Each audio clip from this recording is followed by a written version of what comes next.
iRacing special events roll on to upstate New York. Is 6 hours a long race? Well, it's going to feel like a sprint to the checkered flag as we get ready to rumble for the third of our VCO Grand Slams. Already we've made our way to Daytona and Sebring, and now the third of the IMSA Michelin Endurance Cup races sees the third opportunity for drivers to win physical hardware in these iRacing special events. Hello everyone, welcome along to RaceSpotTV, to the iRacing Esports Network, and today to the VCO social media channels. My name is Arjuna Kankipati, delighted to be joined for the first 2 hours of this race by the one and only Justin Prince. Justin, Watkins Glen, 6 hours. It is a sprint race masquerading as an endurance race in so many ways, but as we take a look at the special event calendar, let's not forget what we've just come off of in that month of May. A trip to the Green Hell for 24 hours, a trip over to Charlotte for 600 miles. This is what the iRacing special events are all about. 3 very different events coming back to back to back. Yes, indeed, and especially when it comes to mentioning what happened at the Nürburgring. That race was very hectic, to put it politely, especially with how things fared out when it came to your class leaders. Today at Watkins Glen, no time for mistakes with just 6 hours on the clock. You need to be perfect if you want to execute before you hit that midsummer stretch, before you head off to Spa and several other difficult ovals, and of course, Bathurst later on this year. Just confirmed on the schedule, I will remind everybody, is the Race for More 2.4. That's the only special event not broadcast by our great team over here at RaceSpotTV. Instead, we are going to have the iRacing studio bring you the coverage of that. Going to be very excited for GTP, GT1 and GR86s to all go racing out on track. Long way still to go. Remember, iRacing Esports Network, your place to catch it all. Let's talk a little bit about the iRacing 6 hours of the Glen in particular. We'll have 50 cars heading out there on track for what is, again, the shortest, quote-unquote, endurance race of the year. We'll have 9 different cars for the very first time. Really excited to see how that plays out. Still with 3 classes, as we expect scorching temperature to come into play. This is one race where teams have been able to dominate. In 2021, Team Redline won in 3 different classes. Last year was all about Williams Esports. I'm expecting potentially someone to rise to the top in 3 classes once again. Stop and go limit to talk about 35 incidents. Relatively short, but JP, it's a 6-hour race. Hopefully drivers aren't racking up those incident points. Yeah, there's not a lot of wiggle room. If you reach 35 incidents, you'll have to get the stop and go. And let's put it politely, if you get 35 incident points in 6 hours at Watkins Glen, I'm not sure what you can really say unless you cut the bus stop every time. It's very difficult to do, but it is there in case drivers get a little bit argy-bargy, get a little bit pushy-shovey, and get a little bit clippy-clippy with the grass. So those are a bit of the details about the race. Let's make our way on over to talk about the cars that will be heading out there onto the track, because like mentioned, 9 cars for the very first time, and we've got 2 new additions. Yes, everyone's going to be focused on the GTP class, where the Cadillac V-Series R GTP joins the BMW M Hybrid V8, but over in that GTD class, we've got the brand new 992 generation Porsche, which does JP take on the biggest BOP hit in the field.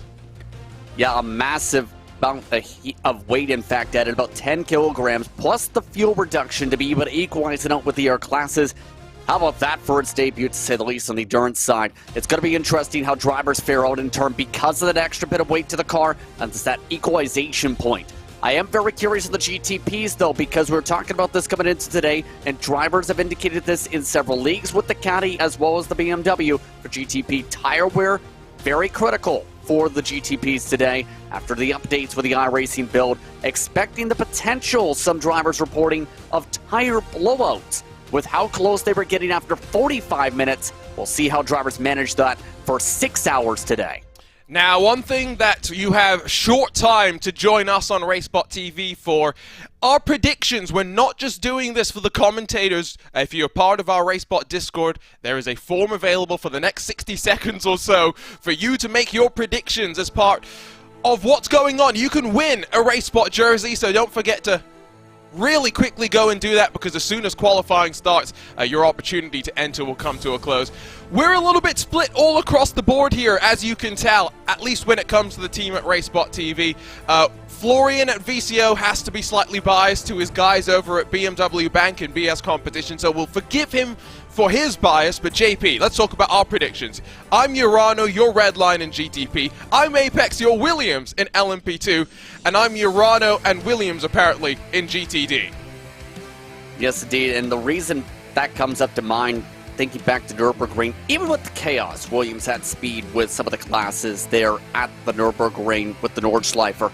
But Team Redline, you can never deny the speed when it comes to the Redline machines. So that's kind of my theory. I don't blame you on Urano, though, because they're one of the most red-hot teams this year with how they've really been able to break through this year on the special event schedule after being so close for the past couple of years. One of the talking points in LMP2 is the fact that the Apex Racing team have won 2 of the Grand Slams this year. Elvis Rankin and Michele Costantini want to make it 3 in a row. Quick talk about Watkins Glen, JP. Plenty of elevation change, fast-flowing, frenetic, and with 3 classes, traffic management is very, very difficult. And seeing things around with the similar classes this week, major trouble spots today that run through the inner loop, especially when it comes to that run through the bus stop. If you don't clear by the traffic in time, that could be at least a 2-second loss before you get by that grouping. Also, potential chaos once you get up towards the 90. Turn 1, expect to be major for Sens up from the start, but that run through the S is going to be also critical because with some of the classes today, that's basically a drafting section. In others, it's a dodgem section because the potential of attrition if you make one mistake in the early goings or especially in the midst of multi-class traffic today. And, well, we only know so much. Let's talk to someone who knows a little bit more about Watkins Glen and get a glimpse at the track with Dominic Hoffman of Urano Esports. Gravitas. Arjuna's gonna have lots of fun watching this.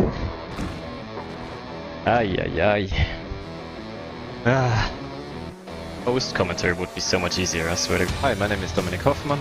I'm an iRacing driver for Urano Esports, and I'll be taking you on a lap around the Watkins Glen International circuit, where we'll be racing this weekend in the iRacing 6-hour special event. Have fun. Alright, so one hot lap of the Watkins Glen International circuit for this weekend's iRacing 6-hour special event. To start your lap, aim for a good exit out of the final corner, up through the gears, 4th, 5th and 6th gear. Aim the car towards the left hand side of the circuit, brake at the 200 board, down into 3rd gear, graze the curb on the inside, short shift up to 4th, stay on top of the curbs, don't run out any wider because that'll be an off track in the race. Up through the S's, everything is full throttle here easily.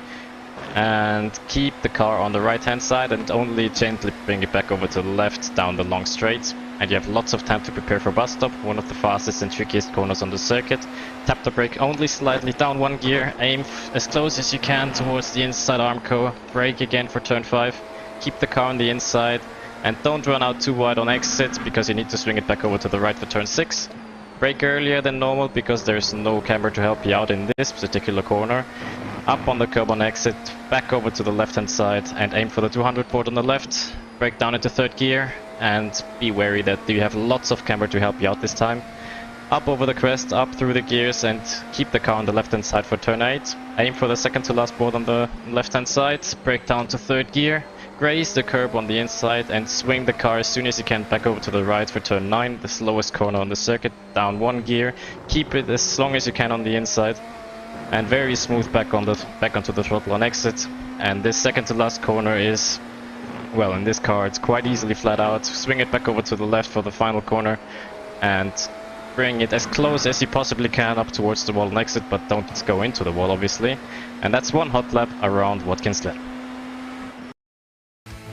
Dominic Hoffman, one of the drivers that I think we expect to be fast as we get ready to go for qualifying, and I think some will put out the question, how important is qualifying in a 6-hour race, JP? I will put to you, it is critical for that first pass through of traffic to try and stay as far out of trouble as you can.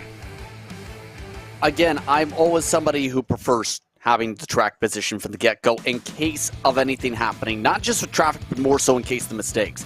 Now, here's the key thing to also consider. If a driver with a fast car has some trouble in qualifying, we've seen it several times. When drivers have had mistakes even during the race, they've been able to make it up over 2-3 hours. Here's the problem.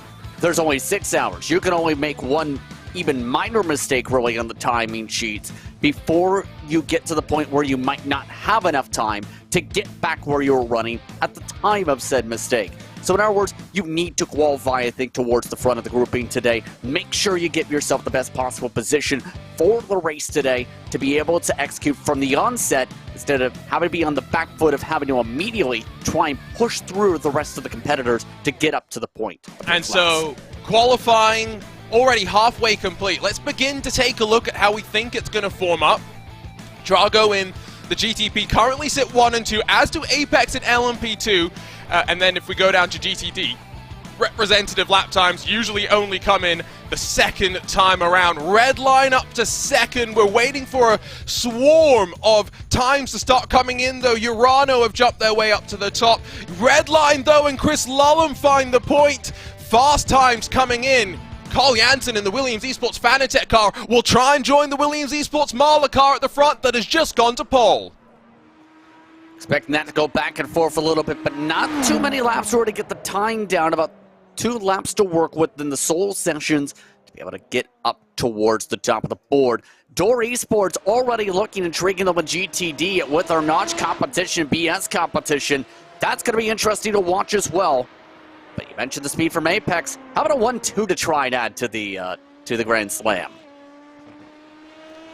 This will be a really interesting way to keep this rolling. Door Esports, the only car really in that GT3 to have pushed on the opening lap. Like we mentioned earlier, weather conditions are going to be a major talking point. We'll see the second times then come through for the LMP2s for the most part. GTPs done and dusted. Peter Berryman, iRacing world champion. What's the second lap time going to be? No improvement. In fact, invalidated the lap at some point. Will his teammate Elvis Rankin find some improvement? There's no other LMP2 car still out there, so it's Rankin versus Berryman for pole position inside of LMP2. Meanwhile, GTD times start to filter on in. Alessandro Bico's gone to the point. And Bico absolutely flying once more, was a contender for much of the time with this team at the Nürburgring. Looking at Rankin though. Looking like not so quick as well, might be in that same boat in terms of the time, but Apex in a decent spot, 1 and 2 at the top of the board. So as Williams Esports Ben Q up to second inside of the GTD class, excuse me. I'm going to make that mistake a few times. Remember, it's IMSA Spec GT3 class. It's still GT3, but with just the GTD name added to it. There's that bus stop that I get the sense we're going to talk quite at length about today. I think that's basically qualifying done and dusted, because Antiohola jumps up to 15th inside of GTD in the Team 75 by Bernard Simarcy entry. Everyone else is going to be done and dusted. Any surprises for you in this qualifying session, JP? Any surprise in terms of up towards the front curling? Not per se. Intriguing though, one of the Team Red Light entries noticing the 11th spot on GTP, so that's a car I think going to be having to charge really quickly to the pack as well. Keep an eye on the Apex Racing Academy car, because with all the chaos of the Nürburgring, they too had a chance, remember, at that racetrack before, well, the leader's curse seemed to strike everyone that day. So, qualifying in the books. 6 hours gets thrown up onto the board in what is going to be the fastest and most relentless iRacing special event I think there is. Let's get ready to go by heading down trackside to run you down through the starting grid in upstate New York. It's Josh Ladd that will bring us to the green in the Williams Esports Marla car. It's a sea of BMWs at the front. None of the major teams have switched over to the Cadillac, and so BMW not just represented by Team Redline, but by the likes of Movano Sim Racing, Urano Esports Hiking Media, and then Urano Esports HB and the Data Group car, all 3 Urano cars inside of the top 6. Back in 7th, it's Arturo Melgar in the Drago Racing number 11. He only set 1 qualifying lap time. Owen Carroll will line up on the outside in 8th. Pedro Sanchez, Albert Carl Janssen complete your top 10 with Luke Bennett and then Premysław Lemonek through the top 12. Final cards in class: Jaden Munoz, Alexander Davidson in the Pure Sims 116, Danny Elgabe, Hayata Asaga in that TC Corsa Esports entry, and then Reese Carroll in Done and Dusted Esports, well, hopefully not too done, in the opening stages. It's an Apex lockout of the front row in LMP2, but who will the challenge come from behind in what has been the nuttiest of the races classes in the VCO Grand Slams? Carlos Fenolosa off the hook for Altus and Williams Esports Shieldblast will line up on the second row with Andrew Dawson in that race clutch car inside of Japard Esports. Rolling from 7th, there will be a second Altus car, this time with Marcos Nunez, Veloce Vex, and Tamas Shimon line up in 8th. Movano, Williams Esports Razor, the top 10 in class with boost and VDS by undercut, and then hard mode, 11th and 12th positions. It's Ian Changuven in the VRS Commander Esports car back in 13th, Japard, Grid and Go Esports, and then Brabham's Green and Gold, the 16 LMP2s that will do battle. Last but not least, Mercedes 1, 2, and 3, Williams 1, 2, and 3. It's Daniel Pastor in front of Sotomuto and Daniel Lafuente before you find Felix Quirnbach, Phil Denez, and then Sven Haase. 2 BMWs for BS competition, and then Grid and Go Esports representing in the Ferrari. Back in 7th, the orange Williams Esports Playseat car, Mercedes AMG Esports Team Murano in 8th position. Gianni Vecchio for Redline in a 3-man lineup in 9th. David Toth for Arnage in 10th. Michael Yanni, Parker White, Apex Academy, and the main Apex Racing team on row number 6 with Damon Woods as Falcon Sim Racing switch from the Porsche to the BMW alongside the sister Dory sports car, Team 75 by SimRC, and the only 992 entry in the field in front of 2 cars that did not set proper qualifying lap times, let's be real, Alexei Nesov and then Alejandro Sanchez representing 2 Mercedes AMG customer teams, Urano and the newly liveried Storm Force gaming car. Of course, that is just an Apex Racing team machine. Cars rolling on a full pace lap, JP. How are you feeling? 6 hours on the board, surely you're feeling a bit tense. I think if you're amongst the competitors, you're hoping that you don't have any problems in the early going, so you can then be able to get a little bit less tense at least. Now keep in mind when it comes to the prototypes today, we already seen with the race track guide, these drivers are going to have to be up on the wheel to the point where there wasn't even a second to breathe to describe how it runs the lap, let alone to run the lap amongst themselves. So much you have to consider for these teams to be able to try and plan things about with just not too much time on the clock to be able to execute that, and no wiggle room for error. 3 classes all go racing at the same time as well, JP. That's a major talking point, the fact that there's no split class starts. They are leaving some gaps in amongst themselves, but the GTDs are going to go racing maybe halfway through the lap. Yeah, that's going to get interesting, I think, in terms of how these starts play out, but also in terms of how the traffic itself is managed, because when seeing some drivers in a smaller sample size, I will note, just a couple days ago, it was a struggle just to get around 1 car if you reach them before the corners, let alone 4 or 5 or 6 in a train. And that is where, in this type of a field, danger can be coming and quick for your competitors. You've already said your predictions, JP, so I'm not going to ask you for a prediction. I'm going to ask if you expect any drama at the start. Of course I do, because it's Watkins Glen, and if anyone has any bit of contact, we're having a 25-car pile-up on the S's. So there is the small bit of a chance for some drama.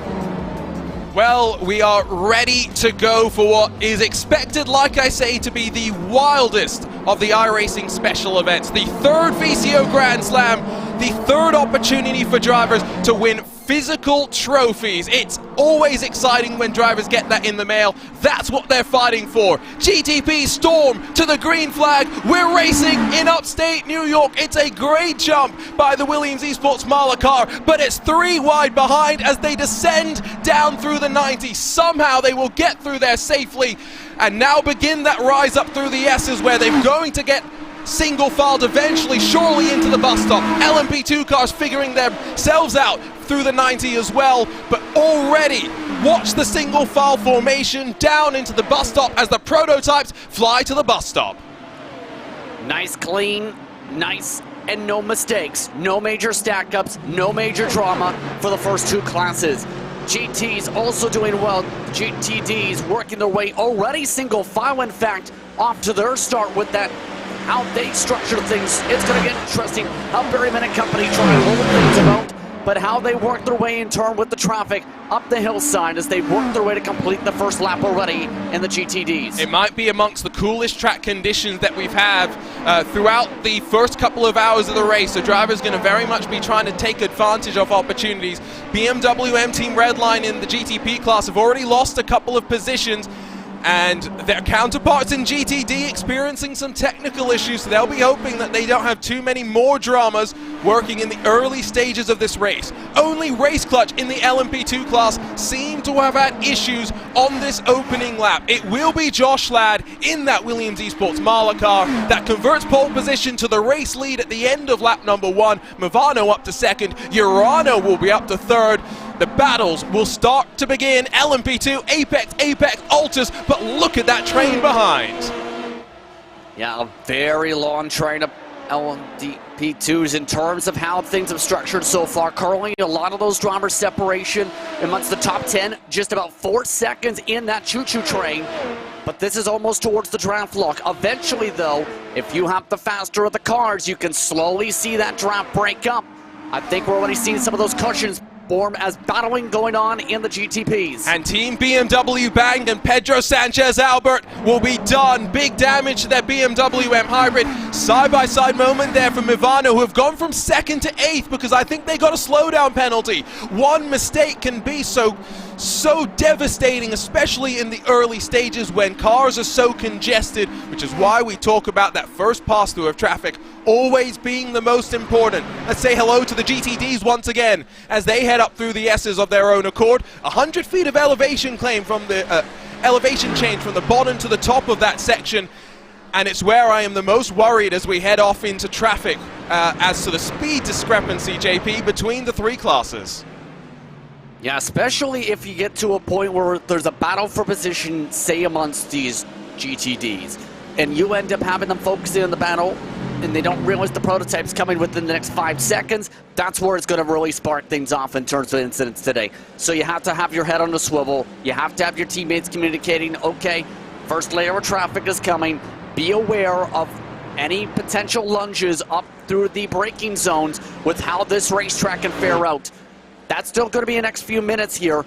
So for now, it's more so the matter of setting things up in rhythm, set the early tempo, set the strategy up to be able to move forward. Let's see if we can pick up a couple of the early moments as Josh Ladd breaks away at the front now. 2 full seconds clear. You give a Williams Esports GTP car a gap, as we found out at Daytona. It can be very, very hard to reel them back on in. Here's the look, though, on the opening lap as, I think Ate Kalpanen got caught up with Andrew Dawson, maybe losing it slightly of his own accord. Take another look at that one. You can just see it's the curb on the inside that just catches the Race Clutch car slightly unawares, but it was on the second lap by that Pedro Sanchez Albert just ran a little bit wide, and he got unsettled on the outside, and once he was on into the grass, it was a one-way trip into the wall. Not sure who that was in the background there too. It almost looked like the third car in that line too also did it doubly so off in the grass, and that's kind of an effect that can happen where you see someone make a mistake, you follow them off the racetrack, everyone in turn go off the line if you're not careful afterwards. Well, keep an eye on your GTD cars, because as the GTP leader builds that advantage, he does so as he gets ready to head off into the midst of this heavy GTD queue. Now, you mentioned that tire wear is going to be a concern when it comes to the GTP cars. The one thing that all classes benefit from, JP, is the fact that they can change tires at the same time as changing fuel. It means that with unlimited tire sets, we'll go through the Michelin rubber today. Yeah, likely going to have to get into that circumstance of taking the tires, because those tires did have some increases to how much they wear in that class. And when talking about things with former NASCAR driver Blake Reynolds, for example, who runs on the road course sign a fair bit, he mentioned because of how quick these cars are running here, it's practically ripping the left rear tire off the car. And that's one of the major signs when it comes to the tire wear for this racetrack today. So I wouldn't be surprised if most teams take tires just in case. For reference, there was only one in a sprint race of 45 laps just a couple days ago in a half fuel distance that took tires.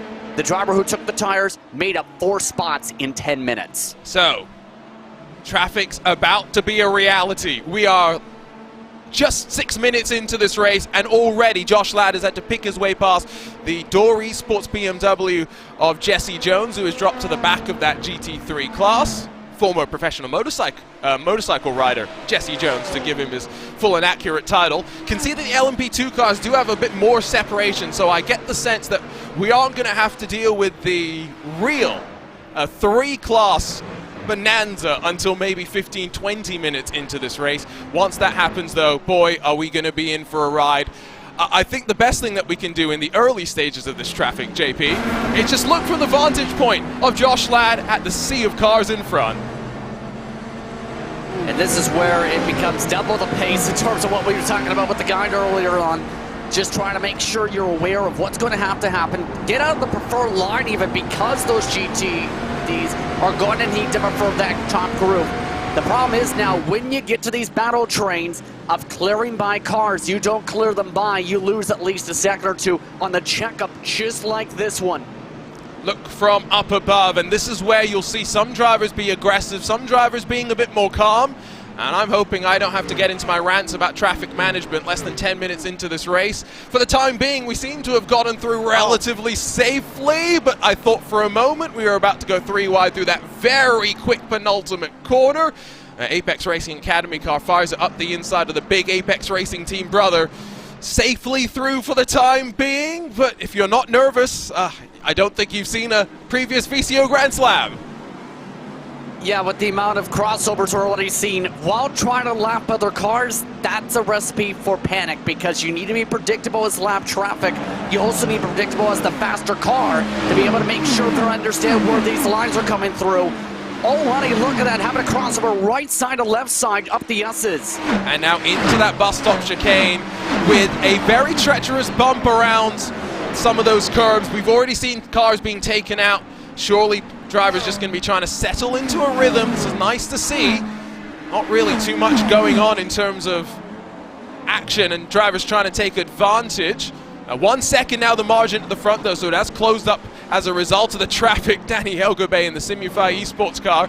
The big send up the inside of one GTD machine, almost runs himself out of room on the grass as well.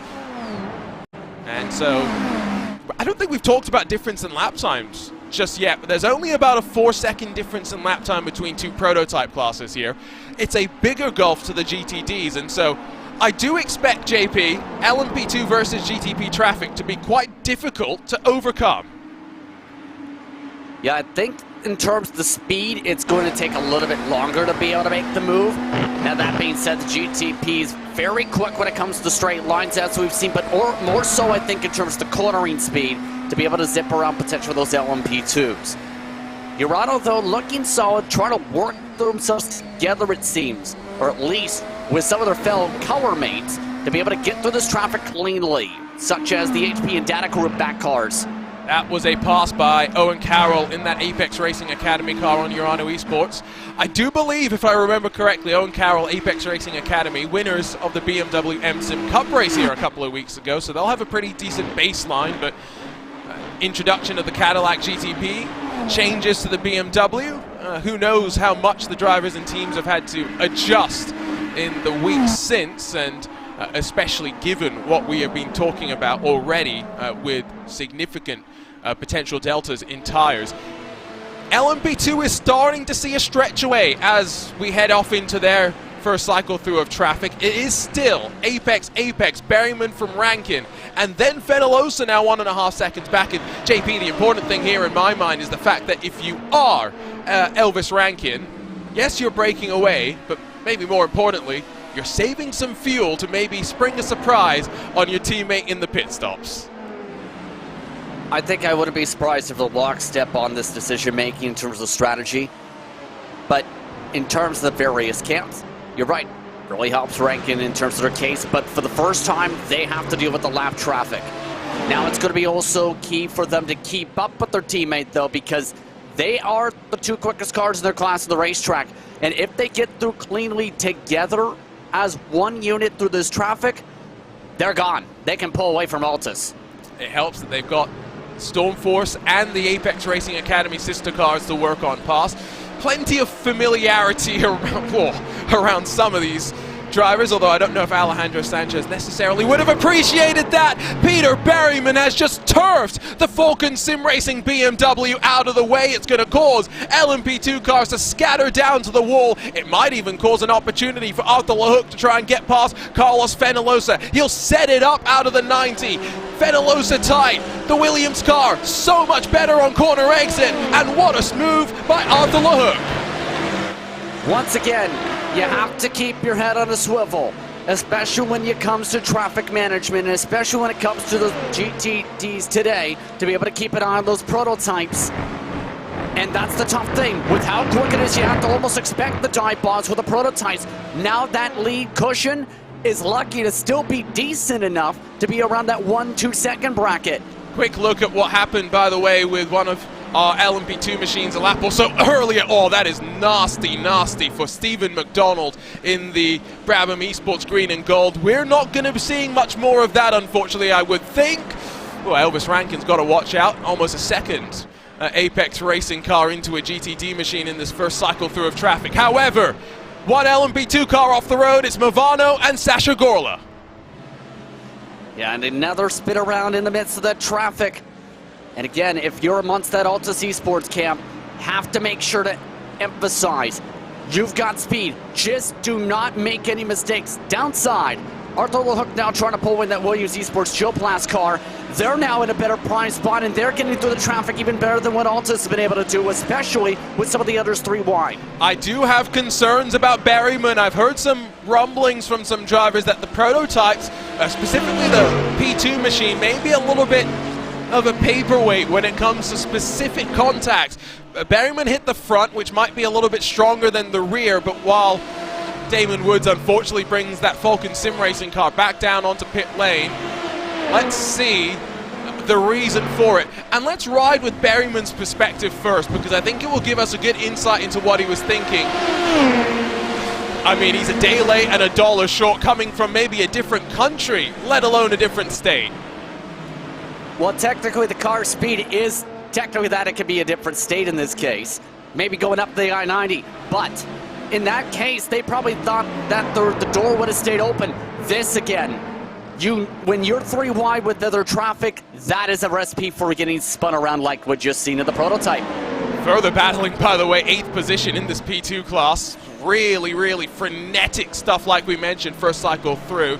Think we have lost the Booston VDS by undercut car, because I've seen them head off back towards pit lane, and so what started with just Race Clutch and BMW Bank in retirements has now become a 4-car strong garage with Brabham Esports and Door Esports also included in that mix. Aimchan Guven jumps out of the Team 75 Bernard real world GT3 car where he's been competing in DTM to join his VRS Coanda Esports teammate. Who is he competing with, you might wonder? He's got Michael Romanidis who will be joining him, so it's not your traditional VRS Coanda Esports lineup, but they've already gained 4 positions.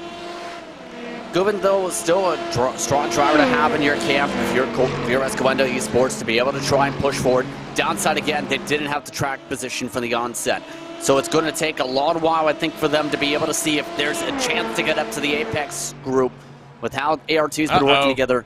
And yes, that's Lafuente, and already that is way too early. Daniel Lafuente is someone that we are so used to seeing charge hard. We'll see if we can figure out why he's off in pit lane, and at the same time see if we can figure out why the undercut car has had to tow to pit lane.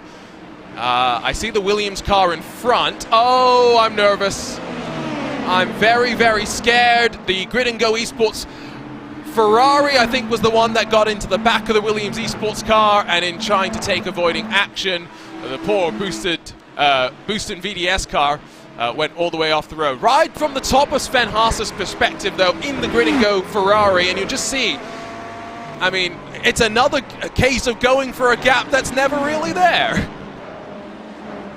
Yeah, that gap was absolutely not there, but I almost wonder, because that contact with the right rear tire, maybe damage the suspension if they're having to come in already.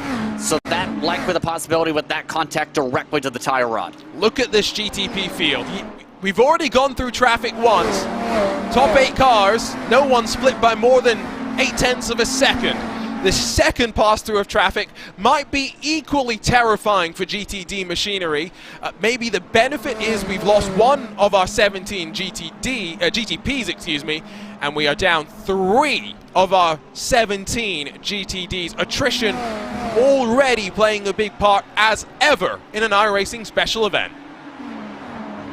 We talked about how crazy the traffic could be, and we already see how the traffic is really coming to play in terms of the troubles. Things look calm beforehand. But now... Calm before the storm. Well, at this track, it's always a storm, because guess what? Ring, it's time for Storm Cloud O'Clock, because here we go again.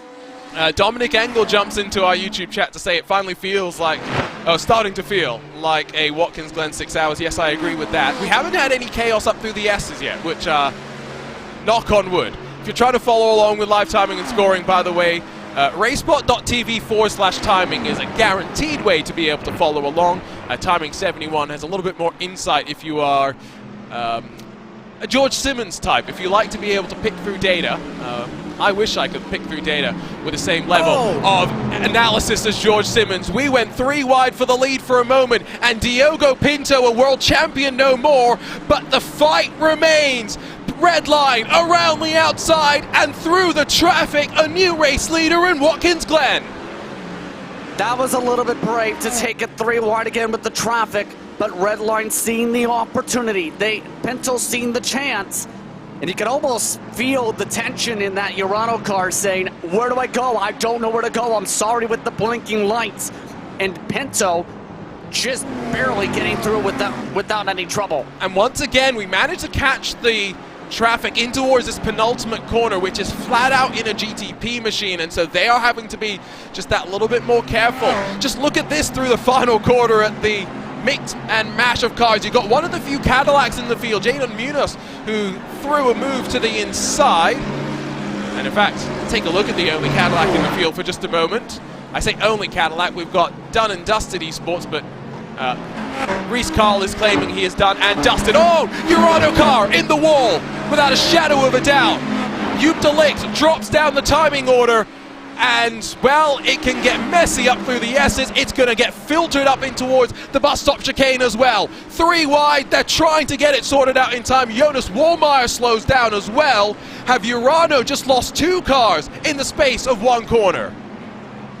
Yeah, again, that's a major, major trouble spot with how this race is played out today. You do not want to reach traffic, especially with the S's towards the bus stop. Really anywhere, unfortunately, that's just a give it around this racetrack. And that seems to be the major focal point of today in terms of some of the incident marks. See if we can figure out what happened here. I want to jump on board if we can with Jonas. Oh, there was contact before, just as we were coming on board. So we'll keep. There's more contact there. I was going to say we'll keep watching, but I think we've basically seen all that we realistically needed to know. Let's cycle even further back in time, though, in through the final corner, because I'm pretty sure that's 3 Urano team cars that are heading off down and towards turn number 1. Yeah, and I think, that's why. You see that first send kind of sent them off set. Already a send, that's where the first contact is. And this is the problem. With how tight it is in terms of that spot, as talked about the track guide, you're around that rumble strip, you get it off track. They were trying to avoid the off track, I think, and just accidentally slammed down in the car to the right. Ride further back, because Nicholas Bowe had a great view of all that was going on, and it's just never really going to work. 3 wide, up through the S's, asking for trouble. Jonas Wallmeyer does pay the biggest price. Owen Carroll, not the only one to have got past Josh Ladd, as the Williams Esports charge initially starts to falter. Diogo Pinto's already built up a 2-second buffer. Owen Carroll already grabbed 7/10 over 3rd spot. Yes, indeed. Wallmeyer indeed now in the pit lane, by the way, as a result of that contact. Possible suspension damage from all of that.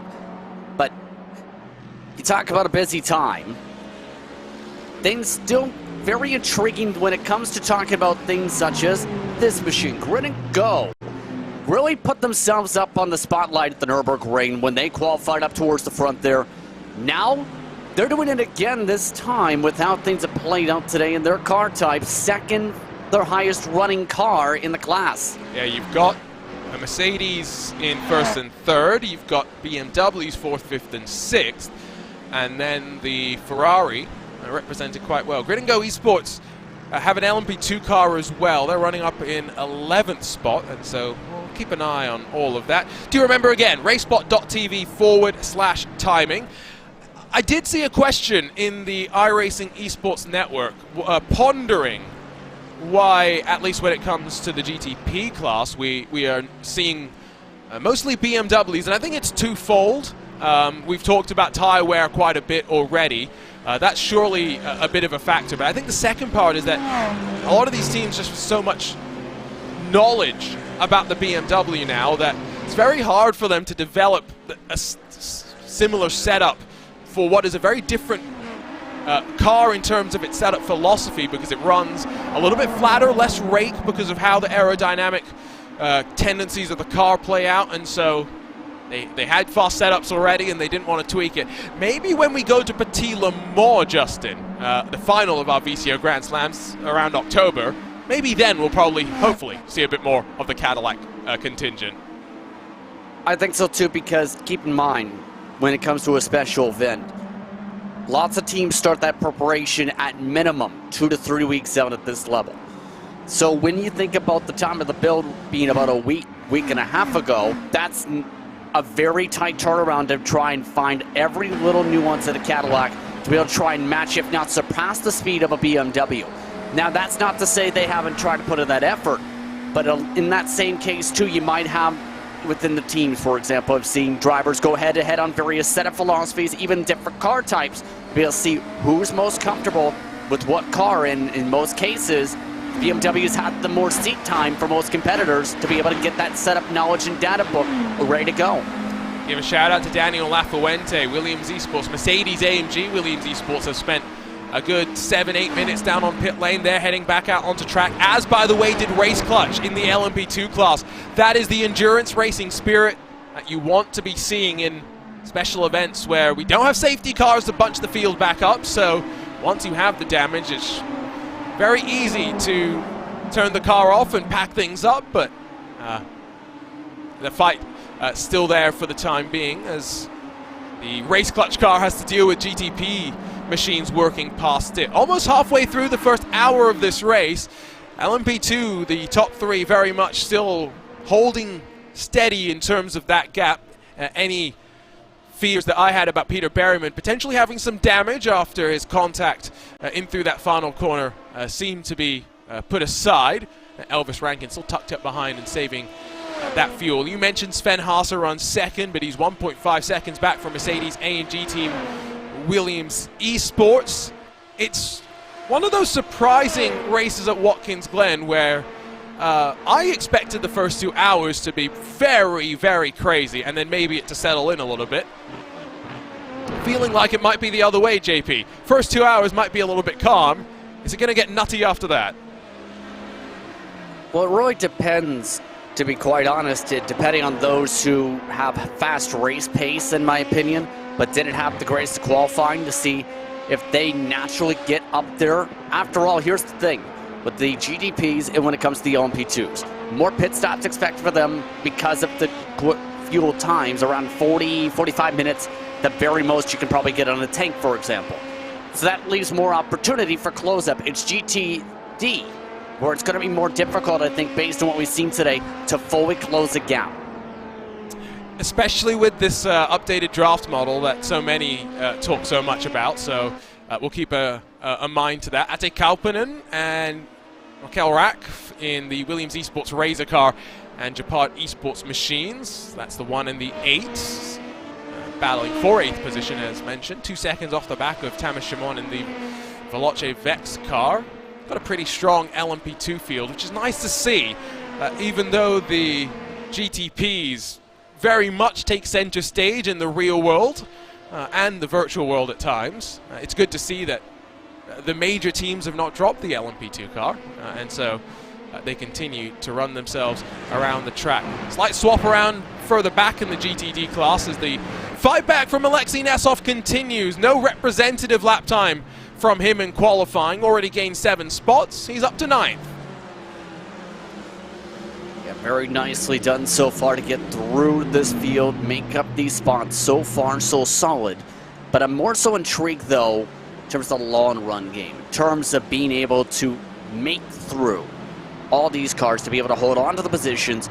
Urano in particular has been swamped with Nezov. Right now is Amonstos just getting back on that rhythm and be able to avoid the contact so far, just staying in that choo-choo train to try and hold up with Vecchio, Kita, Delph. That's going to be critical to hold on, but is that who I think it is in the background? If it's your LMP2 leaders, yes it is. And I do, ooh, wait. I think just based on my very crude track map that I have access to, I think we're about to get 3 classes intermingling for the very first time, whereas Diogo Pinto, we're just about getting that side-by-side we are getting between the second of the red line cars. It's Luke Bennett, Arturo Melgar that will go door-to-door in through that penultimate corner that is flat out in these prototype machines. Outside switches back to inside. Luke Bennett takes 5th away from Drago Racing. Yeah, the Drago Racing car basically had to give up the go, so to speak, with how tight that exit would have been if they kept it side-by-side, with how much you need that exit and track out to the wall. Melgar loses another spot as Lorenzo in the Urano Esports HP car grabs 6th position away from him. I mentioned earlier that Team Redline in GTD, in that number 70 machine, 3 drivers queued up for them. Be curious to see how many other teams are playing 2 versus 3 drivers straight on through the chicane for Nicholas Bowe in the Movano Sim Racing entry. And now he's going to get a painful slowdown, likely to drop behind a couple more machines, although with Drago Racing now trying to get up the inside as Nicholas Bowe minimize the damage as best as he can. Melgar is the one that continues to bleed. Yeah, just forced off that preferred line, and the problem is you need that left side of the racetrack to get the proper speed. Almost looked like they got too close on the squeeze to try and maximize the line, but what happened? Oh my goodness. Did he try to go to the inside? I'm pretty sure he did, on a door that never opened, and tried to break through it with a hammer. Unfortunately, it's a steel door, which means you can't break through it. Sorry, GTP stands for going to pass. Clearly it's on the GTD car for not getting out of the way. And if you cannot tell the dripping sarcasm in my words, sorry, it's still 6 o'clock in the morning for me. Utterly ridiculous. Yes, door was never open. Were we 3 wide down into the 90 for a moment there? I think we were. I think everybody's trying to say, you know what? There are steel doors in terms of lines. Let's get the blowtorch on to try and blow through that door that way. But here's the thing, if you do that, you get that! And that's going to be a big one. Arturo Melgar gets finally involved in a bigger bit of drama, and somehow, that BMW has survived without being shot of any body part, and no one else gets mixed up, although I think Drago Racing is finally done and dusted. Maybe Urano got a piece of that as well. They're dropping down the order. Well, you said it was calm. I think the field said, you know what, let's undo the calm.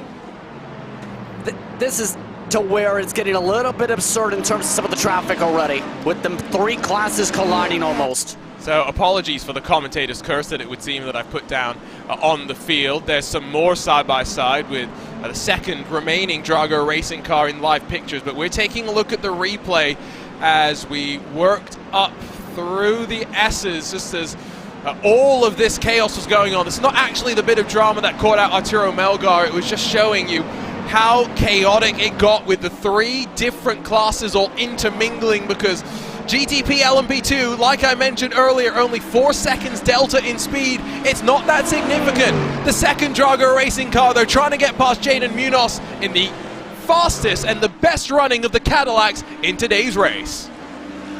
You already see right there, once they get to the corner, that's where the GTP really accelerates because of how much downforce and in turn how much pace it has on rotation.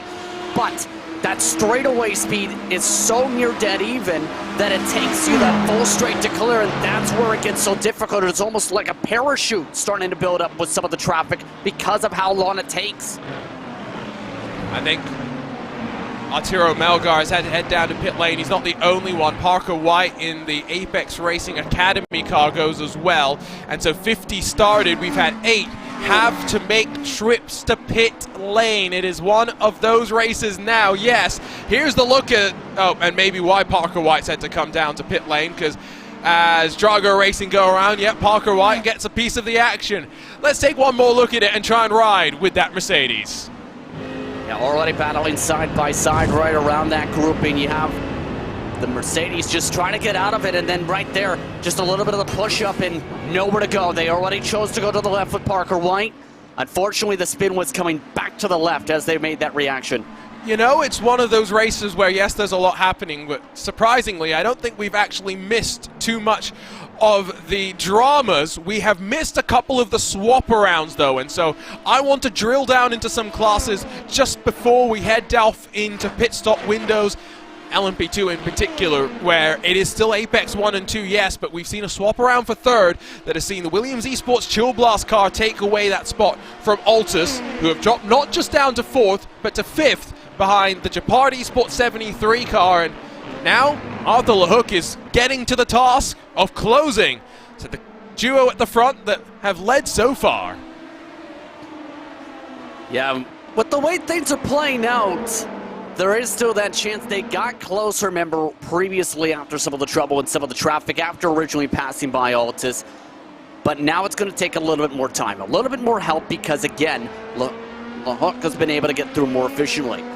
I've been very impressed, though, so far from this 73 machine. Still amongst those, also making that progression to the field up 2 spots. Keep an eye, though, on that +5 from Coanda. Yeah, I'm Chan Guven. I mean, I'm not shocked to see Chan climbing up the order so fast. The question is, he's got 5 seconds up the road, 6 seconds up the road to try and catch this train that we're watching now. Is that a realistic target? And this is where it goes back to what we were talking about earlier, where qualifying actually somewhat important. And so we will keep an eye on the progress in that camp. GTP is also not far away from a pit stop cycle, by the way.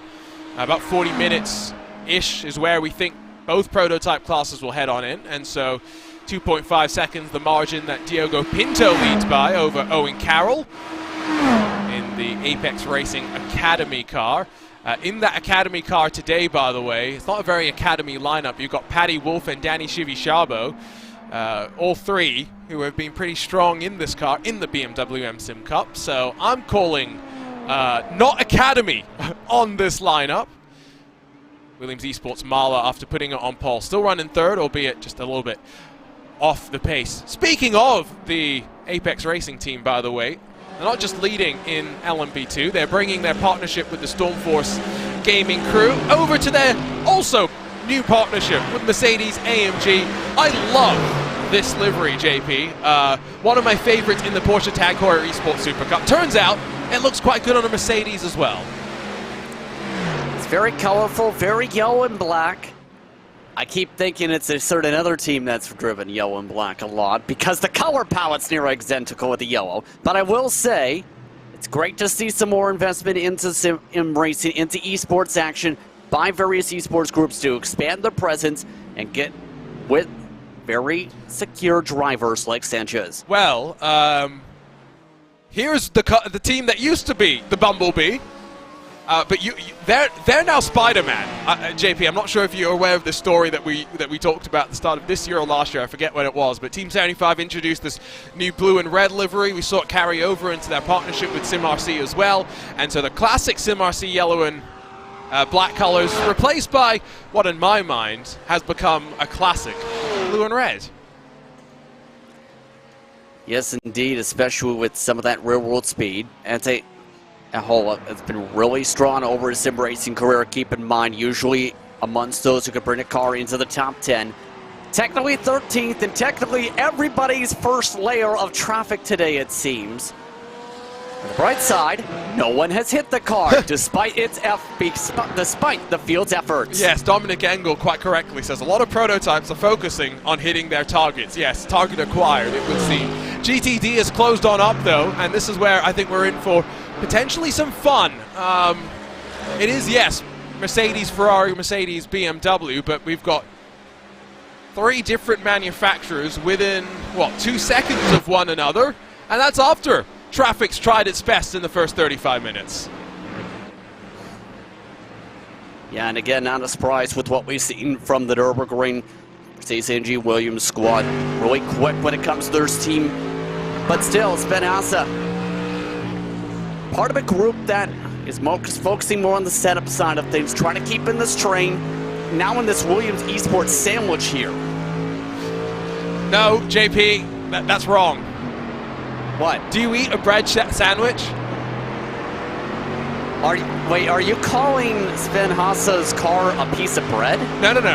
I'm saying that this is not a Williams sandwich because you describe the sandwich based on the filling, not the bread. Williams is the bread. Grid and Go is the filling. It's a Grid and Go sandwich. That's what I... Okay, where's the second Grid and Go car? There doesn't need to be a second Grid and Go car. Do you have a bread sandwich or do you have a ham sandwich? See? You have ham sandwiches with bread. Well, technically, if you want to get very technical, you have 2 bottom slices in the Williams Esports cars and for bread. You're not winning this one. Because Lewis McLeod will find a way wherever he is commentating on GB3 and GB4 to join this commentary booth and make sure he tells you how wrong you are. Yes, you got to be very careful when you talk about sandwiches around Lewis. I will warn you in advance, whoever is watching.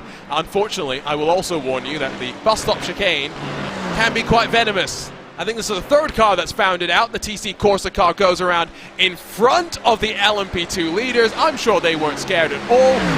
And speaking of leaders, we got a car off to pit lane, as early coming in is the Apex Racing Academy car in the GTP class. And this to be expected with their fuel window coming up to there. And by the way, I think everybody agrees that technically you don't put some bread in the middle and then the ham on as the bread. Everyone comes onto the pit lane. Pit stops save me. Yes, pit stops are saving you, as they're also going to save me from not looking at our predictions just yet. Interesting to see that it's Apex that have led and run away. But, well, I say run away, built up a bit of a buffer. Run away is maybe stretching it, but go an additional lap. They've stretched the fuel at the very least, more than maybe I can say about my truth-telling abilities at time. See how it plays out for the 198, the 199. I will also just say, if you're Peter Berryman and Stanley Deslanders and you're battling Elvis Rankin and Michele Costantini on the final lap of the race, you better remember that you're depriving them of a 3rd consecutive VCO Grand Slam win. I'm not saying team orders should be deployed, but... They're not going to do team orders on the final lap. That's you're insinuating. I'm just saying. I would love to see a team win all 4 VCO Grand Slams in a single year, because we've had. I don't think anyone's come close yet. I think we've had a couple of people win 2. I don't think anyone's won 3. I will try and get confirmation when I can with the team at VCO. Out of pit lane, Japard and Williams can't split them by very much, but Altus have dropped back even further. Not sure what's going on with Carlos Fenellosa. Yeah, that car, remember, top 3 earlier on, kept up with the Apex cars early, just continued to slide further and further and further behind. I'm not really sure because the pace has been off by up to half a second a lap compared to everyone else in front, so that's going to be a major concern, I think, for that camp with how strong the qualifying is. I think they've almost fallen back to Marcos Munoz's pace just about with how they've been falling back and back. The Apex duo at the front of the LMP2 class down onto pit lane as the GTP and GTD leaders overlap on track, working their way down in towards the heel of the boot. Apex cars off the jacks in P2, so they've taken their tires and now just waiting for the fuel to be loaded up. Pass for the lead in GTD, did notice it in the backdrops. Sven Hasse gets in front of Daniel Pastor. new race leader for the first time today, as GTD probably still has 20 minutes before they head off into pit lane, excuse me. Can Sven Haase build an advantage in that charging Ferrari 488? That's going to be a major question mark with how things play out here. Sven Haase have been very competitive since this grouping, and blinky, they want the spot back. Got two Williams cars that can now work together. We'll see how they elect to try and play maybe a bit of a strategy game. Again, because track conditions, we've said that GTPs are going to be struggling on tires. There's not a cloud to be seen in the sky. It is as clear as you could find, and so that is why it looks so intriguing in terms of the racing that we're seeing. There was a couple of side-by-side moments there into the bus stop. I believe Jaden Munoz got in front of Luke Bennett in the Cadillac that's charged up to 6th position. Also saw Danny Lorenzo in the Urano Esports HP car get in front of Movano's Nicholas Bowe. So changes at the end of this GTP pit cycle. Oh, this is wow. Urano Esports HP really picking up some decent times now, be able to get some clean space for the first time. VCO able to get up to the top 3. Now they've lost really their support from their teammate from before with the Dana Group car. They were around 7th in 8th position earlier on. They will slice through, and despite all the troubles, give credit to this. Movano, an organization that's built itself up over the past few years to get to the highest levels of esports action. Despite all the hits, they are still top 4. Movano's an interesting one because they've been around for so long, especially in prototype classes. Luke Bennett peels off to pit lane, so joins Owen Carroll and Bailing. But now no longer with their SRC Movano partnership. It is just Movano back to their traditional liveries. See what that means for them. We'll note, just was taking a look at driver lineups, as that was fortunately not the Mercedes-AMG Williams car that was in second, but it was another turfing of a GTD machine. Yeah, that was a hard slam for a Williams livery. Daniel Lafuente. Oh boy. And was that the same car, yes, that had issues earlier? Yes, exactly. He's already had issues. Excuse me. Replay should be big picture, and we should take another look at that. Yeah, it just looks fine, right? Here comes the traffic. Leaving some space originally on the right. That's the first layer they're expecting. Probably thinking, okay, they're not going to go in right now. I wonder if they thought they were going to the right and not to the preferred racing groove. Yeah, that seemed like a bit of a miscommunication, and I want to jump on board with the Movano car and just ride from its perspective very quickly. We'll take a look after this at an incident that's... okay, from the onboard, I think they always say that it's the faster car's responsibility to pass safely, don't they? I don't think that was necessarily done safely. Big snap for Drago Sim Racing, and Primoslav Lemonet goes around and eventually will have to tow to pit lane. Yeah, that spot where they got the spin turnaround, that was massively dangerous, to say the very least. Not where, of course, they can control to be, but not optimal, to put it politely. No, Reese Carroll, the next driver to peel off into a pit stop for GTPs. We're on board with Pure Sims. And if you're wondering why there's no livery, well, a hashtag blame Steen, because he tried to upload the livery as a Cadillac instead of as a BMW. So yes, hashtag indeed. Blame Steen. Delict for a moment had got him past Jaden Munoz. He gets a big snap on the exit of the bus stop. Munoz back up into 6th spot. Great fighting all the way through this GTP class. I'm loving the fact that we've got 2 different contenders to keep our eyes on. Yeah, this is going to be intriguing how this plays out in this battle. Now, this is the color scheme I was talking about earlier, because you see how those splices are with the yellow for geodesic. That's where that came to mind. But right now, it's the matter, though, of seeing if they can pull away with the clean air with that caddy. After all, everybody loves the roar of that engine because of how it sounded the second it was debuted. Everybody knew the exact car it was, to put it politely. I'm not allowed to say that the Cadillac is the best sounding GTP car in the field or the voice of the BMW M-Sim Cup. However, it is very delightful engine noise. I'll put it that way. More pit stops. Movano followed in by Pure Sims, so two BMWs make their way down onto the lane. But interesting to see that the likes of BMW M Team Redline, along with Williams Esports Marla, are being able to push the limits of this car. 45 minutes and counting. JP, you mentioned some drivers were seeing tire blowouts 45 minutes into a run. Yeah, we're seeing some drivers actually post about that across social media as well. Not in terms of some of those today per se, but it has been a talking point for those who run with some of the organizations. Some drivers seen as low as the 1% at the 45-minute mark. Doesn't seem to be the major trouble spot today because of the tire sequences and because of all that testing potentially put in to be prepared. Now, to say if we had this a week earlier, may have been more intriguing on the tire front. Now, they at least have the ability to know, okay, we have to go up in the jacks. If we don't, we risk losing everything. So it removes a little bit of variability in terms of our tire and fuel strategy potentially, but as we cycle through the pit stops, there's Alexander Davidson, who is going to roll just behind Nicholas Bowen, the Movano sim racing car. 49 seconds apiece respectively for them, compares to 42 seconds for Carroll and for Bennett. So we are seeing a bit of variance. We'll see if there's more variance though, as Josh Ladd goes 1 lap longer. He's followed in by Danny Lorenzo and by Jaden Munoz, but not by Delict in the Urano Data Group car, who will extend 1 lap longer. I would wonder if for Davidson and Reese Carroll, if they're just having to put more fuel into the car by virtue of going this long. Kind of curious on that front, but I will say this. When it comes to Ladd, he's had basically clean air for much of this race as he works his way around some of the Apex LMP2s.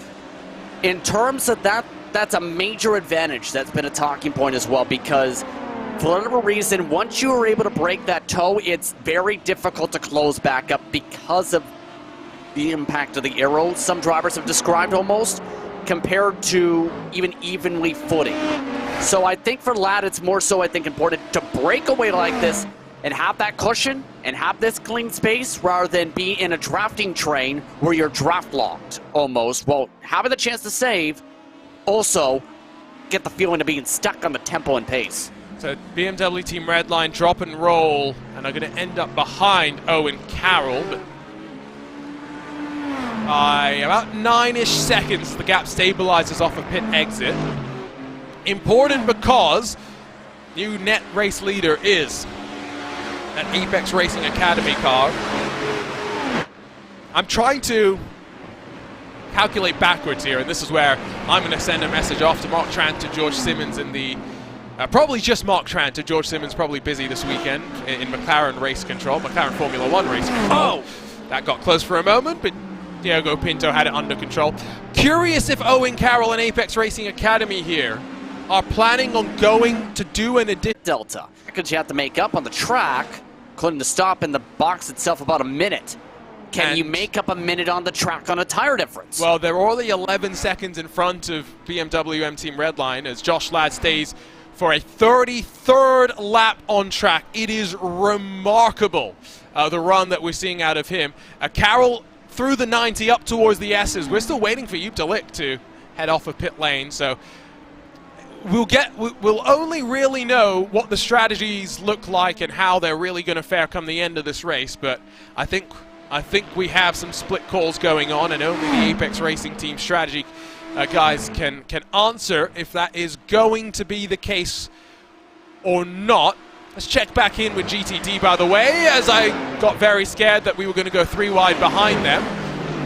Sven Haas's broken away, 2.2 seconds clear of now Phil Denez, who has gotten past Daniel Pastor in the Mercedes-AMG Williams Esports car to grab second.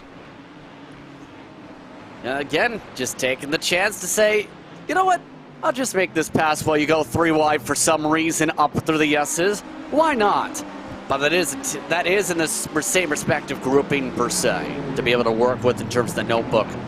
But it looks like Ladd is in, and oh boy, has Josh Ladd been a rocket today.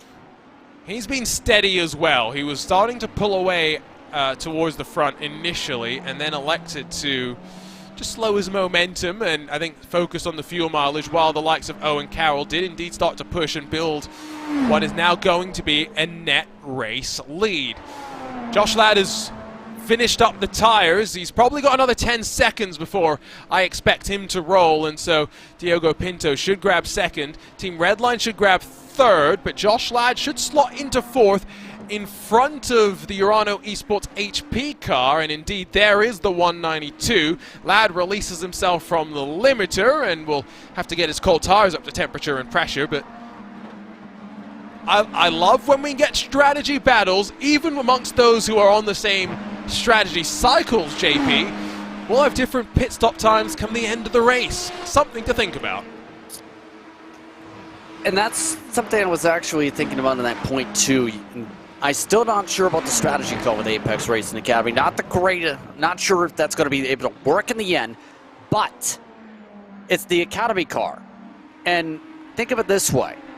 It's a chance in their potentially in their mind to say, why not see if this different strat can work, knowing what's been talked about in the week, see if it works, and if it works, guess what? We outplayed the entire field. If it doesn't, not too much lost. It's the Academy car. It's doing well regardless amongst the top half of the field. So that's probably that talking mindset with how that's playing out. Interestingly, though, in terms of how that delta worked out with how long Ladd went, a long drop back to Urano, in fact, nearly, in terms of how that train played out compared to that fuel preparation or preferred mark of 10 seconds quicker for the Redline cars. I think the mark that I'm really looking at is the fact that Owen Carroll was 10 seconds quicker in the box effect in the lane than Josh Ladd in the Williams Esports Marla car, but has a 20-second lead.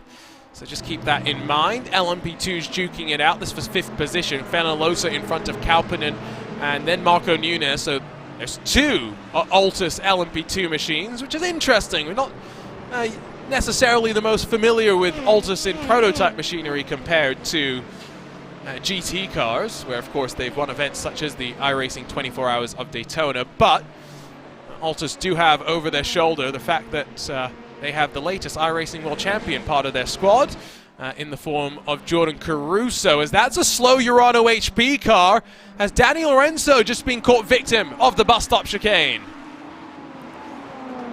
I think possibly, and that's going to take at least a few seconds to, clear the few seconds to slow down and push them potentially right back to there. So just watch this line. Again, but a difficult part, you take the curbs.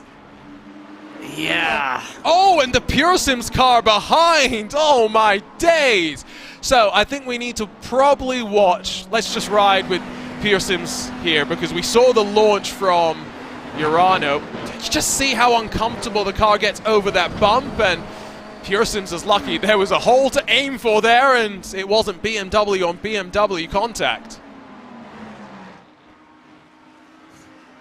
Yeah, that was a little bit tricky, to say the very least.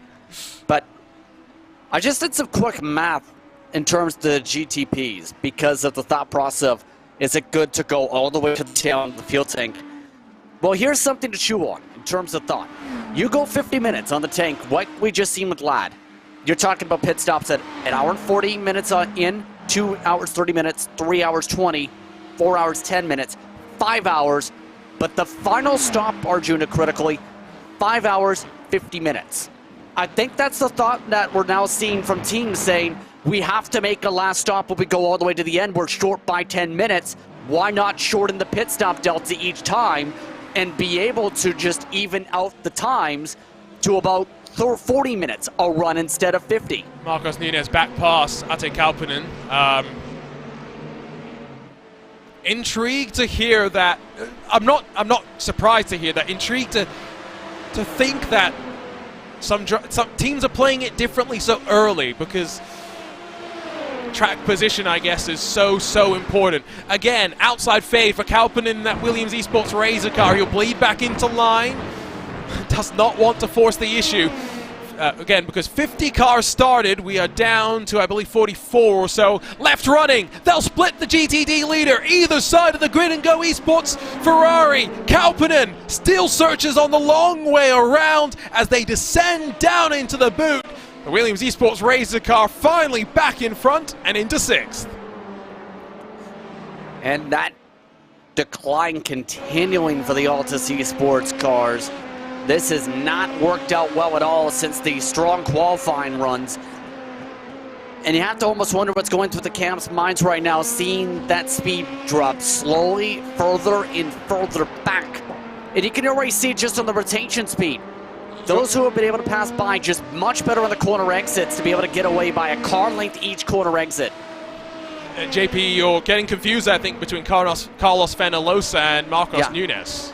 I think both the cars, though, are in the same boat because Fenalosa's right up the road. They are both slipping back in that same rate, is what I'm saying. Kind of. Lap times aren't too bad, all things considered, but yes, after dropping off from their initial qualifying spot, Fenalosa hasn't been able to gain that momentum back, but Nunes is where he qualified. Yeah, but the important thing to mention, though, is the best times are the 132.8s. Altus right now are running the 133 flats to 133 twos. That Williams Esports Razor car going to pass by both of them likely in the next few laps with the pace they've been able to set on average. So both of them are sliding back 0.4 to the leader average. I think, well, I'm trying not to compare pace to the Apex Racing team too much because they, in terms of consistency, seem to be in a bit of a league of their own right now. It's good to see that Williams Esports, Chill Blast, and Japard at least have the pace to be able to keep up, but LaHook's been able here and there to eat into the gap. He's dropped Japard. Mateusz Luchak has lost track of that Chill Blast entry. GTDs, well, at one point, 4 cars split by less than 1.5 seconds. Now, split by just under 3 and a bit seconds. You've got the Ferrari that leads over new Lamborghini Junior driver Phil Dinez. Been very excited for Phil, who's been driving a couple of Lamborghinis in Italian GT championships over the last couple of months, and it's great for Phil to now be able to take the next step into getting more and more into back into real world machinery full time, joining up with the Charging Bulls. The only question is, what does this mean now for BS competition? Are they going to also have to start driving some Lamborghinis? I mean, there technically is a Lamborghini esports program. Hint, hint. Yeah, there's a competition to be part of the Lamborghini esports team, if I remember correctly as well. En masse, GTD cars come into pit lane with the exception, it would seem, of 4 who are trying to get to the top of the hour. Sotomuto will take over the race lead, along with Mercedes-AMG Stormforce, Mercedes-AMG Urano, Mercedes-AMG Apex, and then Williams Esports Placey. I did note that all of those cars that came in, JP, did so before the top of the hour. Yeah, and that is back to what we discussed a few builds ago, in fact, when they adjusted how you could save fuel, where there was that massive concern to make it to the hour. And it's almost looking like now drivers are saying it's more worth the push rather than try and get to just at the very edge of the hour because the time difference. That sets up another possible splash and dash scenario for at least 2 of the classes now today. Florian Hosper, by the way, in my ear, well, in my DMs, I should say, reminding me that BS Competition's already had 1 of their drivers stolen by another manufacturer when Lauren Heinrich Porsche grabbed Lauren Heinrich. We'll see what happens with Phil Dinez. I'm hoping they can keep the American. I love seeing Phil in a Zebra machine. That Marla livery car is quite nice as well, I will just say. Although, it's not confusing at all, JP. You've got the Marla Racing team in GTD, right? So you'd think that, okay, Marla Racing team. We've also got Williams Esports Marla. Therefore, Marla Racing team must be Williams. No, Marla Racing team's BS Competition. Is it bad that I can't tell the difference? When I see Marla, I think both of them are the same. That's the thing. It's a love triangle. Well, that's the world of motorsports and sponsorship for you. Either way, I mean, we've got Marla is so committed that we've got both, you know, Williams and BS repping their colors today. So great to see. Marla, of course, providing some of the spec parts in some of these hybrid cars in this next generation of motorsports as well. Marco Yanni will find his spot at the very front of pit lane in what is a slightly busy GTD box because pit stop's underway. See a question in RaceSpotTV questioning my comment about how it's a relatively short pit lane here and how you've got to still take tires and do fuel. Yes, but compare a splash and dash at Watkins Glen versus a splash and dash at our next iRacing special event, Justin, when we head over to Spa with its full endurance pit lane. Yeah, that's a massive, massive difference in terms of the pit delta. At Spa, it's about, what, a lane and about a minute or so at least just in the lane.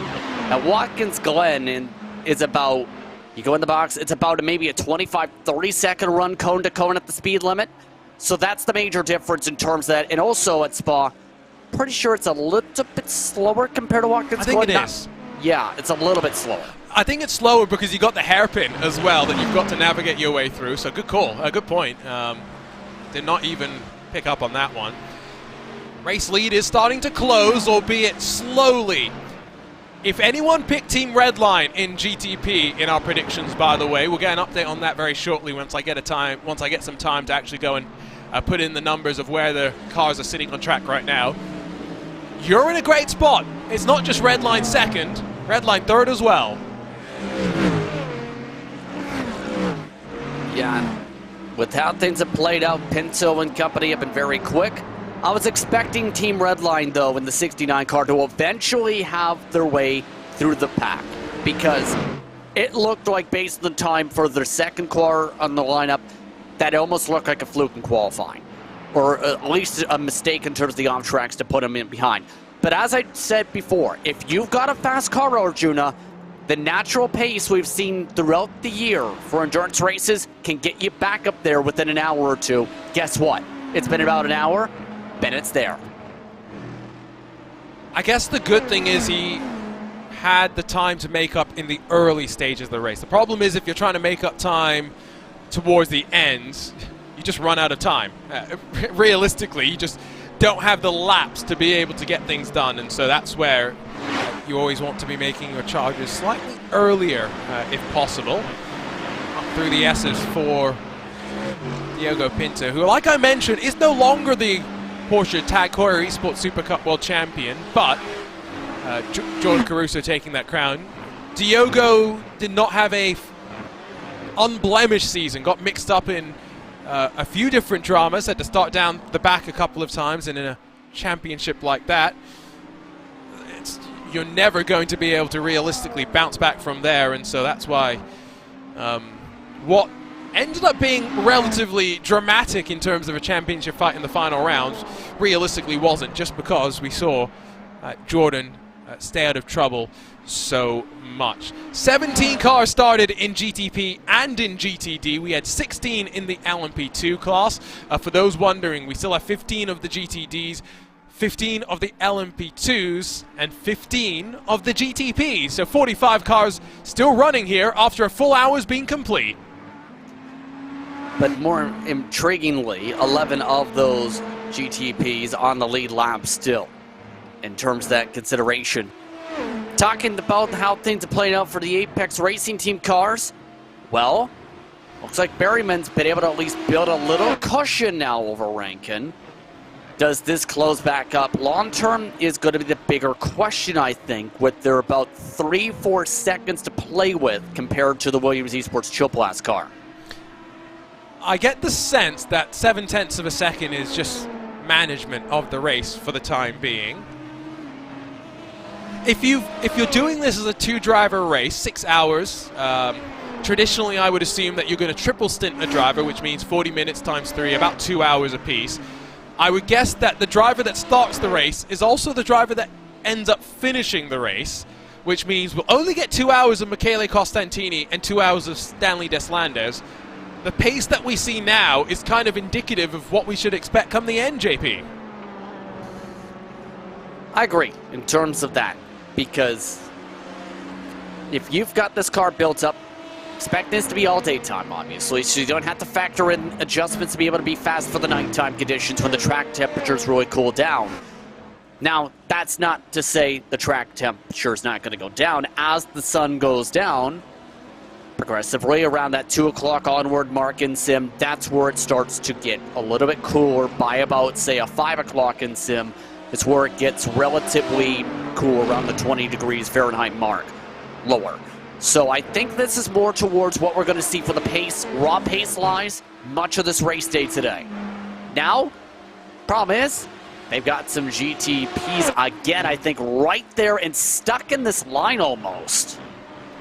I think that it's the gap back to third that they're going to be most intrigued in keeping an eye on. Again, remember, Williams Esports defending race winners in both the LMP2 and the GTD category. They technically could go 3 for 3 in terms of class victories and match what Redline did back in 2021. But that's going to be asking for a lot. Done and dusted esports. Leo Gariboli, Porsche Esports Carrera Cup Great Britain AM champion, wants to check in on them. We'll say hello to Reese Carroll, who is up 7 positions from where they started in what is only the second of our Cadillac entries today. Nice, simple iRacing default paint scheme. It works, and the 00 charges its way up into the top 10. We'll keep an eye out on that. You know what we are also keeping an eye on? Well, it's your predictions, because remember, RaceSpot Predictor, the opportunity for you guys to see who is the most mystic of you all. It turns out there's some of you that are pretty dang good at this, and it might be slightly unfair. Here's the latest update that we have on RaceSpot Predictor, where 3 different people are perfect. Well, that should not be perfect, I think, because I'm going to have to go back and look at it, but there are a couple of people looking pretty good right now. Yeah, I'm not sure about the first 2, but if you're Kevin, yeah, you are perfect right now. No, it's Manuel and Finn who are perfect right now. It's Kevin who's not perfect. Well, technically, yes, but Apex Racing Academy is on the different strategy right now. True. So, eventually Kevin sees it bump up. Now, Kevin, I'm not sure how has the exact same total. No, he should have 4, I believe, technically. Either way, what's the tie break in case you become the best of the predictor? The tiebreaker was meant to be first best score, so whoever picked a winner in a class, for example, then second, third.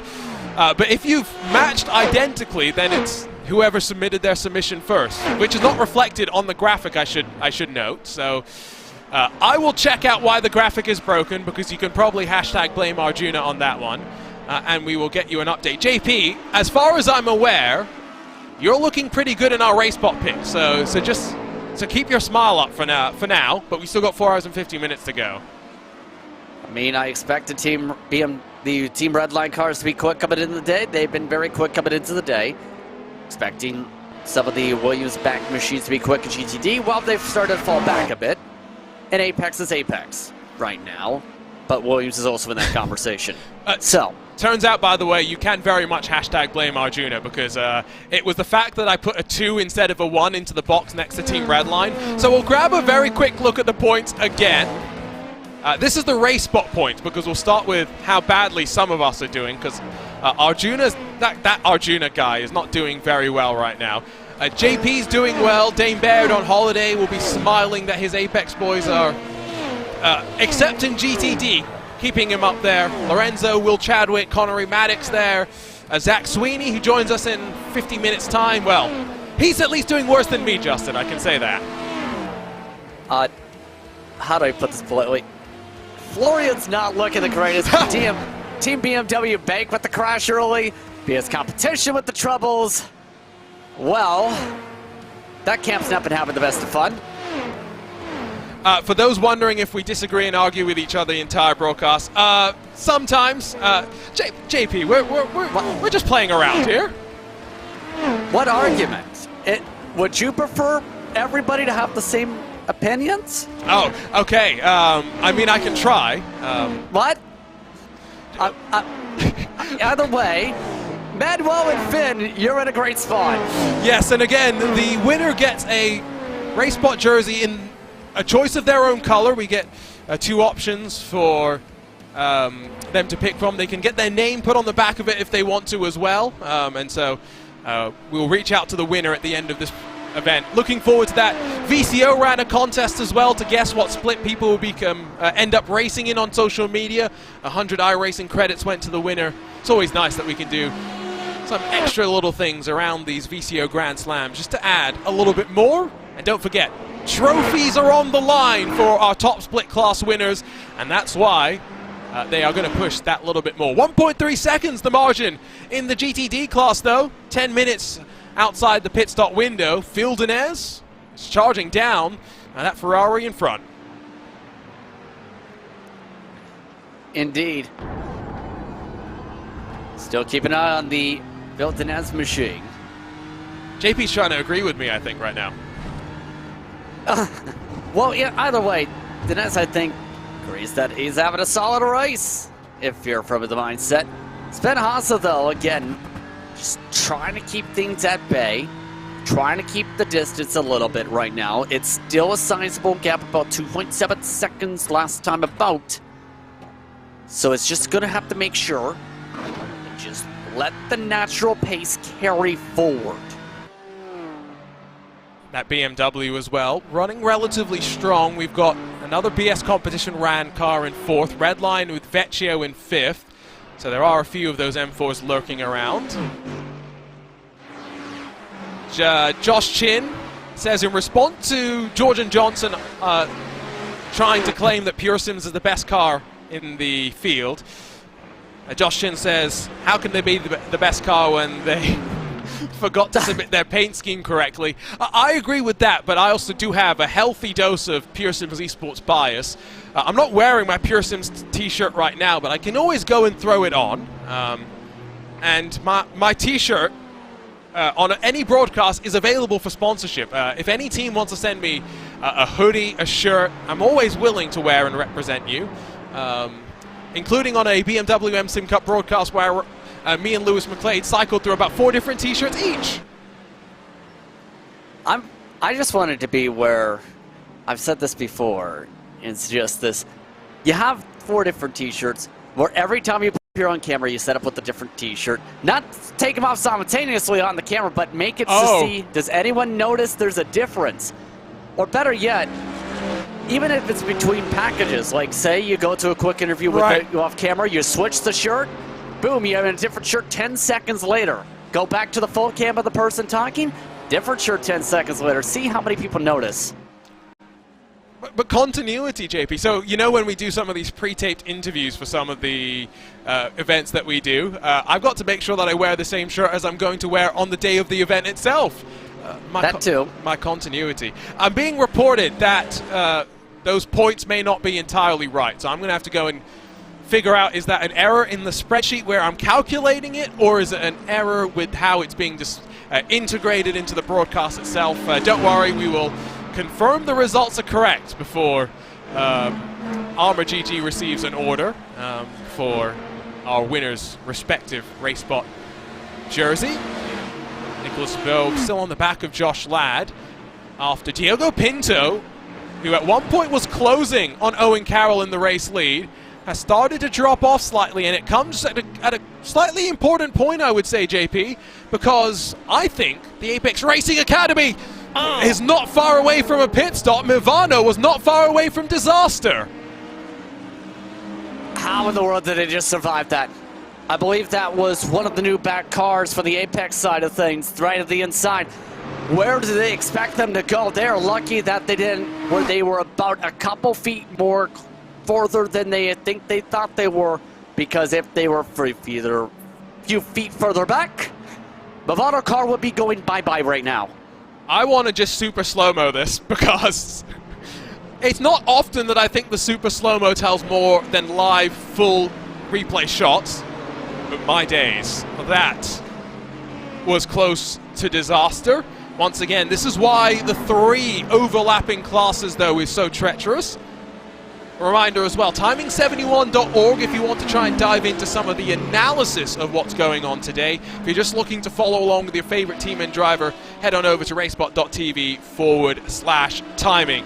Now that moment for Nicholas Bowe, he has gotten past Williams Esports Marler for the time being, but surely there's got to be some nerves in the camp after a moment like that. They've been involved in some traffic drama as well as they catch the Williams Esports Chill Blast car that runs third in LMP2. They run single file up the inside into that bus stop chicane. And when you have those close moments, you have to be, again, considering you have to make sure you're breathing at this point, but also making sure team helps you keep in that right mindset with how chaotic this has been today, to say the very least. That's still within the fact that with Carroll, you mentioned the potential of the extra stop. Can't confirm based on the 40-minute windows. Likely, but almost wondering that the other point I think you were thinking about.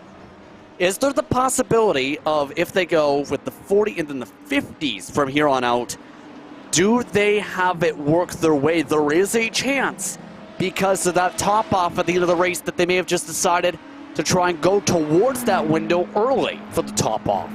This is where I'm glad to have Timing 71 available, because I just went back. 25 laps was the stint for Apex Racing Academy.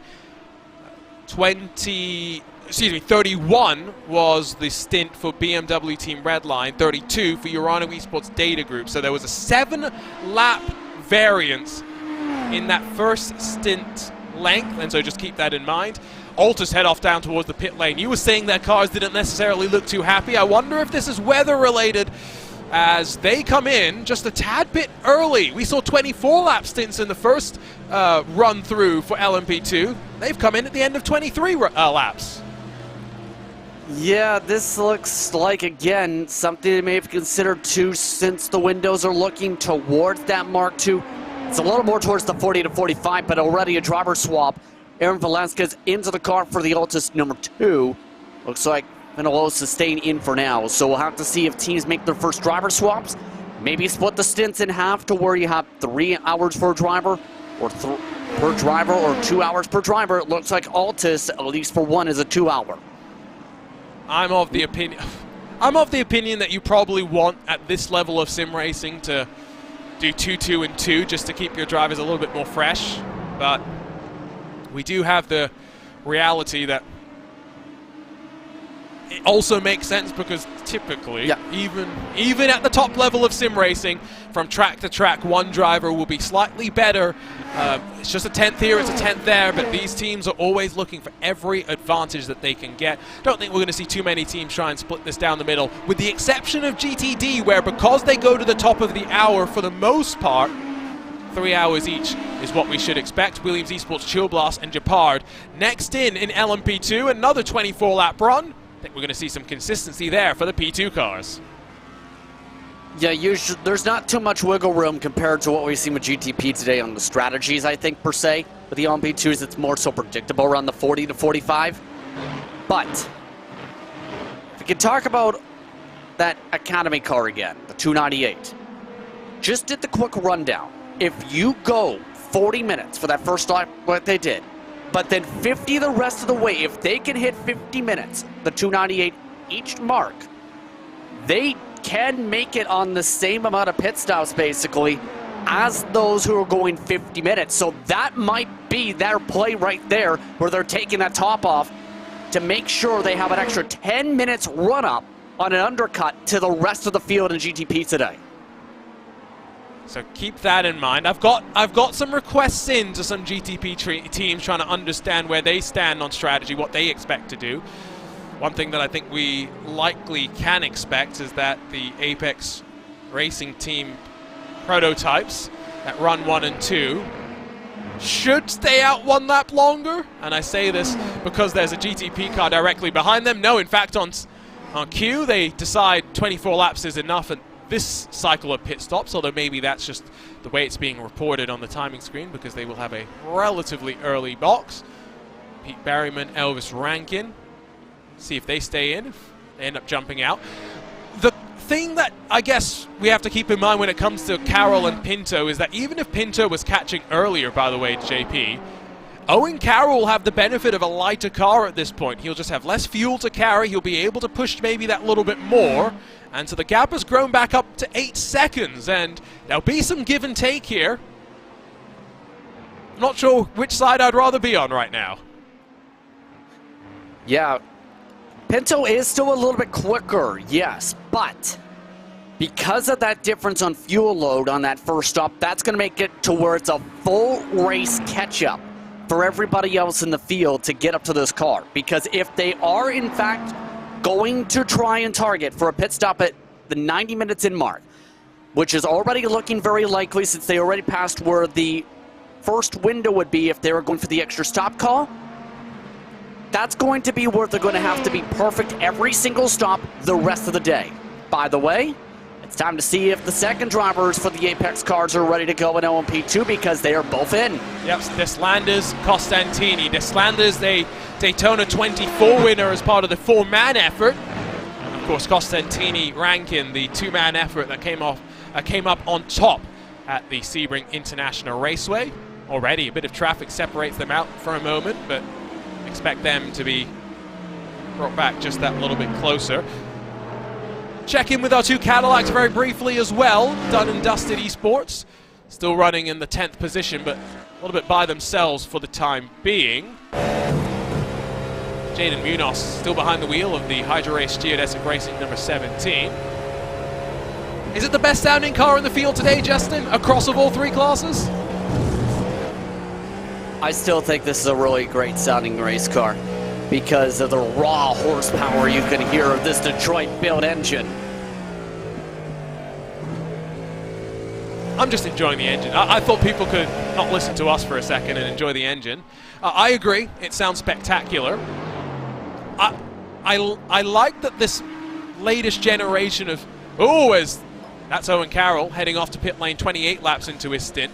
I like that the latest generation of sports cars encourage a couple of different engine approaches, not just aerodynamic philosophies to the car. Of course, think of that Peugeot hypercar that has no rear wing as an example, but we've got so many different approaches, and it's going to be interesting how the poor iRacing staff members will balance them in the coming weeks, months, years in the special events. Diogo Pinto, for a moment, I think, got very close to the wall. Well, they said it themselves in the track guide. You had to be very close to the wall, almost aimed to the Armco in terms of the racing lines today.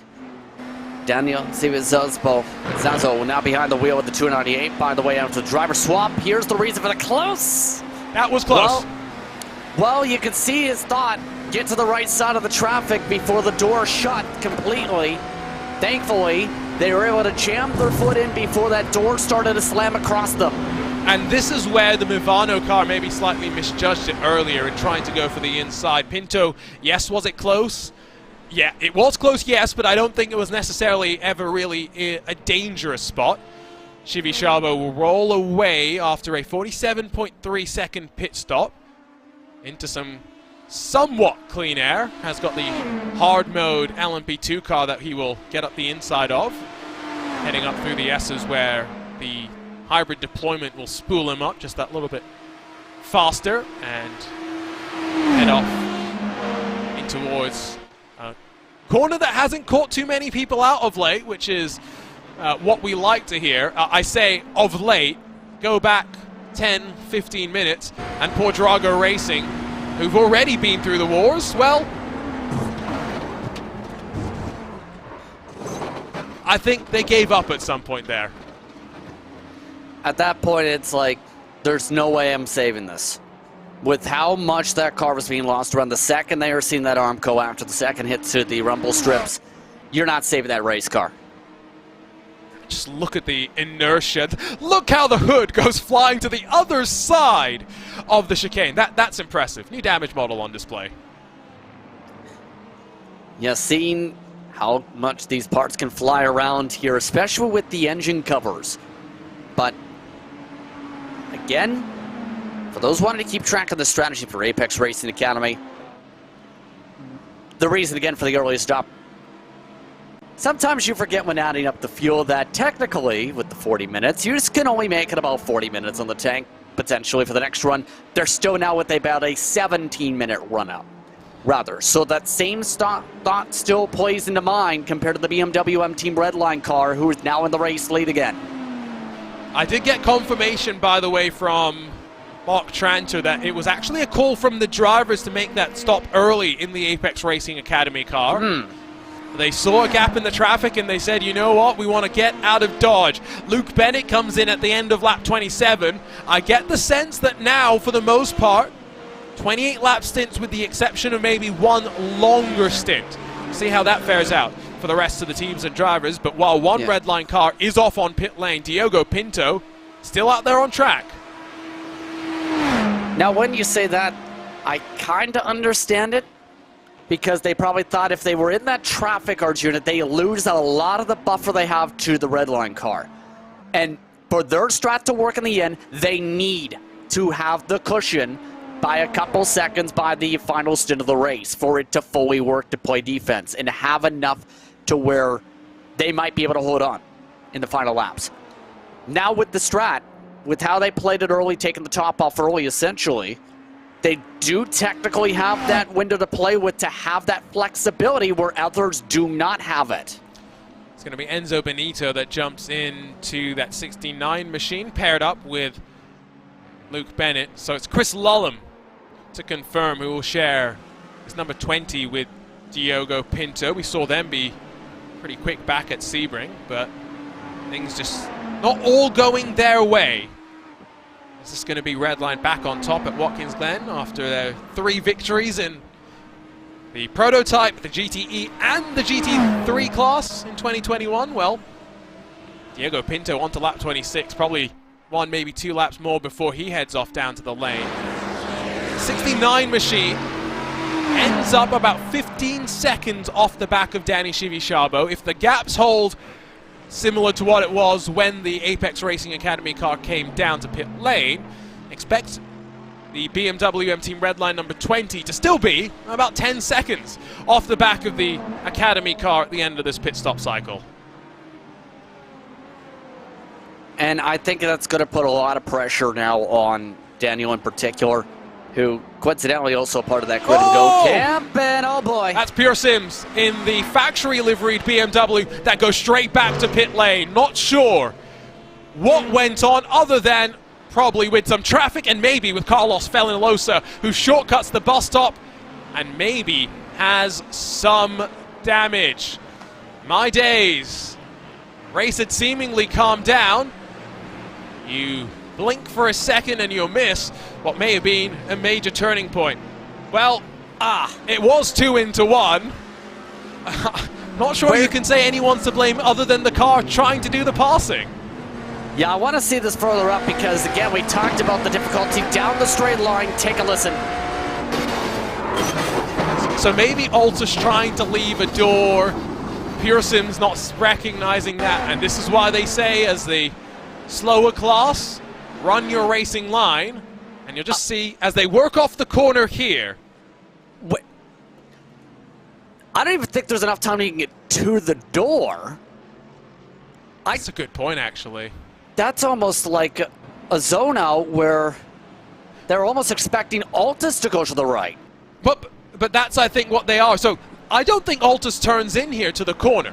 That's what I'm trying to suggest. I think the best way to try and look at this would be on board with Carlos Fenilosa, right on board with him. Yeah, he had fully expected Pearson to the left. No, he's expecting Pearson to the right, which I think he's got a hardware issue. Look at him stuck in 3rd gear. I think he tries to force and then eventually. I am not sure. So there's a technical issue there, and Pure Sims did not recognize it in time. They couldn't have recognized it in time. I mean, yeah, both their cars now are back in the pit lane for Altus now, so it has entirely spiraled, I believe now. Has Aaron Vasquez had his own moment, or is that real? I'm not sure, because yeah, that doesn't make sense to Yeah. come in at the same time. No. They were on. Unless they're retiring both cars, which I think they are, given that Vasquez has been stationary for 55 seconds and counting. I think that's just an unfortunate end to the day for Altus Esports. And what a... I will try and get word, but that seems like hardware failure. Yeah, I'm gonna need to understand that if they were stuck in the gear or struggling through that gear shift or something.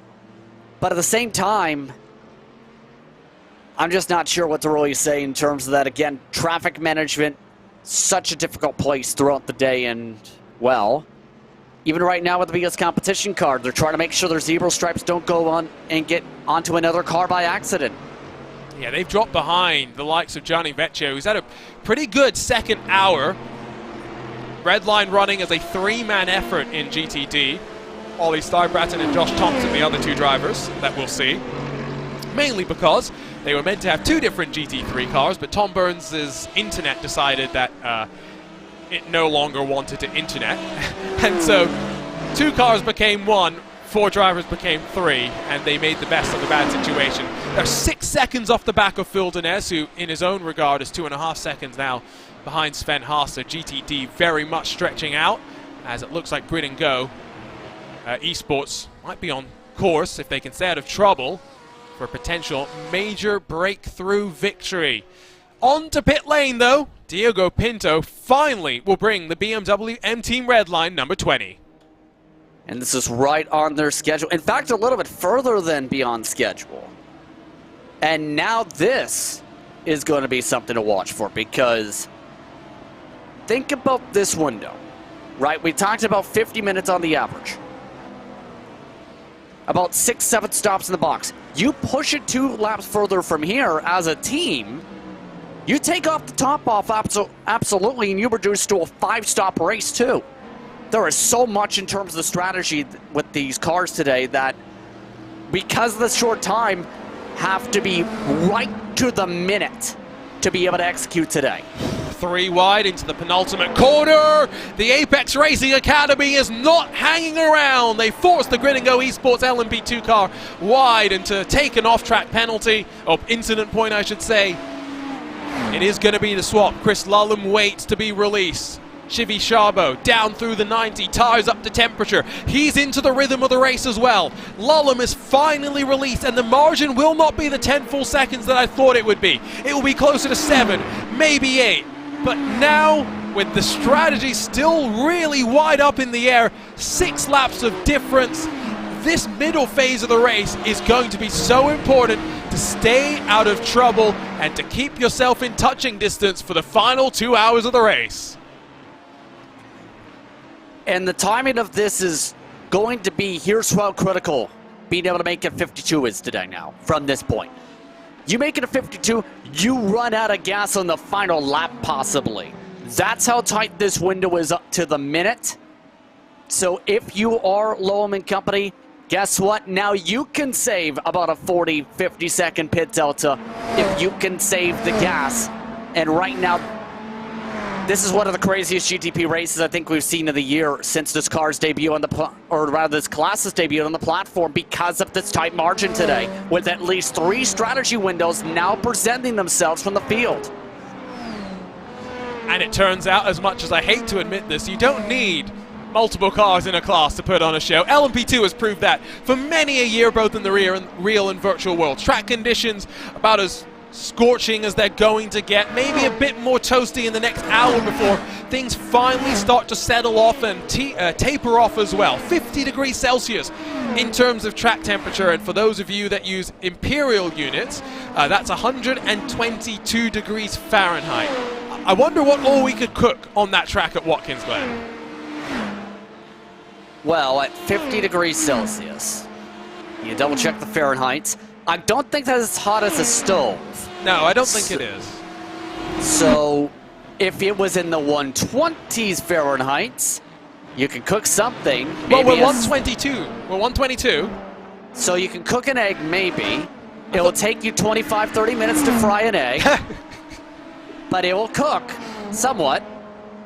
You'll get plenty of extra seasoning from the surface of the track as well. Eggs with marbles in them. Yeah, I was going to say, whether that's good for you or not is a different story. We do not encourage cooking of any sort of food on racetracks, although we would love to see your pictures of barbecues at racetracks. If you've got a camping setup at Petit Le Mans, for example, we would be very curious to see what you've got. I'm hoping that I can make my way out to that track at some point, to that race in particular. We'll get back to that done and dusted, will be done and dusted, and have they taken Joop de Ligt and the Urano Esports Data Group car with them? He's spinning backwards, trying to get it pointed back around, and waiting patiently for a window to do so. Oh, and why are they backing up to find that window? I think at this point it's like, you know what, this car's broken. Just had to tow it at that point with how far it was rolling back. What happened to the lick? We've seen how close of a licking they've had to some contact today. I think this time they took too hard of a lick. But was it the done and dusted car that got into the Urano car, or vice versa? Let's not dawdle, let's find out. Straight to the replay. Is this going to be set? Okay, so done and dusted bounced back into the track with such ferocity that Urano had no time to respond. I mean, we're going to have to spool this back a little bit further to really get the sense of what went on from the perspective of Lydon Lee, who took over from Reese Carroll just a few laps ago. I mean, it's vicious. And just wait. No to go after Urano. Nowhere to go. Nasty crash, and I mean... Well, and the tough thing is, Reese Carroll just minutes ago got out of the car and said, we're on the rise! Well, you're now done and dusted. De Ligt had clashed the inside curb and was spinning around already, but I think that was more in avoidance to the stricken BMW in front of him, and that now will mean not just done and dusted, but Urano Esports Data Group might be taken out as well. Danny Lorenzo now becomes the final standing Urano car, but he hands over the wheels of the Urano Esports HP car to Sam Coitert in the 192. We're also going to see Miguel Vigo take over in the Hydra Race Geodesic Racing car, replacing Jaden Munoz. Once again, we wait an enormous amount of time for Josh Ladd to bring his machine in. He has gone to almost an hour and 40 minutes past the start of the race before coming back into pit lane, and he'll go a lap longer. 30 laps complete. Let's add a 31st to that. Yeah, again, I think this is right down to their window 2 on those calculations for this to play out. So I think it's just on cycle for Josh Ladd. Just go as far as the tank can take you. See if you can cut out the stops as talked about. In terms of those calculations, see if you get to the 1 hour 42 minute mark. Try and play it out that way. And oh my goodness gracious me. Josh Ladd has just kept Williams Esports Marla in the race. Forget in contention for the win. Let's just think about the survival and how close to the disaster they truly came. Yeah, that was not the greatest line in the first place to the first and second parts of the bus stop. Just too much into the right, and every other car who's done that today, Arjuna, has crashed into the outside wall, except for them.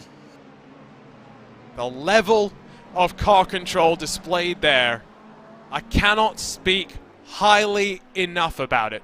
What I will say is that in some ways this feels like a real-world race. 17 GTP cars, yes, took to the green flag, but guess who's just cracked the top 10 overall? Your LMP2 leader, Stanley Deslandes, 10th place overall.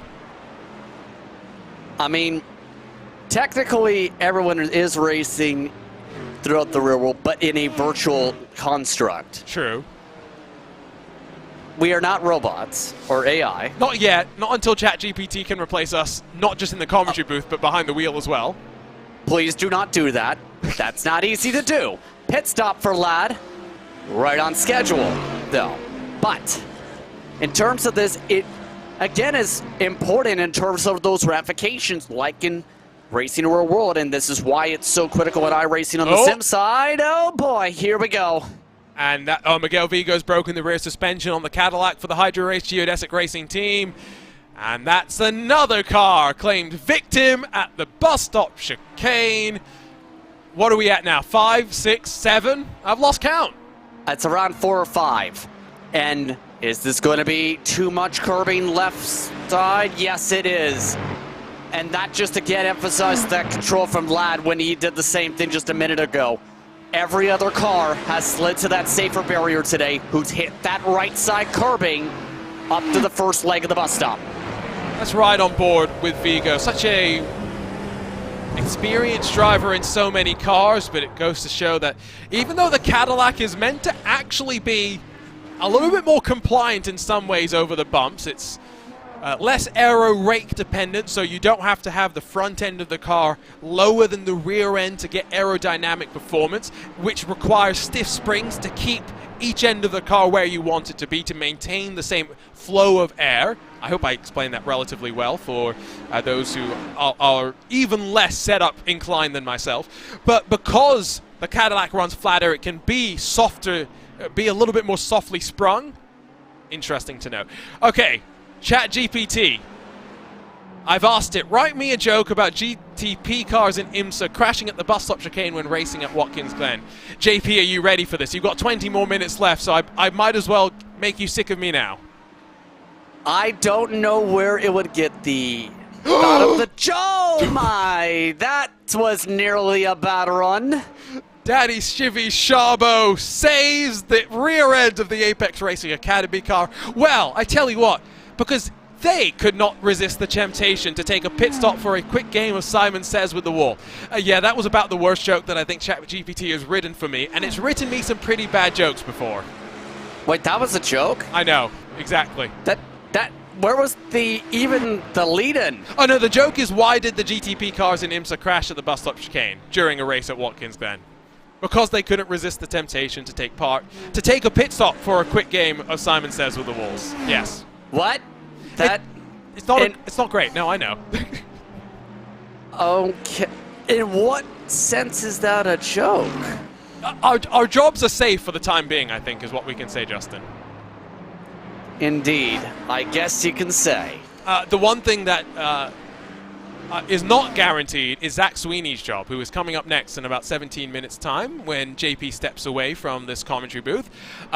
Because I'm not sure if Zach Sweeney knows where Watkins Glen actually is. So we'll find out.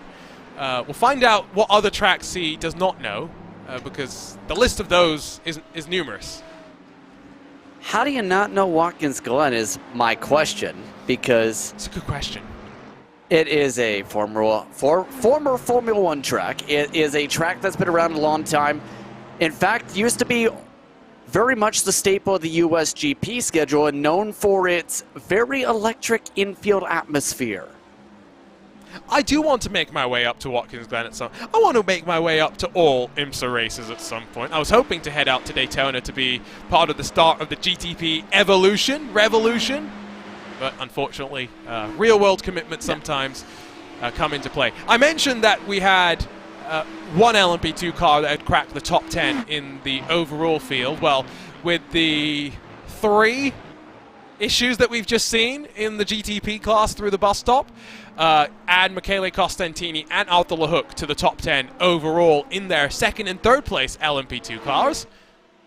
So they're continuing to pound away and just dig into the laps. Like we were mentioning earlier, though, Justin, for Deslandes and for Costantini in this LMP2 class, we'd expect them to get probably out of the car with around less than 3 hours to go. I would say they might get back into the car with less than 2 hours to go because of the fact that we haven't done the triple stints like maybe I was expecting, to split the race into 3 2-hour chunks.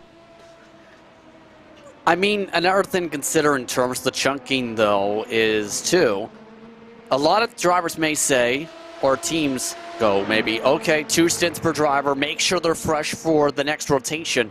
Almost that might be the thought process, too. After all, the estimated pit stops are about even footing.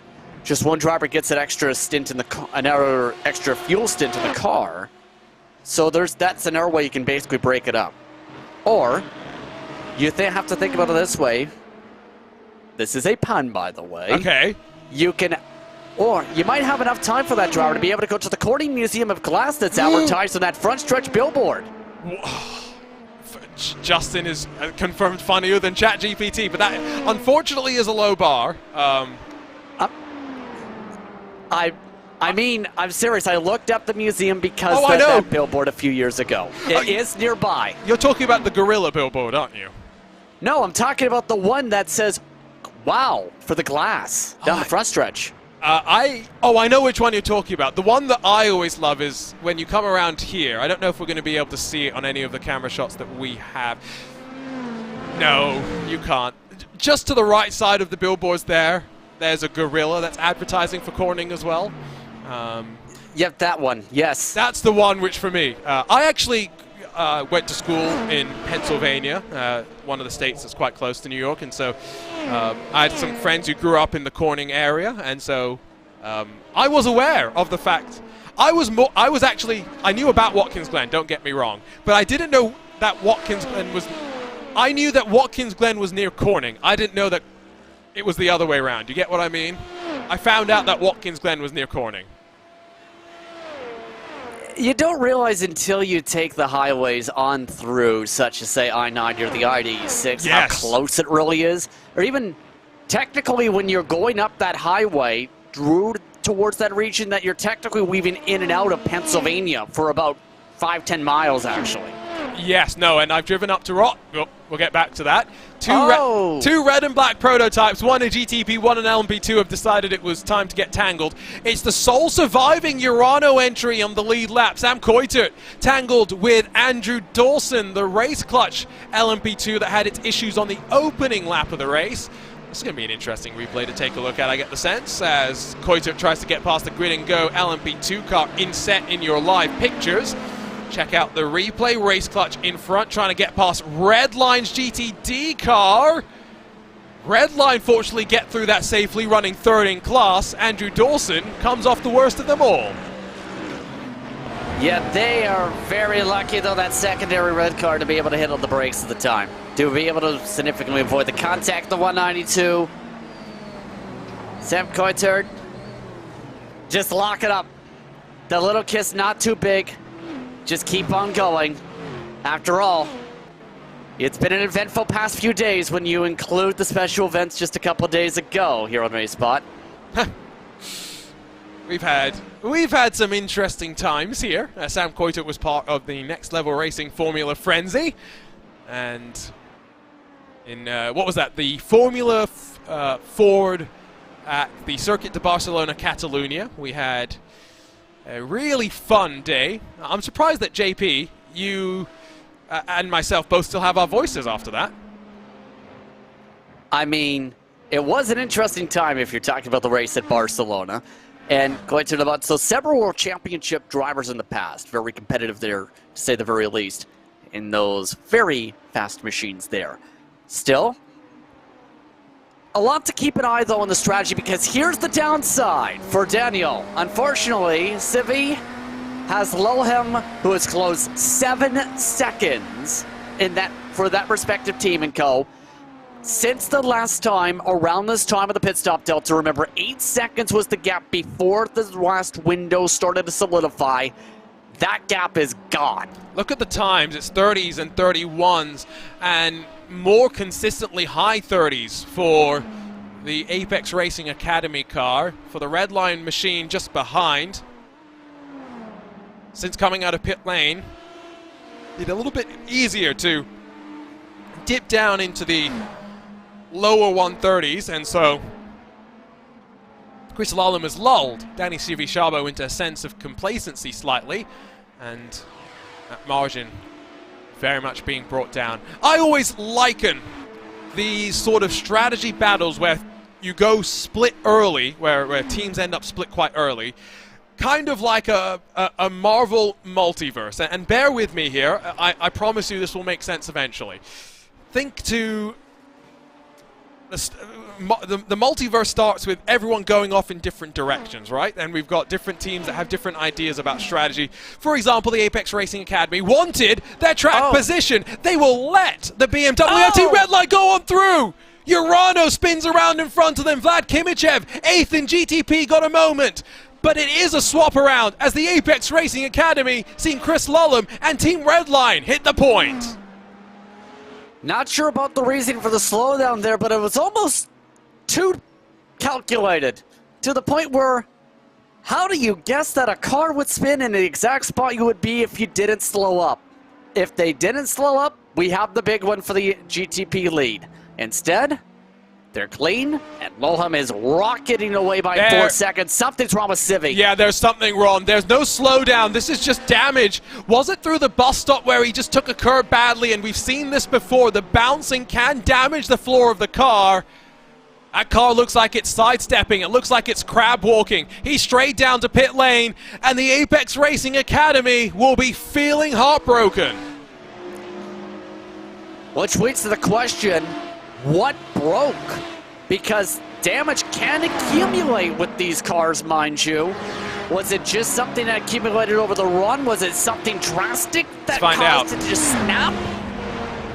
Let's find out. So it looks fine. Uh-oh. Oh, they did hit He gets a touch from behind, just in that checkup in the accordion. Vlad Kimichev really couldn't do too much about that. Let's not place too much of the blame on the shoulders of a car that has already been through its own bits of drama, but... Yeah, that was a hit from the left side. Yeah, that's the reason. That broke the tie rod, and that explains the slowdown. You can see instantly as well. I mean, separate is the move for Vlad Kimichev, going for a gap down the inside of Team 75, Bernard by SimRC.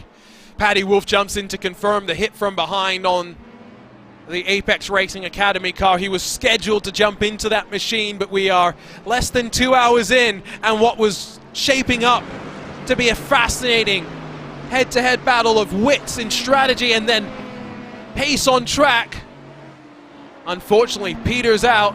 Redline now 1 and 2. It's Lullum from Benito. Mivano now running third. 8 seconds clear of the Williams Esports Marla car. That might actually be trying something different on strategy. We are left with 6 GTPs left on the leading lap. Less than 2 hours into the race. And interesting enough, for those asking, and there is one question. Are there Cadillacs today? Yes, they're all crashed and gone, unfortunately. We had the, what was it called? Done and dusted esports car that was doing quite well until it was not.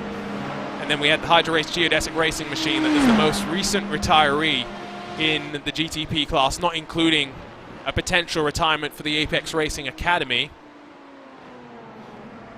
I didn't pick out which of the Apex Racing Team LMP2 cars that Shivi Shabo got checked up behind, but it's allowed Costantini to build up, to lose about 2 seconds as a result. Swap around has just taken place for second in GTD as Sven Haase runs away in the charging prancing horse to give the Ferrari its true and proper title.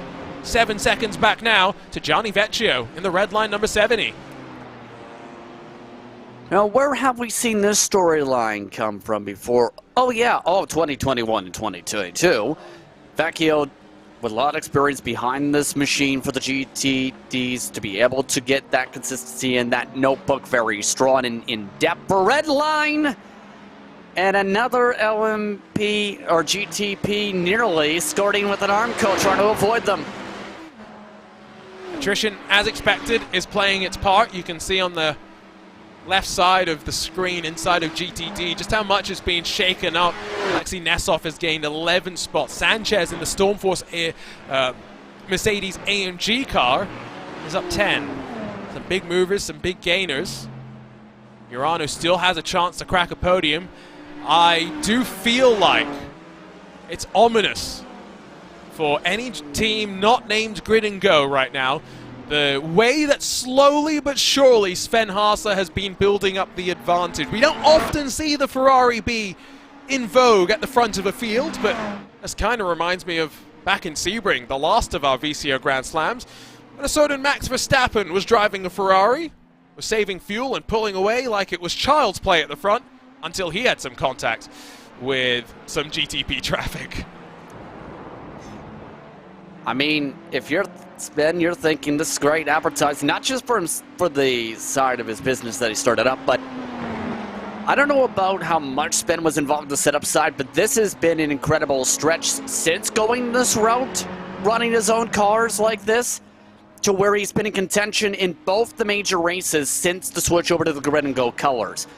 This car is absolutely flying in this Ferrari, and really, it's going to be the true test if Vecchio is able to close up to it. Yes. Given that he's been able to work up to second, now can he continue that charge on forward? Charge up the inside of Felix Quirnbach as Alexei Nessoff up to fourth in that Mercedes AMG Urano entry. So to Muto behind in the Williams Esports BenQ machine. Right purple front end. They get a GTP car ducking and diving through them. One of the Movano cars able to slide through safely with Fraser Williamson on driving duties.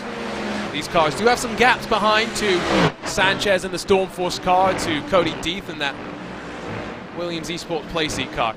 JP, only a couple of minutes before, unfortunately, we say goodbye to you. It's been a fun couple of hours. They've blown on by as much as apparently you and me have been disagreeing for 2 consecutive hours. But can we agree on one thing, which is that I felt like the race actually started off somewhat calm. The storm has developed since then. You're right. It was calm in the early going. Then 3 minutes the race came in with the traffic. And that's kind of just how it plays out, where traffic calms down, picks up, intensifies, and then becomes an absolute hurricane. The calmest part of today was the opening laps and the pace laps, yes, but Watkins Glen is going to Watkins Glen with traffic today, and we're already seeing how much of that is blending together, where now it's a constant swivel of traffic. I want to phrase this the right way, because I never enjoy seeing cars have issues. I think a lot of people will know that I've had my fair share of frustrations as Felix Quirnbach off to pit lane. My frustrations with how prototypes have been involved in incidents with slower class cars over the years, especially on the microphone.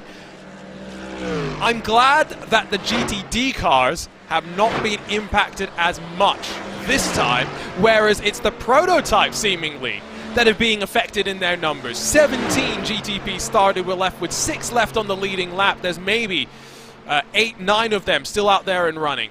GTD started with 17 as well, but in stark contrast, 12 cars are still left on the leading lap there.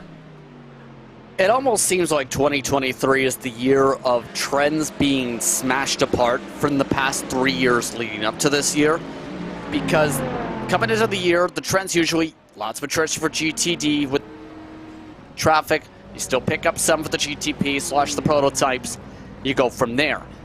Or the attrition ends up being the mid-pack runners and ends up flipping the script that way, per se, for those running in the back half of the top 10 or not, if not top 5. This year, in terms of as a whole on the special event calendar, it's been the leaders that have seen a lot of chaos in their wake this year with the traffic. Elias Riker takes over from Felix Quirnbach. He's out on track in that 89 for BS competition. Before we let you go, JP, let's check in with your predictions. Team Redline, Williams Esports, and Williams Esports. I say that you're looking good in GTP with Redline 1 and 2. I would feel a little less confident in LMP2, even if Arthur LeHook has run third quite handily for the Williams Esports Chill Blast team. He heads off to pit lane right now, in fact. How are you feeling about GTD, though, where, again, Williams Esports up in the mix inside the top 5, down on pit lane? I think at the very minimum, I've got all 3 predictions in the podium, so that's the bright side. And after all, what's the saying? Consistency wins championships. Consistency wins the prediction. I love it. JP, I say consistency wins championships way too much, and I'm glad that now we can start saying that for our predictor as well. Thank you for what's been a fun 2 hours. Before I let you go, though, if you are going to predict a winner that is not Williams Esports inside of GTD, who do you think comes out on top? who is not them. Honestly, Team Redline, I think, is a very big favorite for Vecchio.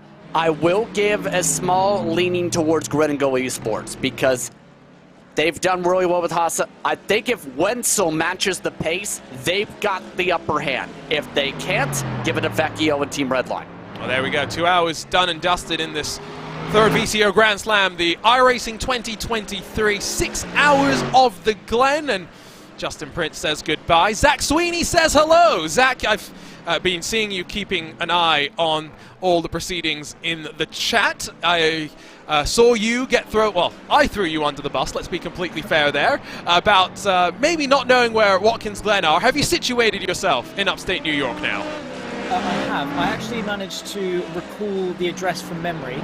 Okay. From memory, it's 2790 County Route 16, Watkins Glen, New York, 14891 in the USA, funnily enough. And that was all from memory. That was with no assistance from Google, I can assure you.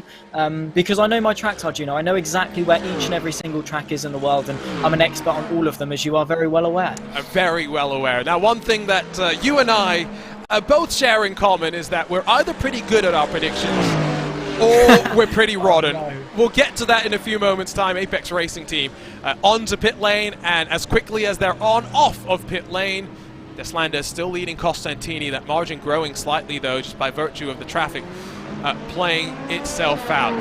What surprised you most, Zach, of these first 2 hours as you start to pick up on some of the storylines and the trends of what's going on right now? What's the major shock that you see? I'll be honest, it's the fact that the initial part of the race wasn't a war zone, and it actually took a little while for Watkins Glen to be Watkins Glen. That in of itself is quite a big surprise. I do like what you and Justin were touching on a little bit earlier on about the sort of the differences in strategy, how there is a little bit of disparity between a few teams. It's not quite, the same unanimous, uniform strategy. There is a little bit of wiggle room, and different teams sort of touching on different strategies, going for maybe a couple laps longer, trying to limit or completely eradicate that final splash and dash towards the end and cut out a pit stop entirely. Yeah, so many different storylines to sort of uncover, and well, there's just been carnage and chaos all the way through to sort of throw some twists and turns in those narratives. Hopefully, as we reach the halfway mark of the race, things start to settle down just a little bit, but I have full confidence in the drivers that, no, they won't give us any sort of a reprieve whatsoever. Lexi Nessoff, we were following his Mercedes AMG Urano car. He's into pit lane after a 34-lap stint. Dragged it out as much as he realistically could, along with Sotomuto in the Williams Esports BenQ car. Michael Gianni will end up coming in with them as well. And I think driver changes seem to be going on across the board. Sammy Matty Trogan jumps in, and so great to see someone that has parlayed sim racing and a iRacing Rallycross World Championship into a seat with Walkenhorst Motorsport. Continue to be a part of that Williams Esports effort when he gets some time. 3 seconds, though, is the margin now between the two Apex cars at the front. I was kind of speculating that if you were Stanley Deslandes and Peter Berryman, surely you would be aware of the fact that you were going up against two teammates who wanted to win their third consecutive VCO Grand Slam. But what team orders, right, Zach? I mean, Apex Racing Team's Apex Racing Team, right? I mean, regardless, the team as a whole would still retain the 100%. I just think that 199 would want it all to themselves in the most selfish way, but maybe it's a bit of team banter. Maybe at the Apex Racing Team dinner table, they sort of want to have their own little slice of the pie and saying, you know what, now we ruined your day with that one at Watkins Glen. We sort of, yeah, I don't know, I'd love to be a fly in the, on the wall in that room if they do manage to pull through. But 3 seconds is not a lot of time. So I don't know, it does depend. I guess it depends how hard or harsh Stanley Deslandes and co want to be relative to the 199, and whether they want to be like, oh, you know, yeah, absolutely 199, off you go on your bike, you can take the win and you can take the 100% record, or whether or not they want to share some of the glory. And on the flip side of that, it depends as how selfish the 199 wants to be in trying to keep that 100% record. But I don't know, if you're going to have a 100% win record for Grand Slams, surely you've got to, like, surely it'd be it would feel better to go out on circuit and win it rather than not necessarily be handed it, but sort of be allowed to get it. Do you know what I mean? No, I do. And to be perfectly clear, I'm not insinuating that they are going to just pull aside. I just want to make sure I'm making that clear. I just like that there's a little bit of a story to track here. The fact that it's for both Michele and Elvis, there's a third physical trophy that they want to put up on their mantle, rather than just, you know, saying that, oh, I won the third special event of the year. There's actually something to fight for. And it does, I think it incentivizes you that little bit more. Elvis, in particular, told us about the, like, 60-plus hours of practice he did before Daytona earlier this year. So, yes, definitely something that we'll keep in mind. And it's a long wait before the final Grand Slam. What, January for Daytona, it's March for Sebring, now June for Watkins, and now we have to wait till October for Petit Le Mans. It's way too long. Yeah, I don't know. It's been nice to sort of have him in 2-3 month intervals between the Grand Slams. But what it does mean is there's quite a bit of suspense building between now and Petit Le Mans. Yes. There's a lot of build up, and to be fair, there's a lot of special events in between. So no one's going to be bored or anything like that. There's plenty to sort of dissect yourself with. But in terms of Grand Slams, then yeah, sort of a nice suspense built between now and then, particularly if the 199 does manage to win, because they're going to be sat there with that 100% record for what, 4 months until we go to Petit Le Mans. So yeah, I don't know. It's going to be quite a substantial amount of pressure built up until that Grand Slam, because it's towards the end of the year as well. You want to sort of end off the year of Grand Slams on a high. So yeah, but then again, also with that, on the flip side, they've got plenty of time to sort of juggle commitments and practice for it. I will point out a couple of things in GTD that have happened through a pit stop cycle, most notably the fact that the Mahler Racing team have committed to a splash and dash and have headed down to pit lane slightly earlier relative to the rest of their class, but more importantly, and maybe more notably, have paired that up with a slightly shorter pit stop itself. So they very much recognize that they are slightly maybe on the back foot compared to Grid and Go, and are trying to now force the issue just that little bit more. We'll keep an eye on that and how that fares out. Red line only about 4 seconds, 3.5 seconds off the back of now a Rico Wenzel-driven Ferrari. Ole Steinbraten doing the chasing.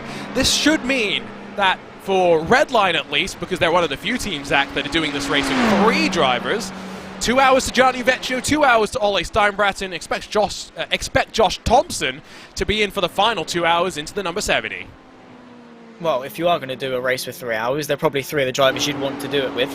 Let's be honest, they are all fantastic in their own right. So, best luck to them. And well, I was about to touch on the fact that, the more drivers you put into a car, the more people you have to cater to, the more compromises you have to make with your setup. But sort of as a trio, all 3 of them, and Team Redline as a whole, they've sort of worked out how each driver likes the car. They've worked out how to benefit into all 3 and make it work. So I don't really necessarily think there's going to be major disparities lost because they've got 3 cars. I think it's just sort of an extra quirk in the system. And well, I guess with that there are more things that can go wrong. If one of them has some tech issues or something like that, compare that to say a 2-man team or whatever, they've got less variables relative to Team Redline. So yeah, it's not. I don't think it's going to necessarily be a major issue, but if something does go wrong, that it's more likely to apply to Team Redline than anyone else. It's a really good point that you bring up when it comes to technical issues, because that's definitely one thing that you have to keep in mind if you just have 2 drivers is as long as you meet fair share, which is not necessarily a hard target for those that are wondering what fair share is. iRacing requires that each driver that gets into the car and does a lap complete a minimum fair share requirement. Once you've completed that, though, if one driver has a power outage and can't get back into the car, 6 hours, okay, maybe one driver can power through all of that. It's why we don't see that very often in a 24-hour race act, because if one driver gets a power outage, regardless of whether fair share was completed or not, if someone has to do 12 hours by themselves, yes, they can do it. It's not always fun. I can probably think of quite a few things I would rather do than do a 12-hour stint straight. I haven't got a sim at the moment, so it'd probably be on a keyboard, which wouldn't be fun anyway, in of itself. I wouldn't want to do a single lap. But yeah, there's just so many better things to do. You know, as a driver, you get fatigued, particularly if they're in the UK right now. Anyone driving the UK in a sim, I feel for you so badly. How warm? Because of the heat. I honestly, I can't even tell you. It's just warm. I was driving home today and I was like, no, absolutely not. No, I give up. So I can't even begin to fathom what it is. That's me with my windows down. That's me sort of windows up, AC on even in my 21-year-old car, I can still have AC on. Let alone when you're sat in a sim rig with your force feedback wearing around your PC, wearing around your monitors, all giving off heat, yourself giving off heat, the tension of races like this. I'd rather not. So yeah, it's probably a good thing that they limit themselves with the fair share, and a good thing that the Watkins Glen race is a little bit shorter than others, so much so that it's not ideal, but I guess it's manageable. We've seen people do the 24 Hours of Daytona solo. You get disqualified if you do special events by yourself. A lot of people do it for charity. Was it Keenan Kusin that did 382 laps at Daytona in 2022? And his reward for doing all of that, he gets to the checkered flag and immediately gets disqualified. It's one of those things that I really commend the people that do it, especially, I think most recently we had the attempted 24 hours solo by Michael Polishek at the 24 Hours for the Nürburgring. Unfortunately, he retired in the first hour. It did not go all according to plan, but sometimes that's the way that the Nürburgring Nordschleife will be. Check in with LMP2 because we've got Apex 1 and 2, we've got Williams 3rd and 4th, and then we've got some teams that have slowly but quietly climbed their way up through the field. Veloce's up in 5th spot. You've got Coanda, Michael Romanidis, former F1 esports driver, sits in 6th spot. Coanda, one of the 3 teams that have gained 7 spots in this race so far. Respect to them. Again, wow, look at that. That is good climbs. And obviously, with it being a shorter race, you've got less time to make those positions up. So, well done to them. Obviously, the Williams Esports Razor car as well up there in 4th, up 6 places. Not doing too bad either. But, yeah, I suppose they're the ones that have been able to best benefit off people's issues and things, which, haven't been few and far between a race like Watkins Glen. I mean, just look to Race Clutch, who is the team that I tipped to win LMP2. They've had issues, and, well, respect to the ones that have been able to gain. Glad that you talked about that, because we're just about to talk about predictions very quickly, because as we head off into a pit stop cycle, it's Team Redline and Enzo Benito in the number 69 that will be the first in GTP to make their way on down. Why don't we very quickly have a look at what the predictions were looking like just before a couple of cars dive down onto the pit lane? And I tell you what, why do we start? Because we haven't seen what Zach Sweeney's picks were. With RaceSpot and how we're standing, Zach picked Redline, Race Clutch and Williams. You're just inside of the graphic. Be at least grateful that your pick's better than Mike Yao, Dustin Ollis, and then Stefan Schlacher. I am coming back into my own. Lorenzo and Justin, be warned. Arjuna's coming for you. It's actually disgusting. Honestly, I'm ashamed. I woke up this morning, I was like, oh, you know what, I need to put some predictions in. I was like, you know what, Race Clutch, yeah, they're quick. They've won Endurance Series on other platforms and things. They'll come into today and they'll be quite quick. No, unfortunately not. They've had their issue. The other two weren't that bad of a pick, as you can see, the viewers as well. The viewers, can we just say, well, we're going to be out of a job soon. Forget ChatGPT. You've got Kevin and Arturo and Dominique who are going to come and take our jobs. No, I think we've got some problems. And I like the way that you've got drivers tied on points who have gone in about it in different ways as well. Look at Dominique and Jester, Williams Esports and Apex and Grid and Go. There's only one common team across the two drivers or two viewers tied with 7. And remember, these are viewer predictions as well. We asked for your input before we went racing. They were locked in before qualifying, so you guys couldn't update them based on how the pace was looking in the Go Fast session. Kevin Burrell looking like he might win a Race Spot jersey very soon, although he's still got 3 hours and 45 minutes left to go before he can pick what color, what name he wants to put onto the back of it, etc., etc., etc. You know what you can do if you're not going to win the RaceSpot jersey, though, head on over to armor.gg, find the RaceSpot collection, and use the coupon code RaceSpot to get 5 or 10% off? It's one of the two. Look at that great salesmanship. Honestly, the marketing team, sign up Arjuna because he will 100% get your discount codes right. Hey, you know what I can do? I prepared for this. If you're loving what you're watching, if you're not an iRacing subscriber already, head on to iRacing.com where new memberships are 40% off every day. Find your way to your own checkered flag. Start your iRacing journey today. How was that, Zach? Well, again, it came at the discount that you stumbled. But apart from that, no, it was good. It was good. I have to say, when it comes to like segues and things, DJ Clark is one that's always pretty good at them. He does love his good little ad segues and stuff. So, yeah, I don't know. I've never really had to promote anything. So fair play to you, Arjuna. You're doing better than I could. There we go. If you want, you don't have to just buy RaceSpot. Things that have RaceSpot on them. We also sell the very popular Is Max in the split shirt? Which, to answer the question, no, he's off in Canada this weekend. Although I would not be shocked if he's watching somewhere getting ready for the action later today. And there's also the We'll Do It Live shirt, which, trust me, for those that were around at the start, especially on the iRacing Esports Network, there was plenty of We're Doing It Live behind the scenes. Glad to have your company, though. 3 hours and 44 minutes left to go. Still BMW M Team Redline that leads. They should be down to pit lane maybe this time by on the 28th lap of their run. There are some big swings in strategy. Williams Esports Marla's only 23 laps into the stint, so they'll be out there for 4, 5, maybe more laps longer. Track conditions, it's gotten quite gloomy. I'm not sure if that's reflected in track temperature, though. Yeah. Well, we'll have a look. No. Well, no, absolutely not. Quick answer, no, it hasn't. It just looks nice, as you are right.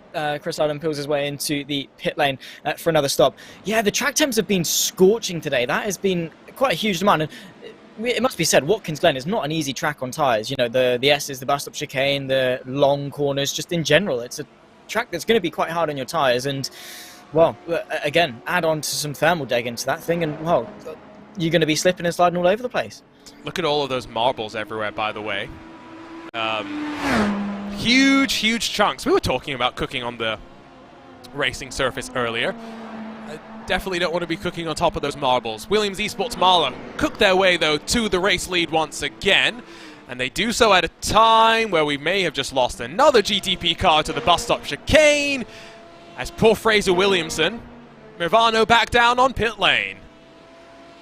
Ooh, that is not great, to say the least. And to be fair, we have had our fair share of incidents at the bus stop. Let's take a look as to actually how it happened. Probably just a textbook over the curb, car's bottomed out, had a bit of a jump in a bit, mate. And wow, I have to say, that the new damage model is very aesthetically pleasing. It is. In the most sadistic way possible. Oh, can you imagine the poor mechanics just watching this and thinking, oh, that front clip's gone. All the toe links that I've got to fix. Oh, I don't know. It's a bit sadist if you ask me. It is, but we love it because there's no real mechanics. It's just a driver sat in pit lane for a long time thinking, when can I get back out? This is killing me. So that's the next step, right? iRacing's adding rain, and we've seen some of the forecasting features and whatnot that they've been talking about, and how big sim racing teams no longer just need spotters, engineers, strategists. They're going to need weather people as well. Is the next thing that iRacing's going to add iMechanic, an add-on to iRacing where you get to actually play out and cosplay as a race engineer? Honestly, that'd be quite cool. It's unless they sort of, you know, like the quick reaction times that you see in like the older F1 games. Yeah. And things, you have to like press buttons to fix different parts and like misclicking and things. You'd be sat there for a while pressing various keys and stuff because long repairs suck. But yeah, I don't know. There's probably a way to do it. Yeah, it'd be interesting. It just adds more strain into top teams, but there's going to be people out there that would love to just be a mechanic in the virtual world. Dane Baird says that Apex already have a weatherman. Yes, Dane, that's because Kevin Ellis Jr. was hired by RaceSpotTV for the 2022 Daytona 24-hour race. So technically Apex has a weatherman, but he's only ever broadcast live on RaceSpotTV. So I'll just make sure to point that one out. It's Matt Emery who's in that Veloce Vex car now, is taking over from Tamas Shimon in what is now a fight for 5th. This is where we'd expect the likes of Veloce and VRS Coanda to really end up being. Although, in the case of Coanda, not with their traditional driver lineup as mentioned. You have Ayn Chan Guven, the driver that competes in DTM with Team 75 Bernard, but shares this number 92 with F1 esports driver, or former F1 esports driver, Michael Romanidis, who has been competing across the sim racing world, and it's nice to see the adaptability. More importantly, I think it's just nice to see Viras Coanda out there in a special event again. Yeah, it is nice to see, of course, and touching on obviously the F1 esports versatility and things, it's amazing to see sort of how they can branch out into different areas and still succeed, because people sort of bash them to get on a real sim, blah blah blah blah blah. You're not very good if you can't do it in iRacing sort of thing, and well, now they're here and now they can do it quite well. I remember seeing Lucas Blakely in some of the Friday Night Prime Times in the IRO4, and well, to some good success, so the transferable skills definitely are there. Jarno Opmeer comes into iRacing to do his streams and things, and his iRating's pretty decent, he's fairly quick. So yeah, the skills are definitely transferable, and it just goes to show that even though they're not at the top, well, they are at the top level in the best sims now, but even though maybe their standout achievements aren't necessarily in the top sims, they are still very, very competitive sim drivers. So yeah, good stuff to see, and obviously the success of F1 esports drivers transferring into the real world. Lucas Blakely's doing GB4 this weekend. He is, last minute sort of deal it seemed. He got the opportunity in practice that very quickly snowballed into the weekend race drive as well, so looking forward to seeing how things will go for him as your red line cars cycle past this LMP2 battle that we keep our eye on for the time being. There's your GTD leader as Oscar Irene uses what is a lighter car to build up an advantage to Rico Wenzel in the Grid and Go Esports 001. I did note that Sven Haas has been very happily chatting away on RaceSpotTV's YouTube chat, keeping an eye from outside the driver's seat. See when he expects to get back behind the wheel. Yes, just to confirm, this is a Mahler Racing Team car with no relation to the Williams Esports Mahler car that leads in GTP, Zach. It's not confusing at all. It's not. It really isn't. Yeah, I don't know.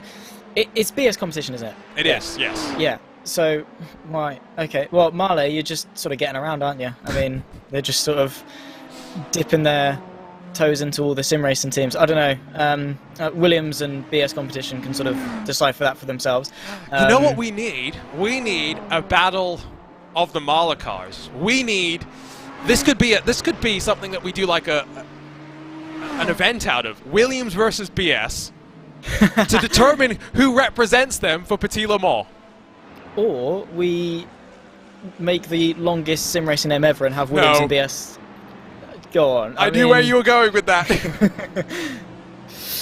Come, I mean... Is it BS Williams? Is it Williams competition? Which way are we going with the combination of the name, you know? Well, you could go Mercedes AMG Williams Esports Marley BS competition. Oh, boy. Go on.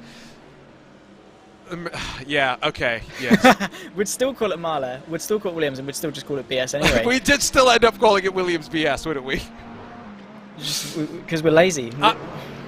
I'm just saying again, by the way, that I won't charge royalties for this idea. Williams versus BS for the crown of Mahler representation at Petit Le Mans later this year, the final VCO Grand Slam. Okay, I'm here for it. Maybe we can do it in each class as well. We can do it a best of 3. One race in a GTP, one in an LMP2, and then one in a GTD. You see? Or we whack them into, I don't know, what else could we whack them into? Something very obscure and no relation to Petit Le Mans, and then just have at it. iRacing Formula, well, no, it's not the iRacing Formula 4 anymore. Get them on F1 All-Stars, Mario Kart. Let's get them to do something totally not sim racing related at all. Let's get them to play Rocket League. Nah, because it's still cars, kind of. I mean, it's closer to football. They've got the new time trial thing where you race down the mountain and then score. So that sounds like Trackmania more than anything. Get them on Trackmania. I don't know. Just do a tournament of all the sims. That's Make not it a fair to day-long BS thing. competition because they've got a Trackmania team. Well, Williams need to get good then, don't they? They need to get better at Mario Kart and then make up for it. For those that remember the long rain delay of, was it 2021 Daytona 24, when we had about, 4 or 5 hours of hold before we could get going with the racing. We ended up seeing Williams and I believe it was BS play tic-tac-toe on Twitter. Oh, God. So that's what we're going to do. Tic-tac-toe. Tic-tac-toe. Yeah, but they always end in a draw. Or like every tic-tac-toe ends in a draw. It does. I don't know. Gap between your Apex teammates, by the way, has come down to 1.2 seconds. Been keeping an eye on the pace out of Michele Costantini. Got 8/10 back just this last lap in terms of traffic favoring him. The traffic will give and the traffic will take. It's an inevitable part of motorsport. It's going to be interesting in terms of GTD how this traffic fares, because Rico Wenzel no longer enjoys a buffer back to Redline and Mercedes-AMG Williams. Steinbratton, Beliziotis on the case, and what might be potentially the fight for the victory depending on where Marla end up. Well, bring it on. I think the slightly split strategy is going to be very, very interesting, but at the moment on track it's Grid and Go, Team Redline and Williams. I'll be honest, I've not really ever seen much of Grid and Go when it comes to special events or sim racing entirely. Maybe that's a lack of experience or whatever, but to see them up here and competing with Redline and Williams must be they must be chuffed at the moment to be leading the way. But well, that pressure is definitely going to be cooking quite a lot. Not quite like a medium rare steak on the track surface of Watkins Glen, but it's going to be cooking nonetheless. It's going to be building up, and well, bring it on. I'm really looking forward to this because we're approaching the halfway mark, and to still have 3 teams this close is pretty good. I get the sense as well that factor in the split strategy, and it is a 4-car battle. It is not a 3-car battle. It's very much Marla in contention as well. Sam Koitert brings Urano Esports HP in the GTP down to pit lane if you're tracking the sole remaining Urano contender on the lead lap. A reminder that the track conditions are as toasty as they're ever going to be. Once we hit 1:30 p.m, we hope that the track temperature will start to drop off slightly, but that's, I think, more a hope and a prayer for the drivers than an expectation and a guaranteed fact. Beliziotis not close enough to Steinbratton into the bus stop. The draft being reduced for these cars makes it that much harder to get the moves done. And these drivers will have to work hard. Grid and Go want to reassure you, Zach, that you shouldn't worry if you don't recognize them too much. We haven't seen them very often because they've only been around since the iRacing Nürburgring 24. They're just babies. Wow, look at them go. I mean, I do love an underdog story, and not to say it's they're sort of like, you know, underdogs as in like, oh, it's a miracle that they're up there, because they very much do deserve to be up there. But in terms of like a new team, fresh blood, I'd suppose, Team Redline and Williams are looking at it, you know, fresh prey. That Grid and Go car is really, really exceptional. It's nice to see the Ferrari doing quite well up in front, and well, yeah, bring it on. I mean, spot on the #1 number. So, well, yeah, surely the only way is up for them. Surely the only goal is to take the victory. The baby in the commentary booth calling the team a baby. Yeah, because I need someone to call. I need someone. Yeah. All right. Okay. Yeah. I'm just saying, Padawan. Yes. I'm not a fan of this, by the way. 001. That's not a number. Just have one. Yes, because 001 is not a number. It's a string. But what by which I mean, for those programmers who are listening, 001 can only be represented in a string format, not in a numerical format. Anyway, I will stop ranting. I didn't get any of that. That was not English, I'll be honest. Yeah. Cool. Fair enough. Awesome. Right. Yeah. So I don't know tracks and I don't know coding. Fantastic. That's fine. Don't worry. I don't know much about coding. We all just asked ChatGPT to do it for us. That's what I've been told. Fair enough. Honestly, no, that's just efficient. It's efficient working. If you've got a tool, you know, you don't see mechanics, you know, undoing nuts and bolts with their hands, do they? They're going to get a ratchet to do it with. Okay, if ChatGPT ever gets to that point where, as commentators, we can use it as a tool, I'll be very, very happy. Should I ask it to write another joke for us, Zach? Go on, let's hear it. No, I'm going to surprise you. I'm going to think of an interesting prompt to feed into ChatGPT. Oh, here we go. And then I will, surprise you. Within the next 30 minutes, before we get to the halfway mark of the race, I will surprise you with ChatGPT's best joke. By which I mean its worst joke. We at least can be guaranteed our jobs as commentators for the time being. Although I do find it quite interesting, this idea of automated racing. I don't expect it to replace regular racing, but have you seen some of the robo race and some of those? Yeah. Okay, ignoring the clip where the car gets the command to go and it drives straight into a wall. It's really interesting how they are trying to compress all the things that drivers think about in real time into code. Yeah, but with that also, I mean, sort of an idea of racing, sort of for manufacturers, is to learn from racing. Is Mercedes looking very daunting in the rearview mirror of Ole Steinbretten. Sort of the whole part of the idea of racing is for manufacturers to go with the big boys, test the big tech, and then apply it to sort of their road tech machinery. So sort of one of the real world applications of the robotech could be, you know, self-driving cars and things, and adding to automated driving, which I don't want. I've only just got my driving license and I really enjoy driving myself, so no thank you.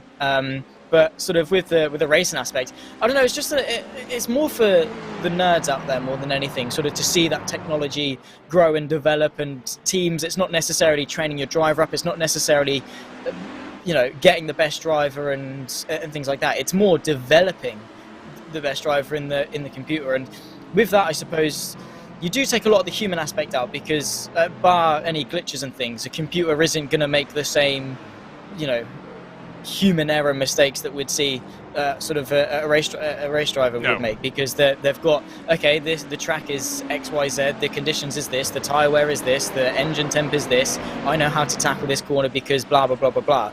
It's not going to make a whoops, the track was a little bit wetter on the inside there than I realised, I've span it into a wall. You're going to lose a lot of that. But from sort of a technology standpoint, I think it's interesting, but I don't really know, is it going to be something that's good to watch?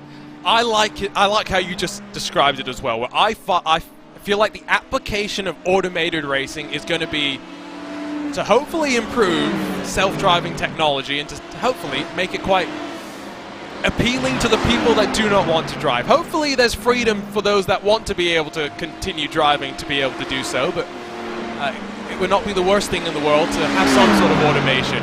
Inside though, for red line, as Steinbretten finally slides past Rico Wenzel. He's seen enough of relatively consistent lap times, but maybe not up to the speed that Steinbretten expects. Wenzel almost gets passed by Belitsiotis as well, because in the act of being passed, slightly checked up through the bus stop, and now almost a full second between second and third.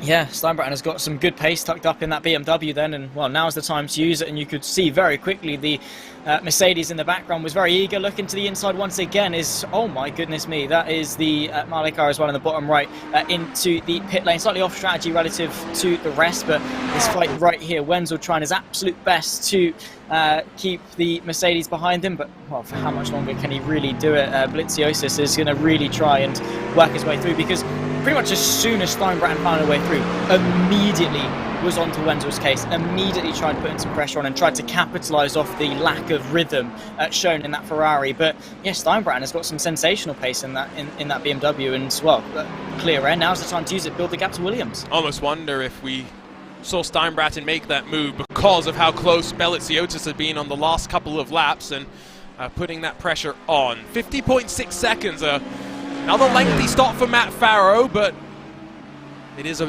all with the intention of cutting out a pit stop come the end of this race. He feeds himself out into some clean air as well, I believe. Up the S's, finds himself into a nice pocket to settle back into a groove. Matt Farrow finding himself 37.5 seconds adrift from your race leader. He shares this Williams Esports Marla car just with Josh Ladd, another two-man effort. It is, again, like I said, a short endurance race, and the time lived on the podium for Grid and Go slightly short, at least for the time being. Belitsiotis does get past, and Grid and Go will be watching on now from fourth. Yeah, probably the best thing for them to do, because obviously the pace that Williams and Redline have got at this stage is clearly a little bit better than what they can produce in that Ferrari. Rico Wenzel, I think, more is just choosing survival more than anything, and maybe you can sort of learn. I mean, they're not necessarily a new driver or whatever, but a new team and things, and well, you're up against the big dogs, so sit behind them, learn something, save some fuel, use the slipstream, whatever it is. Try and use the experience as a learning curve, and maybe in the next 3 hours you'll find yourself climbing back into contention, because it's not necessarily a case that Redline and Williams are just running away with things. Yes, Redline is a couple of seconds ahead now, but Williams, they're still there. Wenzel's still able to sort of sit there in contention, so just use it, save some fuel, lift and coast, save the tyres a little bit, be a little bit more conservative, and in the long run maybe take the fight back to them. But I think Wenzel made the right choice in not overly defending too hard, because at the end of the day, what does he gain? He doesn't really gain much. All he's going to do is hurt the races of all three and maybe hand the baton to the Marley Racing team that's now leading the way. So as a mutual thing, a mutual gain, it was probably the right idea for Grid and Go just to accept it and sit behind for now. Zach, I come bearing gifts. Oh, here we go. Oh, I've got something even better for you. Florian Hasper, man behind everything VCO, has had his own little chat interaction with ChatGPT, and he's come up with something quite good. And so, I read to you a poem about what we're seeing right now. In the ether where metal beasts scream, Arjuna and Zach weave a digital dream. Speaking of races, of routes unseen, yet their knowledge is not as keen. Blame Arjuna, the echoes decry. His insight, alas, often go awry. And Zach, oh Zach, lost in the track, can't tell Monza from an Outback. I'll be honest, to be fair, that's good. Right. That's good. I'll give respect to the AI in that one. Yeah, no, all right. Okay, yeah. You say respect to the AI. I say respect to Florian for being able to get ChatGPT to actually spit out something intelligent. True. That's true. No, that's a skill in of itself. I can't believe I've just been roasted by a robot. No. Can't tell Monza from an Outback. That is legendary. That's going to be my Twitter bio. That is, yeah. That's going on the show reel. Zach Sweeney, hire me, please, because I can't tell Monza from an Outback. Yeah. It's okay. Your insights could often go awry. Honestly. Which I love that you see. This is where you can tell that he piped in blame Arjuna in some way into the prompt, because blame Arjuna, that's just one of those things that we do on RaceSpot. Yeah. Okay, now I've got to up my ChatGPT level. Okay. They should get a college course for that. A college degree, usage. Yes, a bachelor, a BS in ChatGPT.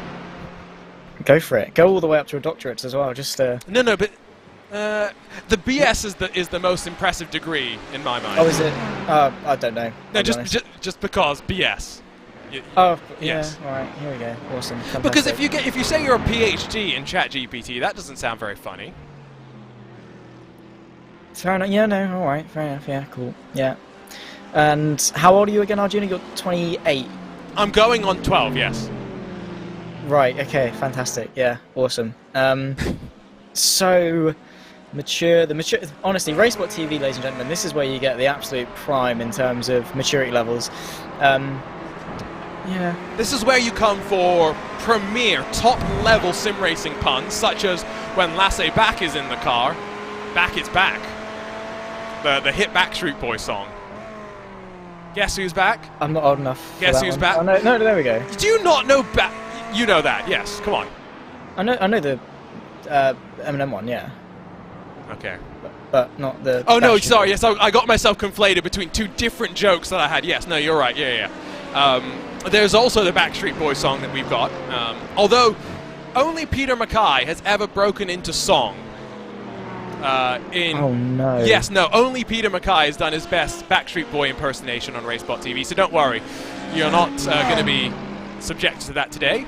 Japard and Grid and Go in the LMP2 class stuck down to pit lane at the end of 24 laps, so they should be heading in once again at the end of the next lap for most cars, with the exception of the Apex Racing team, who will likely go one additional lap. We were hoping to see Williams start to close that margin up to the top two, but third now sits a full 10 seconds off the back of the class leader. Yeah, I mean, Apex have just been doing a fantastic job. Both cars fielded as Williams Esports Shield Blast come into the pit lane, pretty unanimous for the LMP2s, apart from the Apex guys, because they're just on a different level today, it seems. I mean, since the start of the race, that both cars, it's not just a case of one car doing really well, one car maybe a little bit in the background ever so slightly. No, both teams have been doing a brilliant job. Up and throughout the entirety of the race, and it's not a fluke because they've been doing it for near on half the race already, staying within that 1.8 second margin, which I think is impressive in of itself, that both cars have been able to run within that same margin with the traffic, with the chaos, with the strategy, and both cars are still within 1.5 seconds of each other. It should be a very interesting race in that regard, and well, yeah, with the levels that Apex are rising to, with their dominance when it comes to that LMP2 machine, they know it sort of better than anyone. That's been proven in 2023 with their Grand Slam victories so far with the 199. The 198 now wants a slice of that pie, but yeah, from both teams, it's been levels above everyone. I'm still surprised that this LMP2 class has been this quote-unquote dominant, in that we haven't seen as much chopping and changing at the front. Because Daytona 24, I'm not sure how much you remember of that first 15 minutes, Zach, but Nope. Yeah, but oh boy, they tried doing everything except hitting each other for the first 15 minutes, and then the inevitable ended up happening. Inevitably, you must come into pit lane as well, though, and Deslandes followed in by Costantini. They both done doubles to this point, so I would not be shocked if we see another pair of driver changes here. If we see Berryman, if we see Rankin jump on in, and indeed, Deslandes out, Berryman in, Costantini out, Rankin in. Boom. It's better than your race result predictions. You can predict when they're going to change drivers as well. So, awesome stuff from Arjuna there, though. Hey. Let's just remember. Let's not bring up the graphic, Yeah. because my name's on it, and my name's further down the screen than I'd like it to be. The 198's off the jacks, the 199's off the jacks, and away they'll go. You can see I'm segueing away from the fact that my predictions As quickly as you can. Yeah, as quickly as possible. But yeah, no, fair play. Peter Berryman, Elvis Rankin, they've got to get back into the car. They've got to get back acclimatised to things, and maybe that could cause a bit of a shake-up between the two orders if Rankin can adapt back into that car quicker. This is the lineup where we did see them basically bumper to bumper, so be curious to see how it fares out. Off of pit lane they will roll. Now again, just a reminder, they are 6th and 7th overall, given the level of attrition that we've seen in this top-level prototype class. We're talking about Backstreet Boys references in our YouTube chat on RaceSpotTV. We're also having a conversation about how sim races are team never grow up. I think that is the best way to put it. We are children inside always. And as Oscari Rene gets his inner child into pit lane, this is where the compromise comes from having that shorter pit stop earlier. Remember, they did a 30-second pit stop their last cycle through the box. It's only 26 laps later that they're back into the lane, and this time for a full service. Yep, so they'll pull their way back out. The 3 Pioneers that we saw a few moments ago now take 1, 2, and 3. But look out for this Marla car, because obviously taking the short pit stop early means that they can run normally for the rest of the race, essentially, which means that, give it the long game. Well, and go on. That's not a full pit stop. 36.7 seconds is about 6 seconds short of what a full service should be. Okay.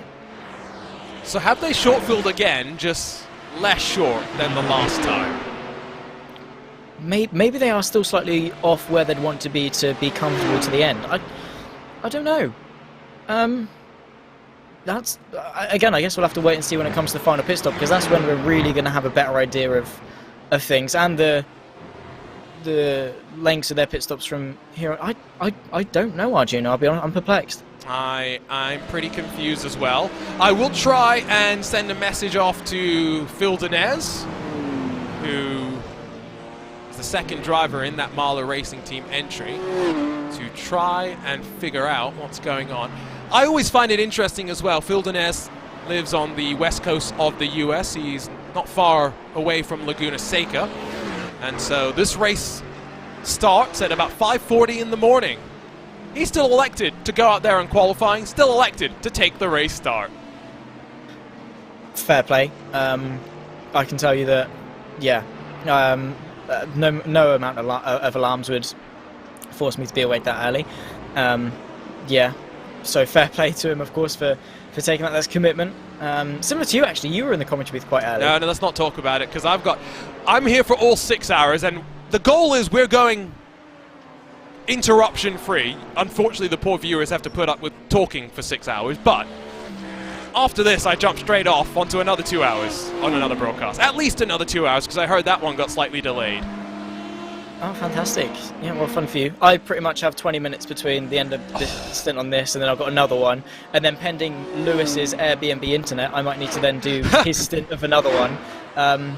So yeah, I don't know. Who knows? We'll wait and see how much I'm working today. But, well, I don't know. I'm looking forward to it, because hey, we do what we do because we enjoy it. I was going to say, are you going to complain about having to sit here and talk about racing and get paid No, for it? absolutely not. Absolutely not. Absolutely not. I was about to say, I'm very grateful for what I'm in, because people my age, we get paid pennies, absolute pennies. So yeah, it's much better than, no offence Tesco's, but it's better than working at Tesco's, or Asda or Sainsbury's, whatever tickles your fancy. Yes, whatever grocery store, supermarket, Walmart, Safeway, Target. It's great that we get these opportunities as well, and that's why I love that I'm, like I said, 28 going on 13. I've commentated with the likes of Peter Mackay, who are on the other side of 30, the side of 30 I'm getting uncomfortably close to. Zach's not the only commentator, and I mean this in the most positive way possible. Zach's not the only commentator that I've worked with who is still in school, still developing their style, but still bring so much professionalism and enjoy what they're doing. And so it's great that we can spend a Saturday morning for me, afternoon for you, sitting here talking about some of the best drivers across of the sim racing universe. 20 seconds still the margin at the front of the GTP classes. It's Redline from Redline. Williams Esports Marla have been able to jump in front of Urano HP and Simufy to run top 5 in class. And then you go back 5 laps to find the next car in GTP, which is the Apex Racing Academy, which in the true, again, endurance racing spirit, Zach, after their issue, came in, took their damage repairs, have gone back out there, and are trying to get back into the top 5. Respect to them. Again, for part of endurance racing, the reward is getting to the checkered flag in of itself. So, you know, take the damage, continue on, because you don't want all the hours and hours of practice to go to waste. Yes, you could go and do another time split, but it's not broadcasted or whatever. So, you know, just get out there. You don't want those hours and hours of practice to go to waste. So, you know, take it with what you've got. There's still an opportunity for things to maybe shine your way to salvage something. So, even though maybe it's not you know, the wind's not blowing in your direction or whatever, in that regard, still push on, because the same bad luck that happened to you could very easily happen to other people, and yes, maybe you could still see yourself back into the mix. You're not even halfway through the race at the moment, so, you know, you're still walking into the woods as opposed to walking out of them. Still a long way to go, and still plenty of opportunities for you to sort of claw yourself back into contention, similar to this Grid and Go car, who has not given up, staring at the rear end of that Williams. We did find out that if you go straight at turn 1 at Watkins Glen and try to go off into the woods, drive far enough, eventually you end up in Canada. It will take you a couple of hours though, and there may also be a body of water that you have to cross. These are the things that we find out on Friday Night Primetime, which you can vote for, by the way. Head to racespot.wtf/Discord. We have a series called Friday Night Primetime, a broadcast called Friday Night Primetime, where every Friday evening we broadcast iRacing official series. This season, we are allowing you to pick where we go every single week, and Danny Shivy Sharbo in that Apex Racing Academy car almost picked himself into some trouble with 2nd and 3rd in GTD. Yeah, it's always good that they're able to negotiate their way cleanly, because for these two cars, that's the last thing they want, is a rogue prototype car getting in their way. Grid and Go maybe would like Williams to get held up ever so slightly. I will say for Friday Night Primetime, I do prefer the fact that it's voted each week, because when me and Cam did it, we did it for a few seasons. I can't actually remember how many seasons of Friday Night Primetime I did, but one of my favourite formats of it was go into a new thing each week, voted of course by the viewers, because it's so much variety. We ended up commentating on things that very rarely get broadcasted in the spotlight. So yeah, Friday Night Primetime, check it out. That's the plan again this year.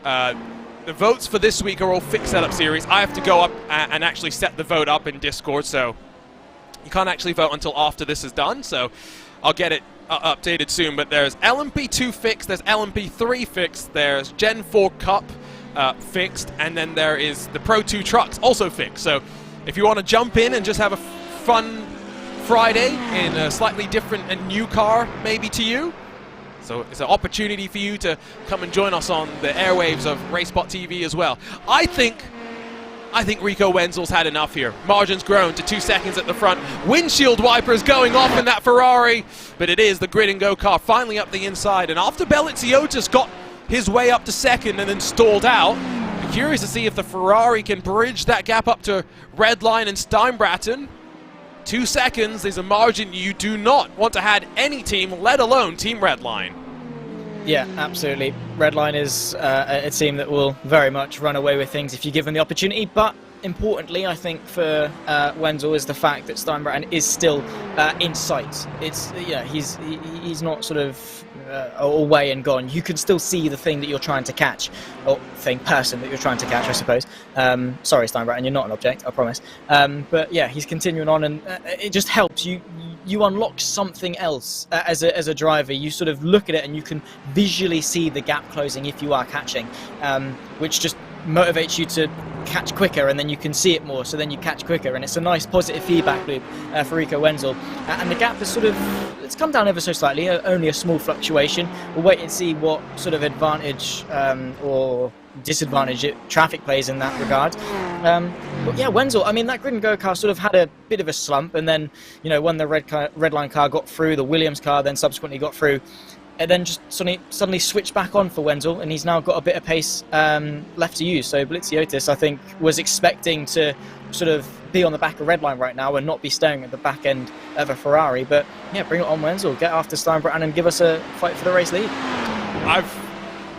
I told you, I promised you, before we got to the halfway mark of this race, I'd get you a ChatGPT joke. Why did the GTD cars from Grid and Go Esports crash at the bus stop chicane?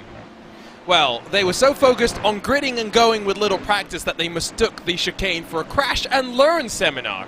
Turns out the walls were the professors and the cars received an unintentional crash course in physics. I'm not even halfway through the stint with you, Arjuna, and already I give up. Oh my words! Oh, wow. Goodness gracious me, that's the Altus 66 that dove to the inside and lights flash from the Grid and Go car. I can only imagine what's going on in the team voice chat and the choice words that are definitely not broadcastable about that move. Bigger jumps there than you get in Five Nights at Freddy's with that one. Oh my goodness me, that was a send and a half from the Altus car. Wenzel did really well to react to that. Very easy for him to sort of, I'm in the right and still turn in sort of thing, and then, Altus with a crash and would have, got what maybe was coming to them with a send like that. We'll take another look at it. Wenzel did the exact right thing there, which was like, I'm in the right, I could just turn and, have right of way and be looked on favourably, or I could just not turn and just let him through and be a little bit annoyed, but still be in contention, still be in this race, which is exactly what he did. Why? What is this? It's committed, but no. Wow.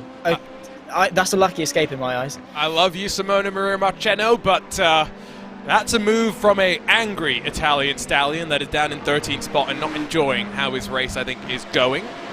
Apex in one of their LMP2 cars able to navigate past Grid and Go with a little less, decidedly less drama this time by. Yes, I clearly need to take this course on ChatGPT prompts to make my jokes a little bit better. ChatGPT's actually got all the conversation history from the jokes that it wrote for Sebring. Oh boy, these were some really bad jokes as well. Oh no. Oh, these are so bad that I don't even want to read them out. Like, bury them. Why did the GT3 driver bring a toolbox to Sebring? To fix all the things that shook loose during the race. Like, that's not bad. It makes sense. It's not funny. Not funny. Yeah, it makes sense. It's a bit of information. It's something that would happen. Yeah, right. Okay, cool. Cheers, ChatGPT. GT, whatever it is. I don't know. What I can say. Yeah, we've got to find a class for ChatGPT to race in. Yeah, absolutely. The GPT class. The Grand Prototype Touring. There we go. That's what we'll go with. Can you imagine what if Grand Touring prototypes look like this, as we take a look at the BMW M Hybrid V8 that leads and the colors of BMW M Team Redline? If this is what a Grand Touring prototype looks like, as we bring back that legendary GTP name from back in the 70s, what would a Grand Prototype Touring look like? It'd be a Honda Civic with a massive rear wing on it. For the downforce. For the downforce. It's got the VTEC. You whack a laptop in your passenger seat and you're good to go. What if we... Okay, so... I'm going to logic for a little bit here. Okay, so you're going to have to bear with me, This Zach. is a rare situation, right? I know. Old man's getting his glasses on. So Grand Touring prototype. Touring means, you know, we're based on luxury kind of cars. Prototype means we're making prototype race versions of them. So these, for the most part, do kind of look a little bit more like a... For example, this is somewhat reminiscent to a BMW M8. Like, you know, you get the sense of the grills, the scale... There's kind of some correlation there. Yes, I know these are the hypercar class has its own cars that the race cars are derived from. That's different. Grand Prototype means you're going to start from a prototype chassis and you're going to make it look touring. So you've got to take a Dallara, basically. You're going to take a Dallara chassis and then you're going to put the body of a Honda Civic on top of that. Oh, yes, please. Absolutely. 100%. Let's do it. Now, once you follow the logic, I think that's quite, exactly, hot rodders. That's exactly what I was thinking of. Let's do it. Let's absolutely do it. Someone make that, please. Just, yeah, get it into a sim, and we'll, yeah, sorted. You can get the Honda Civic. I will take the hot-rodded Ford Mustang GPT. You're going for a Mustang, really? Well, you saw the Ford Mustang GT3, right? Yeah. Yes, please. I don't like it. You don't like it? No, I don't like Mustangs. I'm sorry. They're very... You aren't going to be allowed in America. That's fine. That's fine by me. No offense, honestly. 5.4-liter naturally aspirated V8. What's not to like about the new Mustang GT3? Hopefully coming to an iRacing platform near you soon. Hopefully not, I'm joking. I don't know, I just never really fancied Mustangs, in all honesty. Yeah, I prefer something German. It's just, well, I don't know, give me a Porsche or something. Speaking of Porsches, the Porsche for Team 75, burnoed by SimRC, the only 992 Porsche GT3 car in the field, unfortunately, has had a bit of a drama, and after being headed down onto pit. Is this the same? Is it Marcheno? Oh no. I think that's Marcheno again. Yeah. Wow. Same corner as well. Other side at least, so it's slightly different. It's further into the corner. It's coming out as opposed to going in, so he's ticking all the boxes as ways to have fun. I guess the question I have here is, does he just pinch? He just turns left. Yeah. I love Simona, so I've tried to give him as much of the benefit of the doubt as possible, but kind of seems like the steering wheel will tell us a lot more here.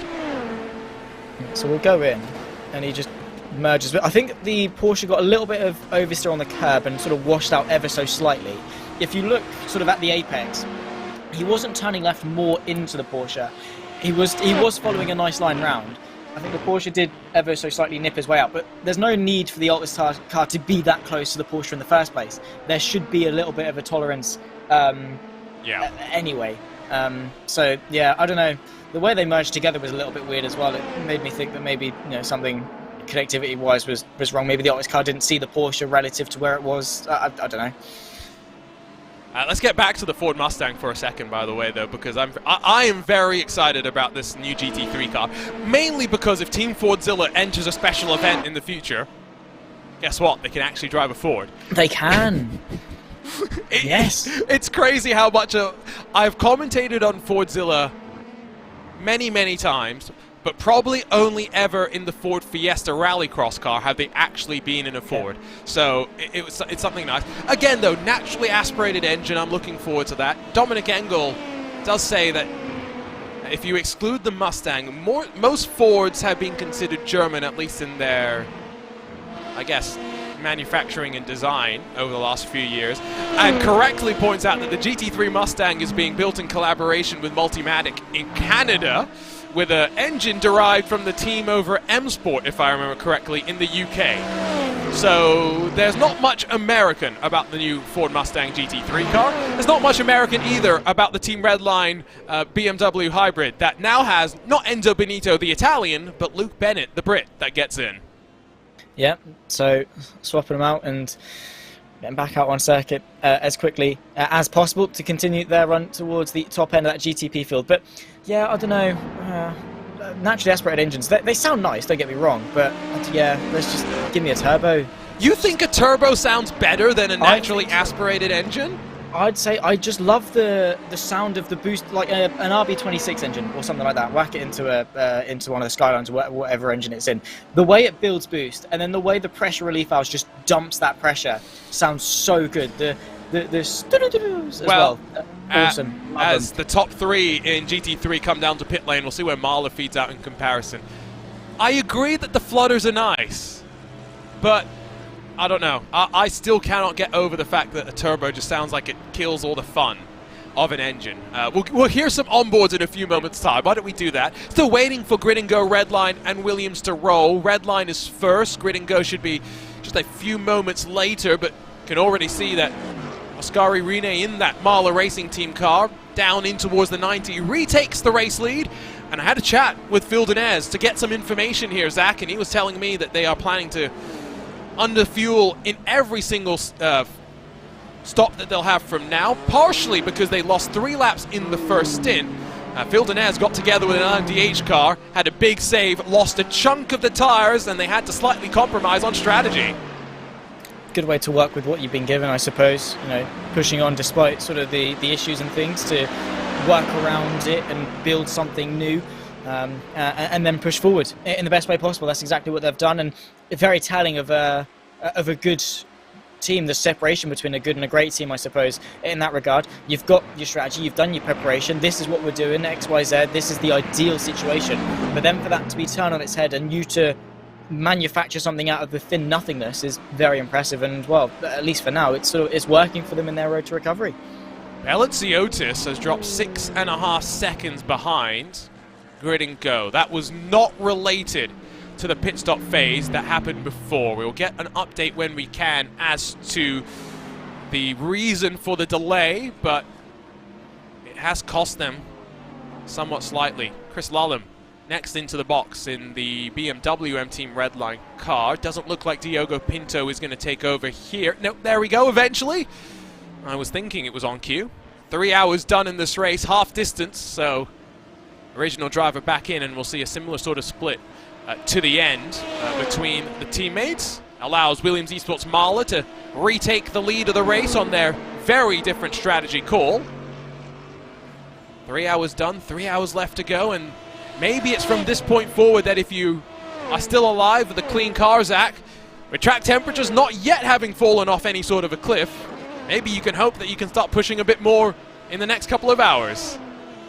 Yeah, hopefully. It's probably been something that these guys have been waiting quite a long time to do, is push, because a lot of endurance racing is conserving in things, particularly with track temps like these, with the scorching temps, the tyres overheating way too quickly.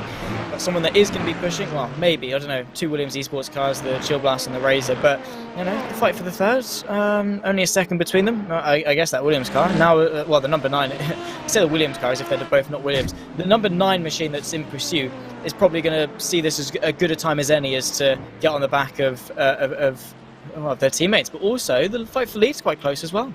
Yeah, they have closed up as Rankin, like I mentioned, in the first 2 stints, we saw them stay basically within half a second for the vast majority of their running. Traffic didn't really break them up too much, and so looking forward to seeing if we are going to be treated to a battle. I would suspect that they're not going to fight until the final stints of the race, but I would be loved to be proven wrong. Another ChatGPT related joke, by the way, this time not courtesy of Arjuna, which means it might actually be good because Florian Hosper has been working on it. Why did the sim racer bring an umbrella to the chicane? Go on, for debris. Because whenever he races, it always rains car parts. fair enough. Yeah. Predictable. Not bad, I guess. A slight inhalation of air, maybe, that you get like that, exactly like that, or an exhalation, same thing.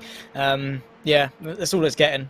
You just need to up his game. Yeah. We need to turn up the wittiness level on it, you know?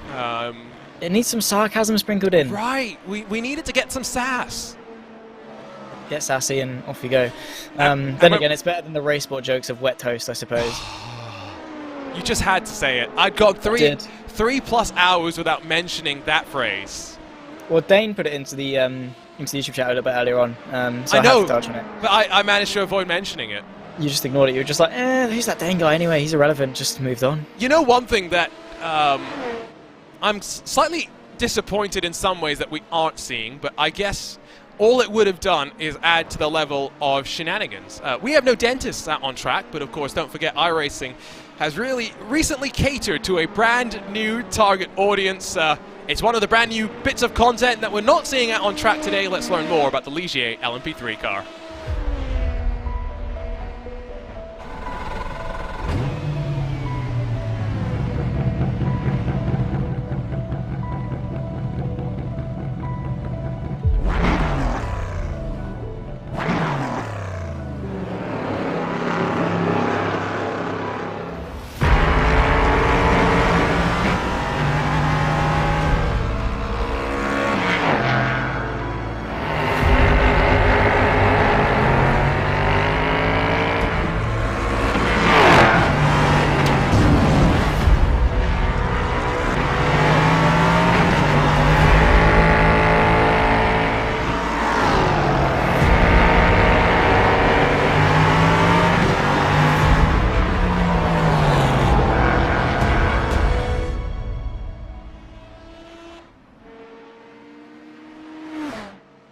New bit of content, well, one bit of new content in what was a monster build for iRacing.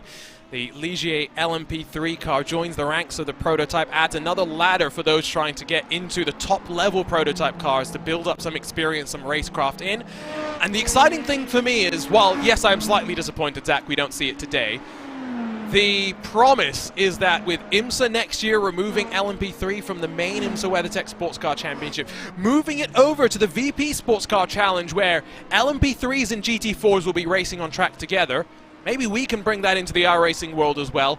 Another step for maybe drivers and fans of endurance racing with less experience to get more confidence, to get out onto track and to have some fun. Indeed so. It's all about accessibility, and one thing that iRacing has always done really, really well is cover a very vast amount of motorsport and do it well as well. They're not just copping out like, that'll do, that'll do, that'll do, like the old Gran Turismo games, I suppose, where they just pumped out content to have a million different cars in the game. iRacing do it well. And yeah, you start obviously with the MX-5s and the Formula Vs, and from there you can just ladder and branch out to all the different wonderful things that come about when it comes to motorsport. So yeah, in terms of endurance fans, we're not going to be, well, let's just say that we are very much going to be spoiled for choice when it comes to come in times with just ways that we can do things, new combinations, new formats, this, that, and the other, and yeah, just for the people at home that are casual endurance, the LMP3. I mean, I remember Jimmy Broadbent putting out some tweets of the fact that he loved the LMP3 and the new Cadillac so much that he might get back into doing endurance racing competitively, purely because he enjoys driving them so much. Lower power cars can be fun. I think this is the thing that some people forget, right? You join sim racing and it's like, oh, I can drive the BMW M Hybrid V8. I can drive the Mercedes W13, the W12. I can drive all these super fast, high performance cars. What's great racing is not always what performs very, very well. We got a fight at the front of GTP, but not for the race lead technically. Williams Esports Marla and Urano Esports HP, two cars that are off kilter in terms of strategy, but Williams the one that's really bringing the strategy battle against the likes of the Red Line duo that run 1 and 2 net. Urano Esports HP have had a slightly more difficult day in what was kind of expected to be their party, given their strength in this BMW M Hybrid since its release on iRacing back at the end of, what was it, December? Beginning of December. When was ProSim? Yeah, beginning of December 2022. Drago Racing have just returned to the pit lane from the outside of the bus stop chicane, which I'm going to put my Sherlock Holmes hat on and say that means another car has been claimed victim at the bus stop. I don't think that's a million to one odds of that happening. We'll take a look through the right, over the curb, car bottoms out in a bit, son. Same mistake that we've seen pretty much entire race long. Rear wings gone, I think. Yeah, again, easily done because of how low these hypercars ride. And the BMW being just that little bit more stiffly sprung compared with the Cadillac as well means it's going to go back end first as well. Looks like a Peugeot. It does now, doesn't it? I made that joke earlier about another car. You're stealing my joke, Zach. It's better than the chat GPT one. That's true. Put it that way. Yeah. Again, it's just better, isn't it? I do have that Lego Peugeot over my shoulder, actually. What is it, a Parrot? Oh, you mean like behind you? Sorry. Yeah. Like, No. I thought you meant like on your shoulder. Sorry. It's a 1 to 10 scale model or something, so that's quite a big Lego to be balancing on my shoulder, but that's now something that I'm going to have to try and do. Pictures coming to a RaceSpot Twitter near you sometime soon, but I've got the Lego. I was a big fan of Lego as a kid. As I grew up, I fell out of favor with it for whatever reason. And then because Lego sponsored a sim racing competition that I was commentating on, they sent me one of the Porsche 911 RSRs to build and then showcase on the stream. I've become slightly addicted to Lego race cars since then. Fair enough. I don't know. I've never really sort of gotten with Lego. I've never really had the patience for it. I don't know. I've never. Yeah, as a kid growing up, I was just never really with them. I don't know. I've never really been one to use my hands for stuff and get hands-on with things. I've always been just classroom. I don't. Yeah. No, aren't you? You're training as a mechanic. No, that's what I mean. Is growing up, still am obviously. Gotcha. As a kid, yesterday, I've never really been hands-on with stuff. But now I'm like learning to be a mechanic and getting hands-on with things. I've sort of really loved and found it really interesting. I've always loved how things come together and found it quite interesting in that respect, but I've never really been one to do it myself and see it firsthand. Now I've had a year of having a spanner and ratchet in my hand and things like that. I really am sort of now starting to think, I'd like to get myself a Lego set. And then I look, I'm like, I'll build the McLaren F1 car. Go on, like 150 quid. Yeah. I'm like, nah, it can wait. I'm not that interested. They got more expensive at the end of last year as well, is the problem. So yes, that very much is a concern. I don't just have that prototype that Lego have done. They've done a smaller Speed Champions version of the 963 Porsche, which if you like slightly smaller Lego models, is a lot easier to display and showcase. I think is probably the best way to describe it. But yes, Lego still have a couple of different cars. They have both of the GTE RSR and Ferrari RSRs available still. So a couple of different things if you want a piece of motorsports history, I guess. Saw a question about where Max Verstappen was. Is he part of the Team Redline team today? Well, unfortunately not. Max is over in Canada getting ready for his qualifying duties in Formula One this coming day. Now, we have seen on occasion Max Verstappen, before an F1 race or qualifying session, actually launch into the race session to say hello to his teammates. Hasn't done that today from what I've been aware of, but that's Max Verstappen for you. A racer at heart, whether it's sim or real racing. He's that top 50 FIFA player that does F1 sometimes. That too. Yeah, it's just Max Verstappen. But how much of those is packs is what I've always wondered. How much of it is pay to win? Yes. Sorry. I don't know. Yeah, I don't know. I've never really played FIFA. The only one I've actually played was FIFA 21, and that's because I was peer pressured by my friends to buy it and do pro clubs. And I never really invested a lot of time into it. All I know is that I had a full gold-rated team. I couldn't tell you any of them. And my friends basically got on with silver cards and smashed me. So yes, take that as you will. Maybe I'm bad at FIFA, or maybe it doesn't matter as much. Right, so you and me will play at some point, because I like to inflate my ego a little bit around my FIFA skills. But you need to be a 17-year-old at FIFA to feel good about yourself, Arjuna. Is that what you're saying? Yes, exactly. Right. I've played a lot of FIFA, but I just play career mode. I can't stand Ultimate Team, unfortunately. Apparently, I like playing against an AI instead, so ChatGPT is going to be my best friend, it sounds like, if I'm going to keep using it for prompts. Elvis Your prompt is how to get better at FIFA. How to get better at FIFA. How to beat Zach Sweetie at FIFA. That's my next prompt. It's what, a quarter of a second between Rankin and Berryman. They've got 3 laps before they head off in towards pit lane. Again, when do the shackles get released? When do we actually start to see some fighting? When they're far enough away from Williams that they can, I think. Which, whether or not that is going to happen is another thing entirely. But as a duo, they're working their way forward, climbing their way through the traffic. Maybe a small incursion through traffic like that. I mean, obviously that was light work because it was sort of their own academy car. There's the Gringo Ferrari.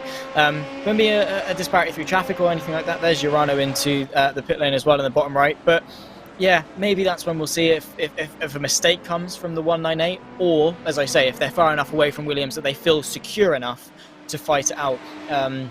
Because the last thing they want to do is being like, okay, yeah, cool, now we can fight, and then Moreno Sarica is like, yeah, no, what, boys, I'm here for the fight for the race lead as well. So I think it's going to be a couple more stints yet before we see Rankin really put on a good charge, because for them, I suppose they'd rather consolidate a 1-2 than fight it out for the lead and lose that 1-2.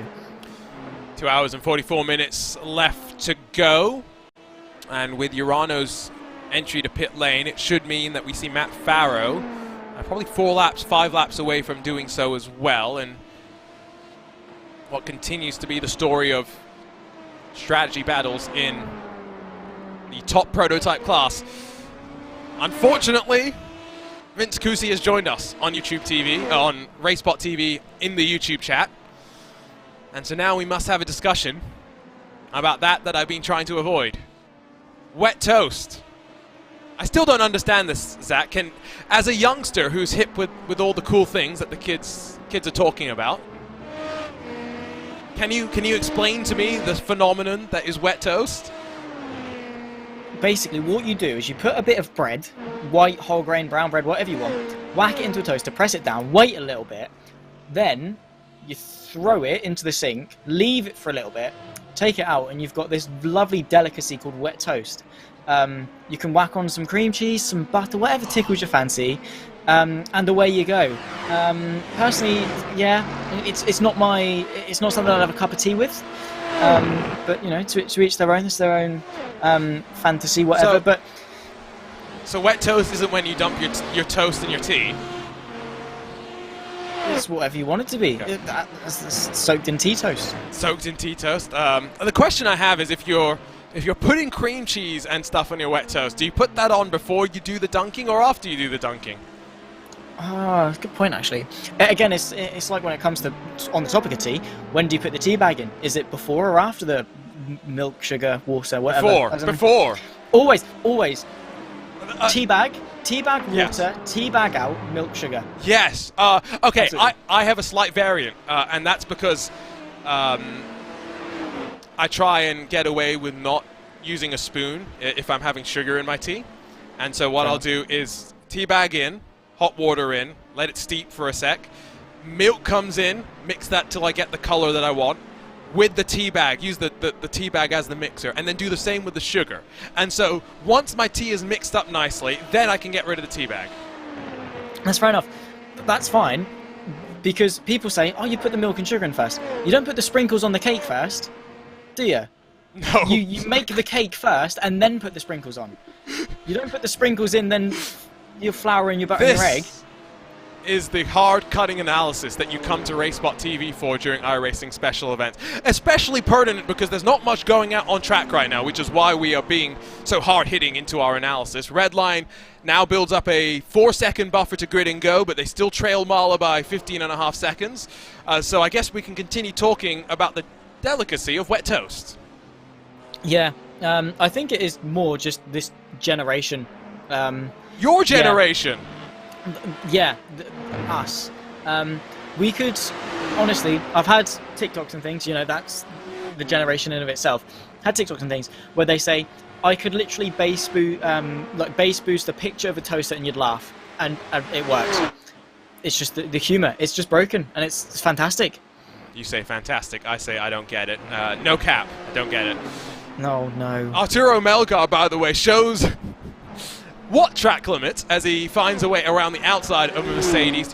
I think this is what a lot of people sometimes forget when it comes to the GT3 cars. Yes, they are very complex race cars. They have downforce, yes. They don't have as much downforce as a prototype. So a GT car is always going to understeer and push up through its line. And so when you go to the outside, you better leave room. And fortunately, Arturo Melgar left enough room. Yeah, absolutely. I mean, GTPs are always using less than their full capacity through quick corners. You know, realistically, they've always got a little bit more to give. The GT cars through quick corners, they've got nothing. They are always going to understeer out towards the edge of the circuit because naturally that's where the car wants to go. That is naturally where it's leaning to. And yes, the racing line naturally does that anyway, but a GT car is almost forced. There is very little tolerance for that, so you have always got to give a little bit as well.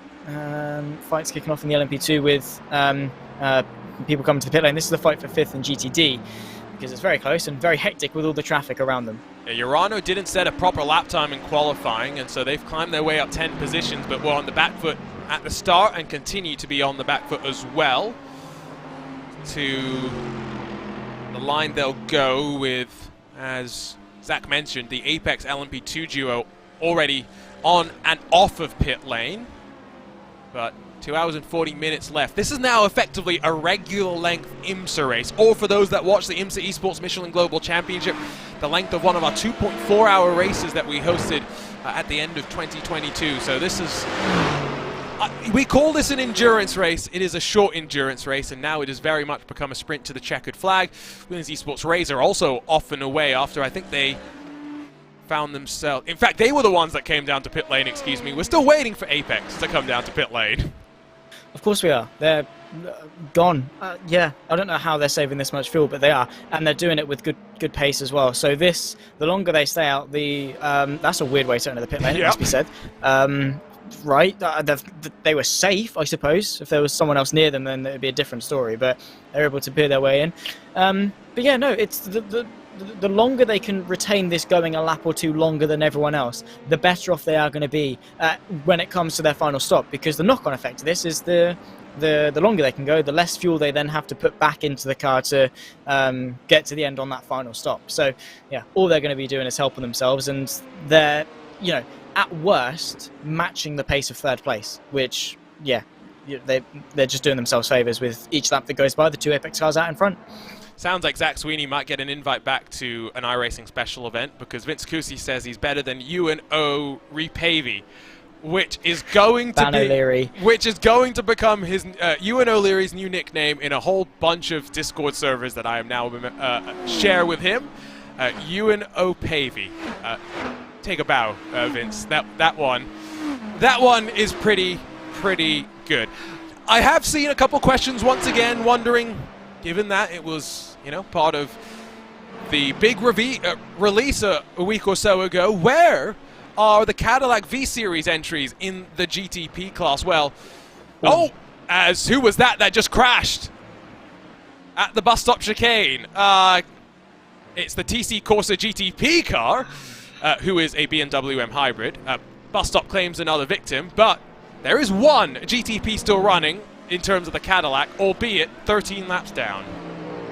It's out there. So we've got Vigo for Hydro Race Geodesic, who probably would have been looking to do a little bit better in this race, because they've not been doing too bad. I think for the Nürburgring we sort of predicted them to be doing really well. I don't think they were on the podium in any of the categories, if memory serves me correctly, but they were tipped to do quite well. I think GR86 is where we picked them to be quite strong, didn't we?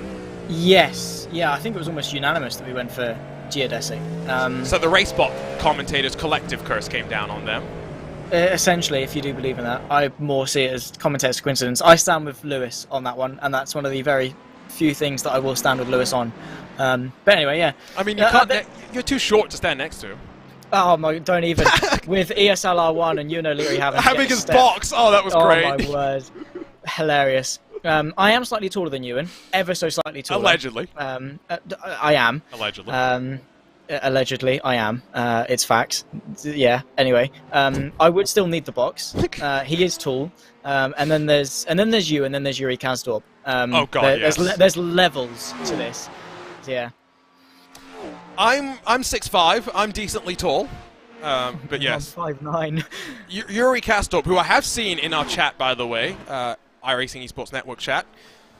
We won't say how tall he is because I think he might get angry at us for talking over. He's already probably not happy that we continue to bring up his height all the time, but he's a tall, lanky boy. Yes, so request for the Cadillac has been granted. Unfortunately, I don't think we're going to see too much more of it for the rest of the 2 hours and 35 minutes that we've got left, given that they are very much running all by themselves. The car that had the issue was the TC Corsa Esports number 16, and this looked like a rather interesting one. So as we spool up the replay, it's fine until it's not. Just get some. Oh wow, that is not fine. Right, yeah, that just turned into a rocket ship. Yeah, right, we'll ride on board with it and see. Right now it's fine. He took 2 stabs at the steering wheel, went over the bump, and it undisted ever so slightly. Then it hit the grass, and then boom, essentially. Yeah, that was big. And the Michelin tires on his car, trying to decide if they should be connected to his car or not. At least the tethers still work there. Dominic Engel does point out 6'5", 5'9", these are fantasy units. 196 centimeters, that's how tall I am. 178 something? There you go, proper units. Yeah, not Freedom units. No. Although, to be fair, Freedom units did make a trip towards the winner's circle in the Porsche Tag Heuer Esports Super Cup this year in the number 15 machine at VRS Coandis Esports, Zach Campbell. So I guess Imperial units have some sort of place in the world. Josh Ladd is going to get back into the Williams Esports Marla entry. I would suspect he might even go to the end with 2 hours and 30 minutes to go in a car that continues to do 34, 35 laps a run. Going to be curious where they end up faring out, with Pinto already back to the lead and heading off into the boot section. Yeah. Pinto is absolutely flying for BMW M-Team Redline, and the 1-2 for Team Redline is sensational in of themselves. So they're, well, levels ahead, and, well, it is going to be quite difficult for Williams Esports Marla to really mount much of a challenge, but never say never. I think that anything is possible with still just under half of the race left to go. 2.5 hours, then again, I do say that. It sounds a lot longer than it is saying just under half of the race left to go, but it is only 2.5 hours. That's, you know, if we went for the Nürburgring 24 hours, we'd say, oh, it's a sprint to the finish now, wouldn't we? I love you, Zach. I love Conor Matic, who's up next as well. It's to that point in the race where even in a 6-hour race, where it's relatively short, it starts to drag. You start to feel a little bit tired, whether you're commentating, whether you're driving, spotting, watching. There's a moment where the energy starts to fade away at a greater rate. It accumulates a greater debt of energy. But you get a bump up as you come into the pit stop. I don't know why. Your final pit stop re-energizes people. And so I'm going to be curious to see who's going to be pushing hardest then. How much of a voice I've still got left at that point as well. I get the sense that LMP2 we're going to see a fight. GTP I'm not so sure. It's going to come down to strategy, whether Williams Esports Marla can really take the fight to BMW M-Team Redline. I think we're guaranteed some excitement in GTD though, Zach, because regardless of whether Marla end up being in the mix strategy-wise, we know Josh Thompson is getting into the Redline car next. He's pretty close on pace compared with Ole Steinbraten, given the data that we have. Rico Wenzel is going to hand back over to Sven Haase, who was flying before he got out of that car, and surely Sven is going to be charging with only one thing on his mind, the win. Of course, yeah, absolutely. GTD is probably where we're going to see the main side of action. It's the most secure in terms of action. LMP2 is touch and go with, you know, how eager Apex are to fight with each other and how able Williams are to maybe close that 10-second gap. But GTD, touch wood, is fairly secure, and looking forward to it. We've got a few cars in the mix, and, well, bring it on. I think it is going to be, well, it's an underdog story, isn't it? The tyrants of Team Redline out in front, they've won everything under the sun, really. That team, that outfit, and Grid and Go, only a few months old, so they're looking for their first big step into the real world. I did hear that it wasn't Sven in the chats, by the way, controlling the Grid and Go account. It was one of their other members who have been trying to get, at least in chat, trying to get the notice of the Ferrari team to say, hello, look at us, the only Ferrari up there in this top split. Look at us flying the flag, which they did at the Nürburgring as well, if I remember correctly. So, Rico Wenzel, Sven Haase. Could we see some red added to that car for the future? We'll have to wait and see. Now, I'm not sure if this is true, but Dominic Engel wants to claim that Australia switching to the metric system is part of the reason why Jordan Caruso is a world champion. Whatever tickles your fancy, whatever floats your boat. Sure. We believe you. I don't know. Well, here's the thing. I'm not an engineer, despite the fact that I graduate. My job title is software engineer. I'm not an engineer. I always tell people this. Imperial units suck in every way, shape, or form. There is no actual correlation between, for example, 1 meter is 100 centimeters. 1 kilometer is 1,000 meters. There's an order. Yep. To the proper units, right? To what everyone should be using, what sane people use. Imperial units is, okay, so 1 mile, what's 1 mile in yards again? It's 1,700 and something, isn't it? Yes. 1,760, yeah. I had to go and Google it. Well, yeah, because there's 3 feet in a yard and there's 1,600 in a meters in a mile, so that works about, works out well. And also with metric, you know, 1 milliliter of water occupies 1 cubic centimeter of space and weighs 1 gram, and the boiling point of water is 100 degrees C, the freezing point is 0 degrees C. It's not, it's not the imperial system. And the thing with the UK is we're very mix and match with it. We sort of, we get taught both in school, kind of. We're like, yeah, we use feet, but we also use miles an hour when it comes to some velocities, and yeah, our roads are all in miles and miles an hours, but then we whip out our measuring tape and it's in centimeters and meters, and yeah, it's just funny. We're just weird. I think it's because we were such a global influence, or at least were, that we've just adopted so many different things. No comment. Yeah, fair enough. I'm not allowed to comment as one of the colonies. I think as one of the members of the Commonwealth is what I should say nowadays to be politically correct. 2023, Arjuna. Let's not get. But the thing is that you're supposedly a part of that people, and then if we stood face to face, there is no way that I'm owning you, mate. Well, yes. So how many boxes would you need? You said you're 5'9". Yeah, probably about 3, I reckon. Okay. So that's what we'll plan for whenever we get to commentate. And then you could just kick the boxes. You just kick the boxes. That's a good point. You'd love that. I'd be talking and then boom, on the floor. That is a very good point. Apparently, Dominic Engel has remembered that 1 inch is about 2.54 centimeters, which I think speaks well to the German education system. I've always just remembered it as the tip of your thumb, as an inch. I've just remembered it as, can I measure it in centimeters instead? Yeah, fair enough. My dad did tell me it's 2.54, and it's just stuck. But gotcha. Yeah, centimeters go. Just go, easy. I guess that's one of those things. How many decimals of pi can you remember? 3.14159. 825, yeah. Is it? I think, no, that's where I think maybe you're right.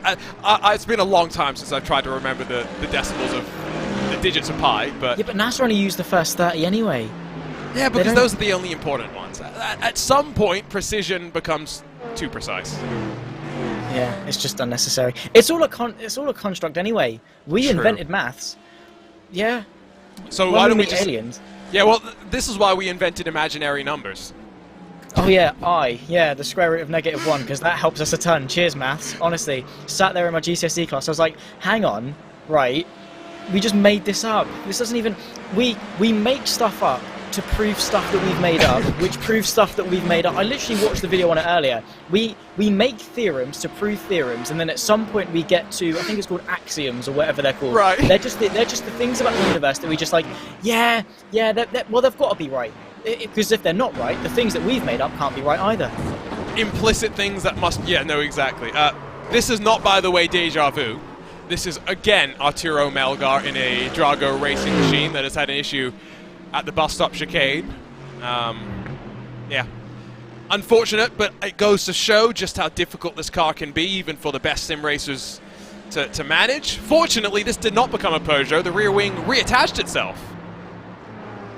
That's kind of technology, that is. Cool, yeah, it's stayed. Fantastic. They've still got some remnants of downforce. As into the pit lane comes the Male car, Ascari Rene, and very off sequence in the GTDs, it must be said, but maybe still trying to claw their way back into contention.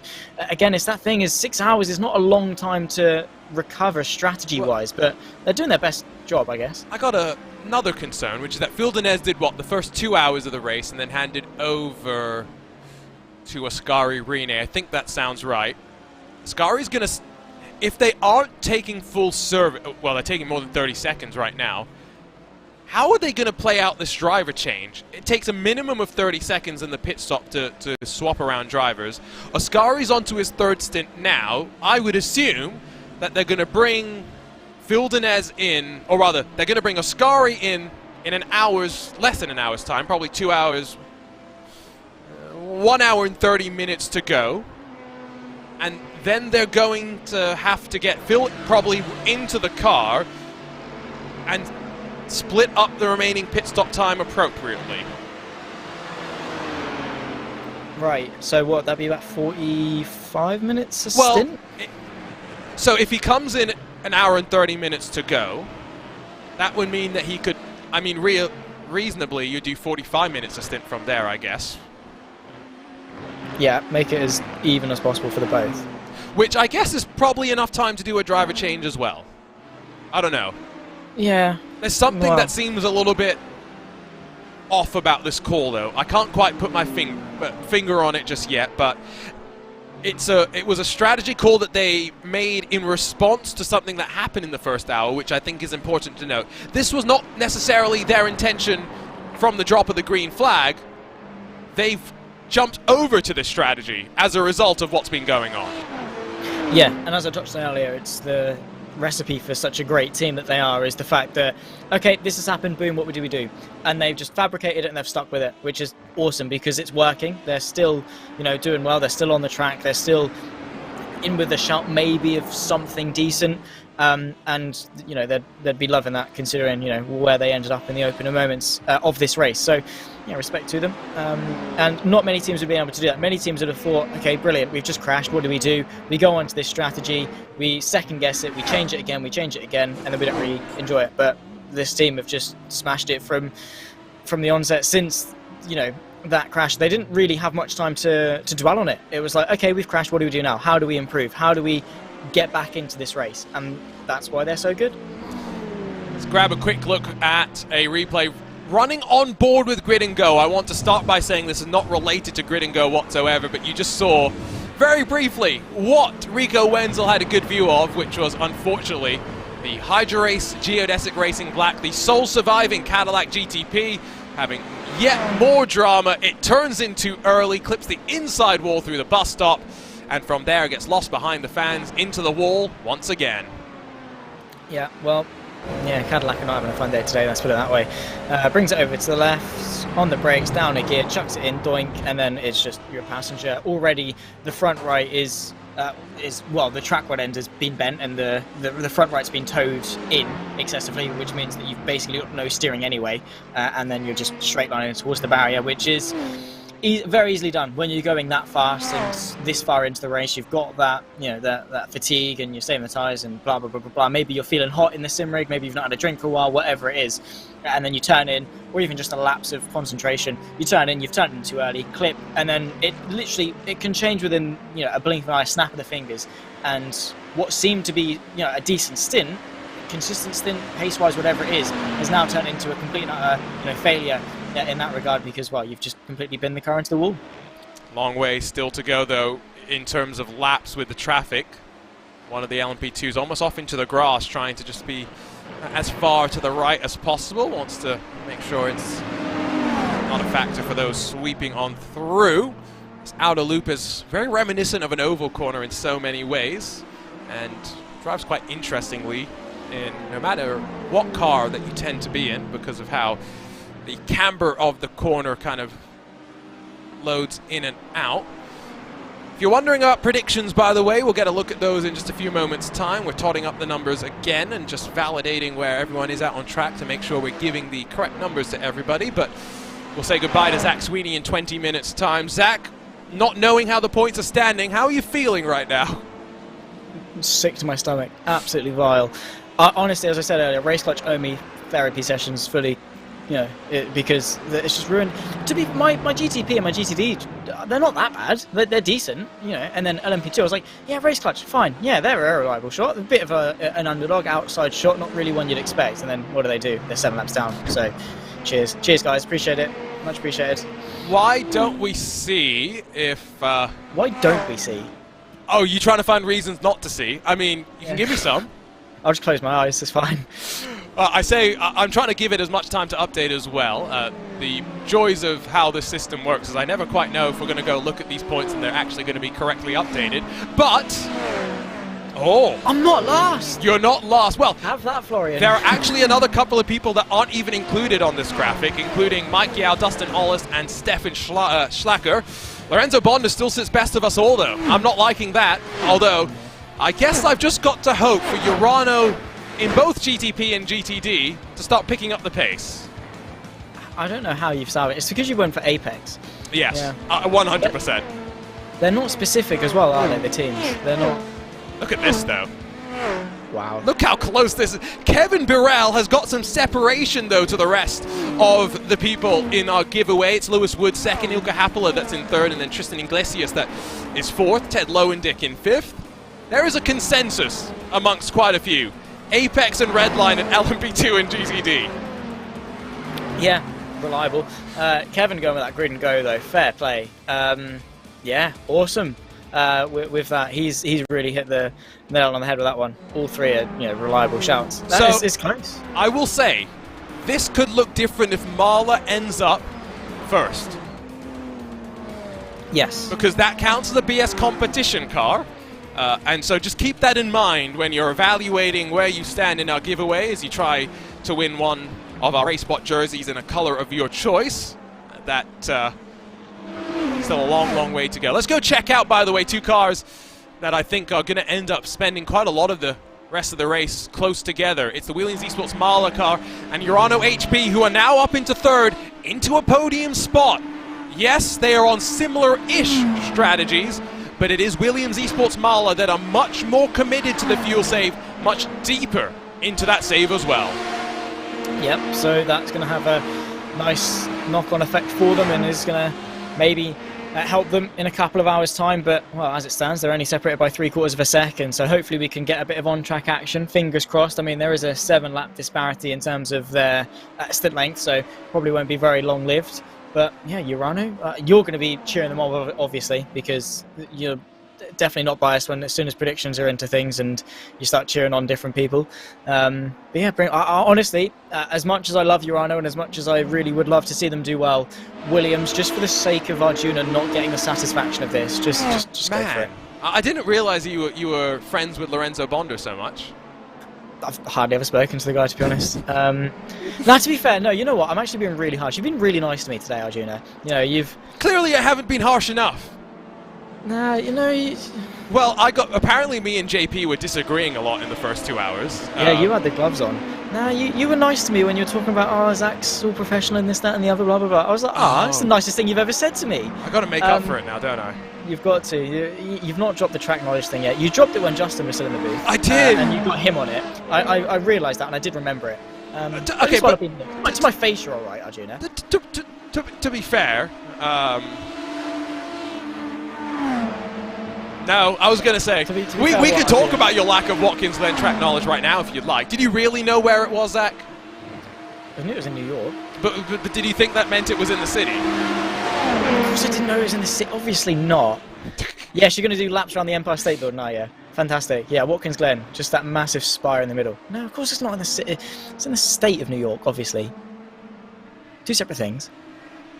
Yes, well, I don't think a lot of people realize how big New York as a state truly is, because New York City's relatively southern compared to the American-Canadian border, and you could drive 3-4 hours kind of north through New York to get effectively to the Canadian border. So, yes, America is big, and so I don't ever expect people to have a 100% understanding of its geography.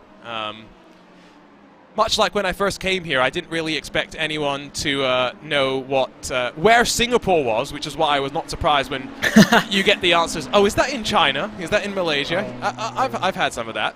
I've seen the videos of, yeah, pick a country on this map, and then they point to the USA, and it's like, is that Russia?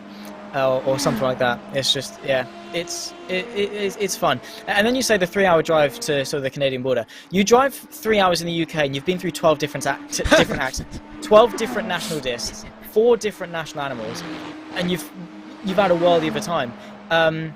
Yeah. Yeah. No, the USA, 3 hours. You drive 3 hours to school. You could drive 3 hours and still, you know, be looking at the same.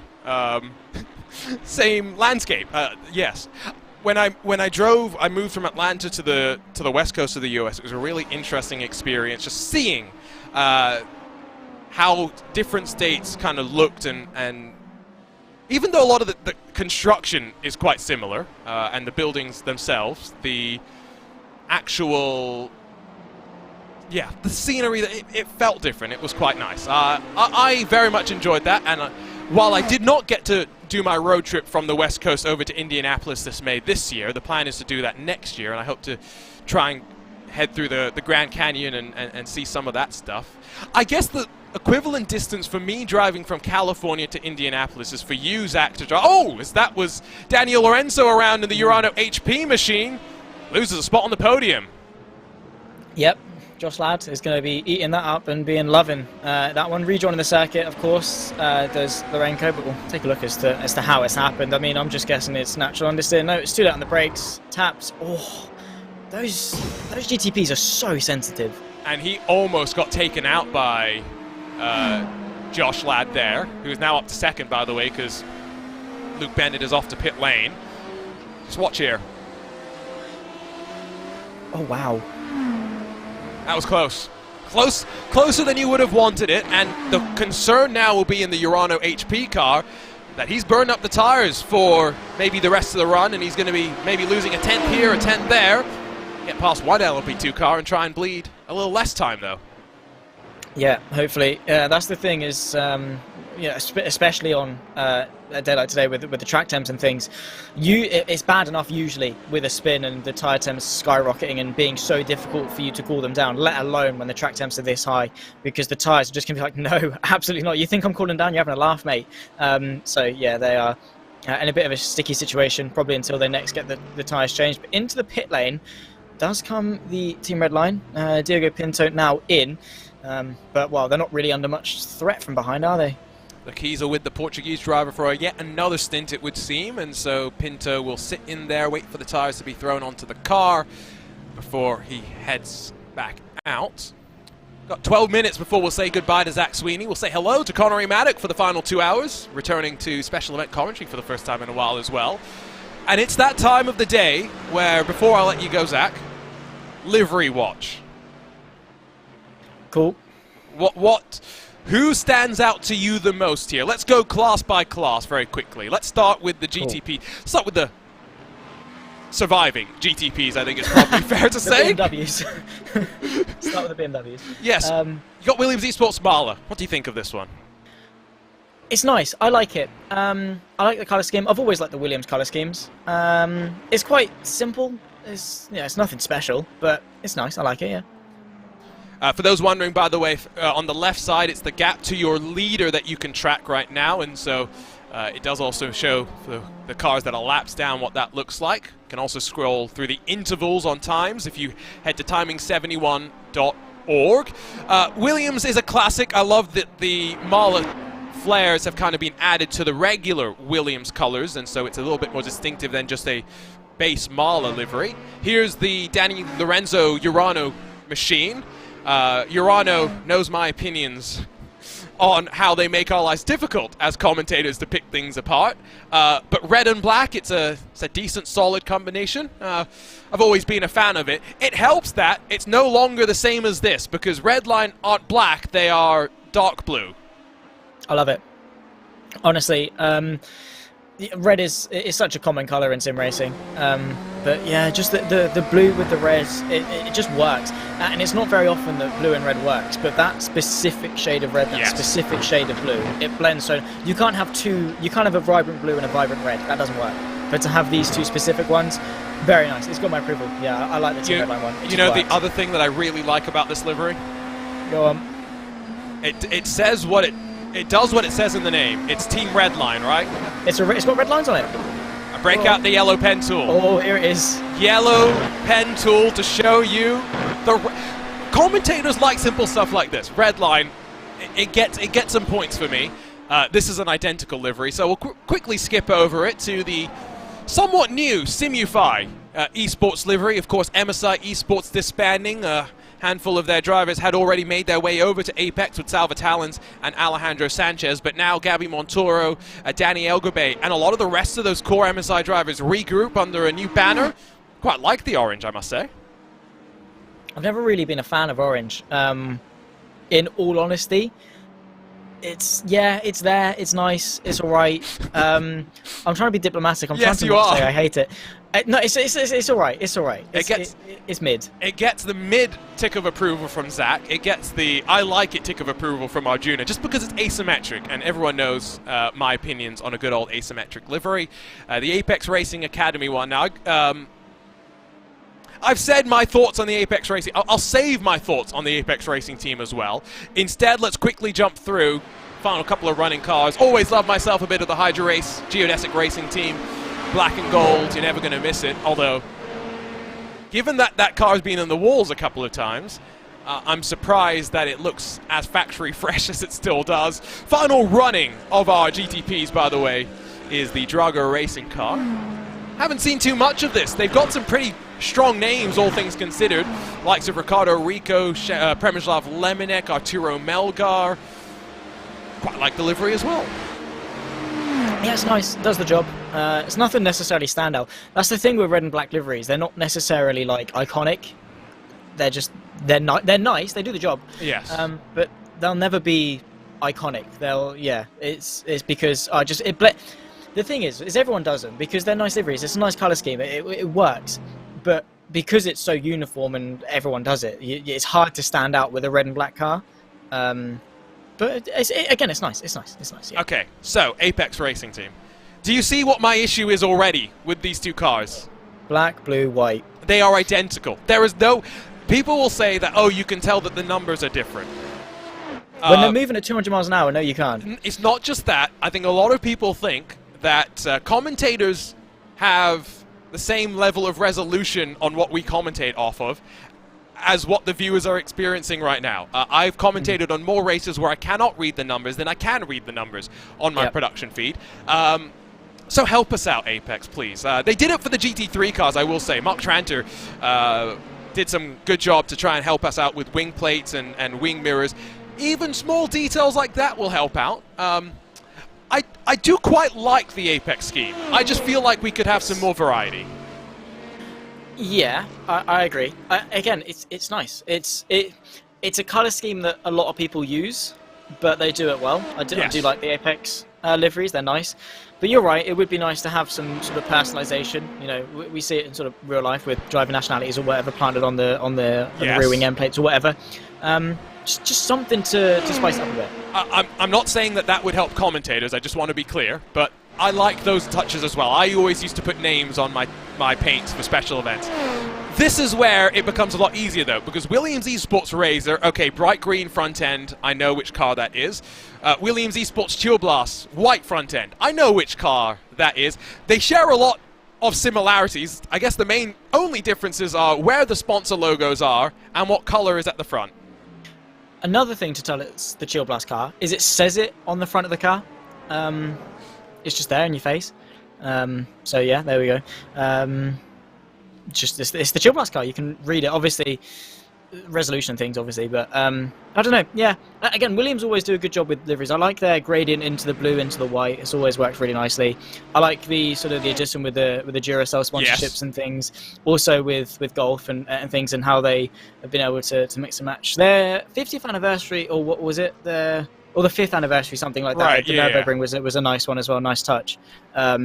With how they managed to get things. Yeah, Williams have always been good with colour schemes and liveries, because the colour scheme's one thing, how you then use it is another. 5th anniversary of Williams Esports, that was the one, and I quite like that one as well. This is VRS Coanda. It's an iRacing default. Didn't get the correct livery up in time for us in what was a rather last-ditch effort, but you know, the purple and orange, no matter what lines they're formed on the car with, purple and orange is always Coanda. There's not many other teams that use their color scheme, so nice and easy there. Jeopard Esport, this is one that I'm still trying to pick apart. I quite like it, but it is also quite dark and ominous. It's got black and then yellow. Is it warning that we're either going to see the black flag or the caution flag? Because I don't feel like that's what they're going for. I like the claw mark type-esque that it's got. Yeah. But it's almost monster-like, though. You know what I mean? Yeah. It's nice. I've always liked the Jurassic Park theming with how they've got the raptor scratches across the title screen thing. It's cool. It's appealing. Yeah, it's a nice livery. It's a contrast, you know, dark and very bright. So, yeah, gets the stamp of approval in my book. It's very in your face. Look at this. We get both the grid and go cars in one shot. Oof, nice. And we can see that they've adjusted the livery for each of the machines as well, and they've done a good job with that. I will approve. Yeah, and that's the thing as well, is people take like Formula 1 liveries and whack it on a GT car. It doesn't work. No. You can't just copy and paste from car to car. So it's nice that they've adapted it. It's exactly the same livery, but it's been adapted to fit the body and fit the flow of the car. You know, these prototypes, they've got to be flowy, they've got to be aerodynamic, they've got to be streamlined, and that's been echoed in the livery. So it's nice. We'll blow through a couple more cars because Zach's couple of hours are coming to an end. Movano no longer partnered up with the fine team at SRC, so now it's just Movano Sim Racing. They return to their regular, more understated silvery matte base layer with then some accents on top of that. Good to see that back on track and to see the Movano activities picking up once again. There's some Altus cars entered as well. This is one of the more unique liveries in any field. That always ends up looking pretty unique, and as a standout car, you're usually pretty able to figure out which is which. Although having said that, this is a different Altus car, and I couldn't have told you which one was which. So I will disprove myself there. Quick blast through the GTs. We've already seen a Team Redline. We've already seen a Grid and Go. We've already seen a Williams. We've already seen a Urado. So why don't we go and say hello to BS Competition in their, as always, split liveried car. But this is the standard one, the one that they first burst onto the scene with, going back almost 4 years ago now. Wow. Okay. Awesome. Yeah. Again, it's nice. I like the asymmetric style. It's asymmetric, but it's symmetrical at the same time. The color scheme's different and stuff. The pattern is largely the same. It just looks nice. I like it. It's aesthetically pleasing. I like the zebra on the side and things, and the whole branding being around that. Yeah, a nice livery. It gets the good old Zach Sweeney stamp of approval for whatever that means to them. I've just realized that my favorite livery in the field we're going to get to in a few moments' time. I'll give another shout out, by the way, because we don't get to see this Williams Esports Playseat car very often, but we've been seeing. Honestly, thought that was an Altus. Did you really? For a second, I was like, "That's the Altus car, is it not?" I don't blame you, but we haven't seen much of the Playseat livery. It's good to be able to see a bit more of it in 2023. You got BenQ not far behind in the purple. Now, okay, we'll take a look at the GT3 livery for Apex, because this is their standard, right? This is class. This is quite nice. You know what's even better? The Stormforce Apex Racing Team car. I like it. Yeah, it's nice. It's so different, but it's very, very nice, yeah. Justin, I think, mentioned earlier that it kind of reminds him of the other team that used to run yellow and black, which of course was SimRC, but with them now switching over more to the blue and red. Yellow and black open for another team to make their own, and maybe we'll see this AMG Stormforce outfit running a little bit better. they, along with Alexei Nesov in that Urano camp, not one that set a representative lap time in qualifying, and so they were on the back foot right from the drop, have been involved in a couple of moments from what I recall. Still have a chance to get back up inside of the top 10. Zach, 2 hours fly by, just in the blink of an eye, and suddenly we have 2 hours left to go in this race. Your predictions aside, let's try and forget about them. How do you feel these next 2 hours are going to end up shaking up? I think LMP2 and GTD is where we're going to see the most action. GTP is, touch and go, depends if Redline really make many mistakes, but that fight between Williams and Urano might be quite interesting for the podium. LMP2 is where it's at, because, well, if/when the Apex teams go at each other, that's going to be one to watch. The GTDs, though, look out, because I think we've, well, at the very least, Redline and Grid and Go in contention. Maybe Williams can scrape themselves back into the mix as well, but yeah, I think we're in for a barnstorming final third of this race. You said it'll be touch and go there. I think you meant to try and make a pun about Grid and Go, but we'll let it slide. Thank you for a fun 2 hours with Zach Sweeney, and now as we head into those final 2 hours of this third VCO Grand Slam, the 2023 iRacing 6 hours of the Glen, we say hello to Connery Maddock, who rejoins special event commentary for the first time in a while. Connery. It feels like it's been a while, hasn't it, Arjuna? And I don't think we've commentated together in a very long time either. You stumped me. I don't remember the last time we commentated together. Yeah, it must have been almost like 2 years now, or 2 years ago now, or something like that. Maybe it was on a special event in 2022 or early 2022 was the last time I did one of these things. But yeah, it's great to be back for the final 2 hours of Watkins Glen.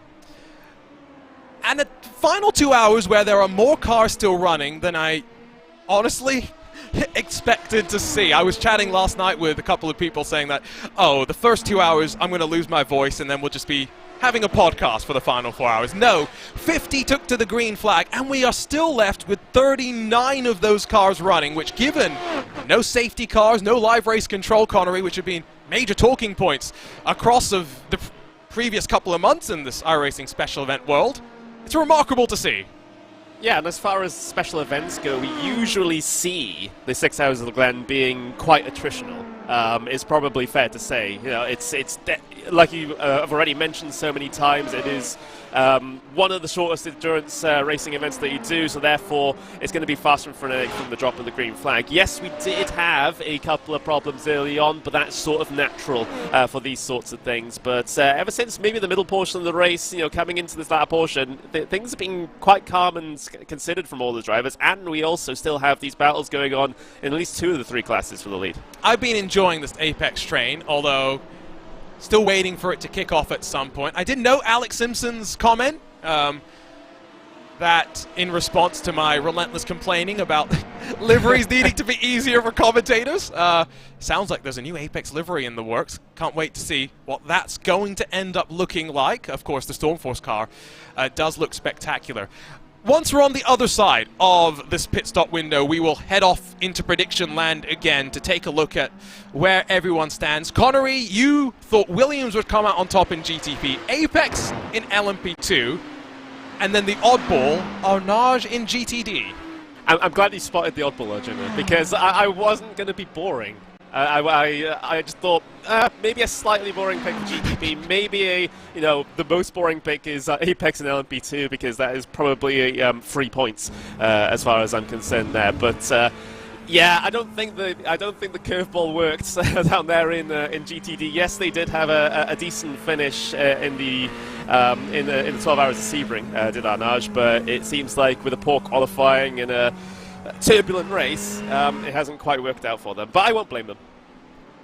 It's always a risk with Arnage, and I hope they won't mind me when I dub them as Carnage Competition once more, just for a moment, because they've had the moments. Paul at the 2022 iRacing Daytona 24 Hours, if I remember correctly, we've seen the speed, but sometimes getting to the checkered flag in one piece tends to be a bit of the challenge, and so be interesting to see how it plays out. Josh Thompson jumps into the red line, number 70, third different driver, and matching that, Grid and Go Esports, Jarno Koch takes over. Not Sven Haase as I was expecting, and so now we'll track the relative speed in that 001 of a third different driver. We know Thompson should be about as quick as Steinbraten, They still, though, got to worry about Oscari Grine on that very, very different pit strategy and how that's going to play on out. And I love short endurance races, Connery, because in split strategy calls, you can usually actually see the start of the call and the end, whereas if it's a 24-hour race,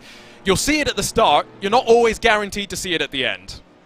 Yeah, absolutely. And, of course, a lot of things can happen in between that strategy call being made and the drop of the checkered flag. So it's you do have to be sitting around twiddling your thumbs a little bit until that happens there as the prototype makes its way by there on Oscari Arena on the way through. That was the Williams Esports Chill Blast car, by the way. But, yeah, it's a fantastic benefit that we have here in these short endurance races where we get to see the conclusion of these things, not influenced by too many outside factors. It's going to be very interesting to see how Marla are going to be able to work with this one, though, especially up against those two Mercedes that have been very, very potent over the course of this race. I need to go remind myself of the strategy, and this is where Timing 71 comes in handy. It's great to be able to dive into their analysis and try and figure out what's been going on. And so the Marla Racing team, last couple of stints,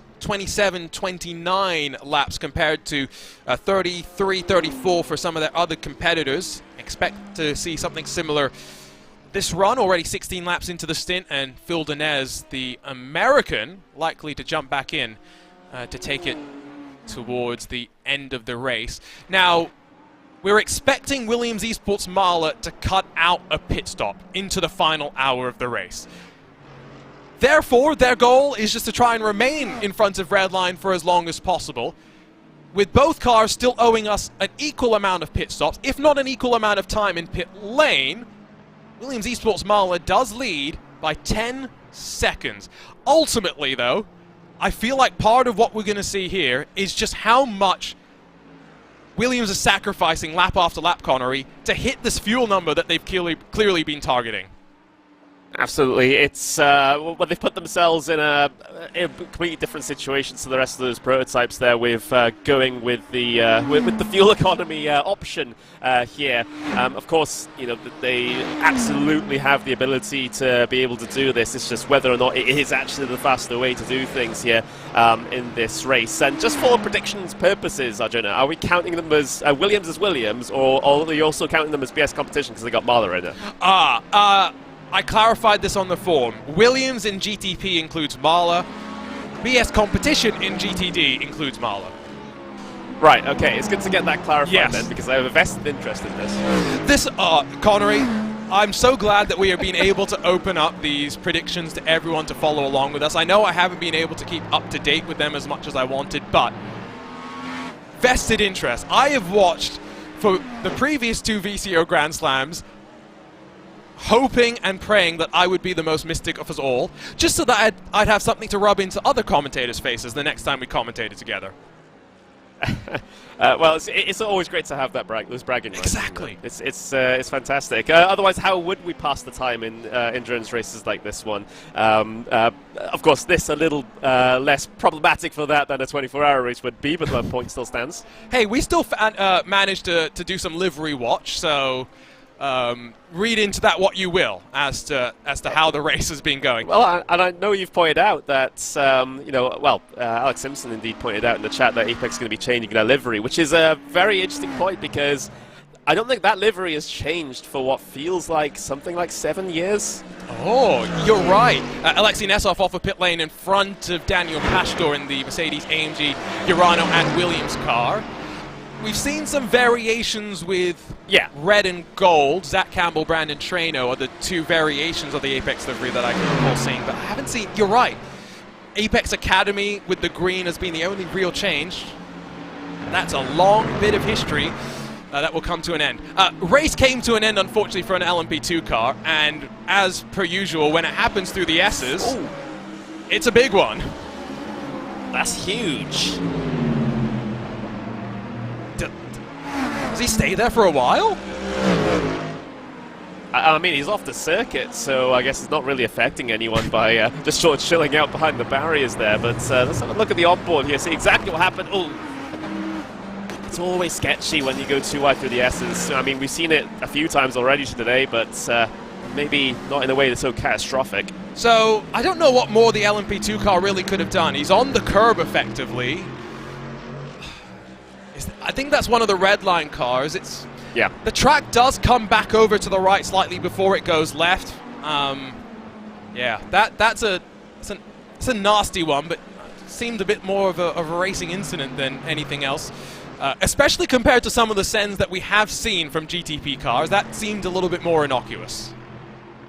Yeah, it is, and it's really hard to judge that one.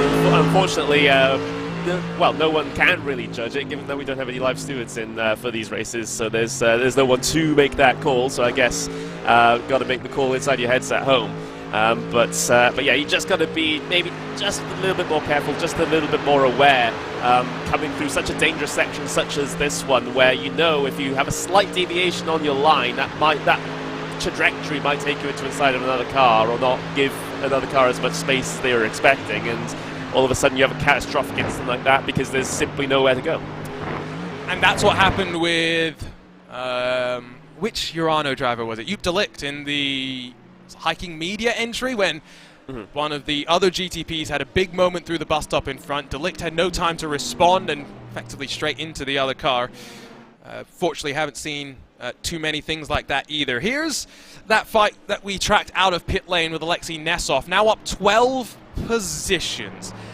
It's been a remarkable climb up through the field, but it's a climb up that's been required because of their own issues in qualifying. The meta in GT3, Connery, has tended to be that lap number one, you kind of sacrifice and save your tires, condition the tires, whatever you're doing, for a second flying lap that's a little bit faster. It means that if you get that second lap wrong, you're starting from the back, as we saw from Nesov, as well as Alejandro Sanchez in that Stormforce Mercedes car. Yeah, you're putting all your eggs in one basket. It's basically, for all intents and purposes, especially at this high level, one lap qualifying.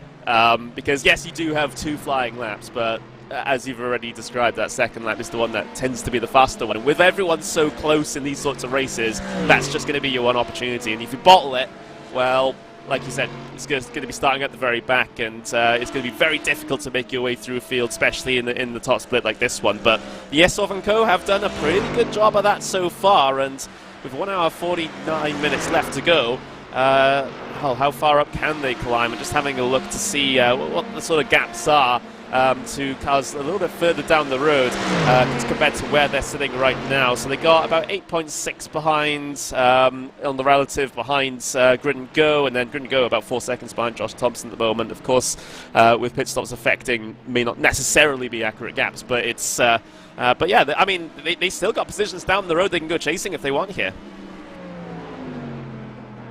Trying to just see what that Grid and Go car has been doing in terms of lap times, because after swapping in Jarno Koch, they've held relatively steady at 4 seconds adrift off of red line. They're being held at arm's length, and to the point where I feel like, based on what we saw yesterday in Friday Night Preview here on RaceSpotTV, where Josh Thompson and Ollie Steinbraten did battle for 45 minutes, red line seems pretty equal in terms of pace. We'll hopefully get a chance to chat with Johnny Vecchio, who should hopefully be standing by now after driving in the first 2 hours. Johnny, how are you feeling watching on as Josh drives you to the checkered flag? Pretty good after having a nice shower, because if you have, like me, 2 PCs running at full capacity here in the room, it gets quite hot, so a shower was much needed. But right now to see Josh hopefully bringing it home is quite chilly. I'll ask about the fact that you slightly got forced into this 3-man lineup, because I heard Tom Burns' internet decided not to internet anymore, and so 2 cars had to become 1 on short notice. Yeah, Tom was in a bit of a tight situation the whole week. People would say it was a doghouse, but he says it's the internet, so you know you can look at it how you want. But at the end of the day, yeah, we had to make it a 3-car lineup. But at the end, I think we are quite even on pace. So obviously, I was a bit struggling with the fronts during the week, and the other 2 are more rear tires struggling. But in the end, I think that the balance is quite good. So that's why we, that's why the lineup is quite good. The setup is perfect for all 3 of us. So I think we are doing a pretty good job. And at a track where Redline has had success in the past, 2021, I'll flash back to good memories when you guys won across all 3 of our classes, Prototype, GTE, and GT3. It looks like you guys are on course for potentially doing the double here in that hybrid class as well. Yeah, I wouldn't be too early about that. As you can see, we had a few deaths so far in the GTP class. Yeah, I mean, hopefully we bring it home. It's quite tight from our perspective in terms of strategy. It's gonna be super close between the BMW Team Redline and the Williams Marley car for the GTP win. And the 69 is a tiny bit out of contention. I wouldn't say fully, but you know, as you can see already on the track, a bit behind. So it's gonna be super interesting towards the end. It's 6 hours. I mean, at the end, after maybe 5.5 or like 5:45, it's gonna be super close to see who's gonna win it in the end.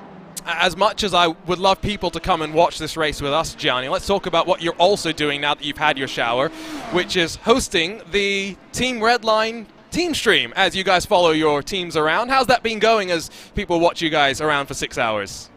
Yeah, it's not too bad. We have like quite a few guys in chats talking. They ask us questions. They ask me, for example, how many puddings Chris Allen can eat in a day, and Chris had to answer, obviously. Then some guys ask Enzo what his favorite pasta is, and obviously Enzo had to answer that. So no, it's going quite nice. Obviously, it's good to see that more and more people are watching sim racing and getting into it, and not only following us because Max is obviously our team captain, I would say. But it's going quite nice. As I said, 2 PCs in 1 room is a bit of a sauna here. But yeah, I can't complain really at this stage. I've got to ask, what is Enzo's favorite type of pasta? He said spaghetti, but when we were eating penne the other day in Munich, he was really into those, so I can't really tell if he was lying. So we'll have to figure out if he's about those noodles or not. Well, Gianni, thank you for spending some time with us. 1 hour and 45 minutes to go. I'm sure you'll be watching to see in 2 classes if Redline can come out on top. Sure, thanks. Have a nice one as well. Always great to have a quick chat with Gianni Vecchio, who's seemingly got a smile in his voice because you could hear how much he's enjoying this event, Connery. I wasn't able to see it because I went on to the Team Redline stream on Twitch and I just see an empty chair for Gianni Vecchio. So who knows? Who knows what his emotions were when he was speaking? He ran away to... Look at that. He's so committed to come to talk to us that he ran away from the team stream. Absolutely. Just that empty chair on the stream there at the moment. I have to wonder if he's going to get himself back into that one. But is it filled already? Oh, yes. So he literally went away just to speak to us. Yeah. I feel That's important dedication. now. Yeah. First time anyone's ever made an effort to come and talk to me, you know? Yeah, I feel seen.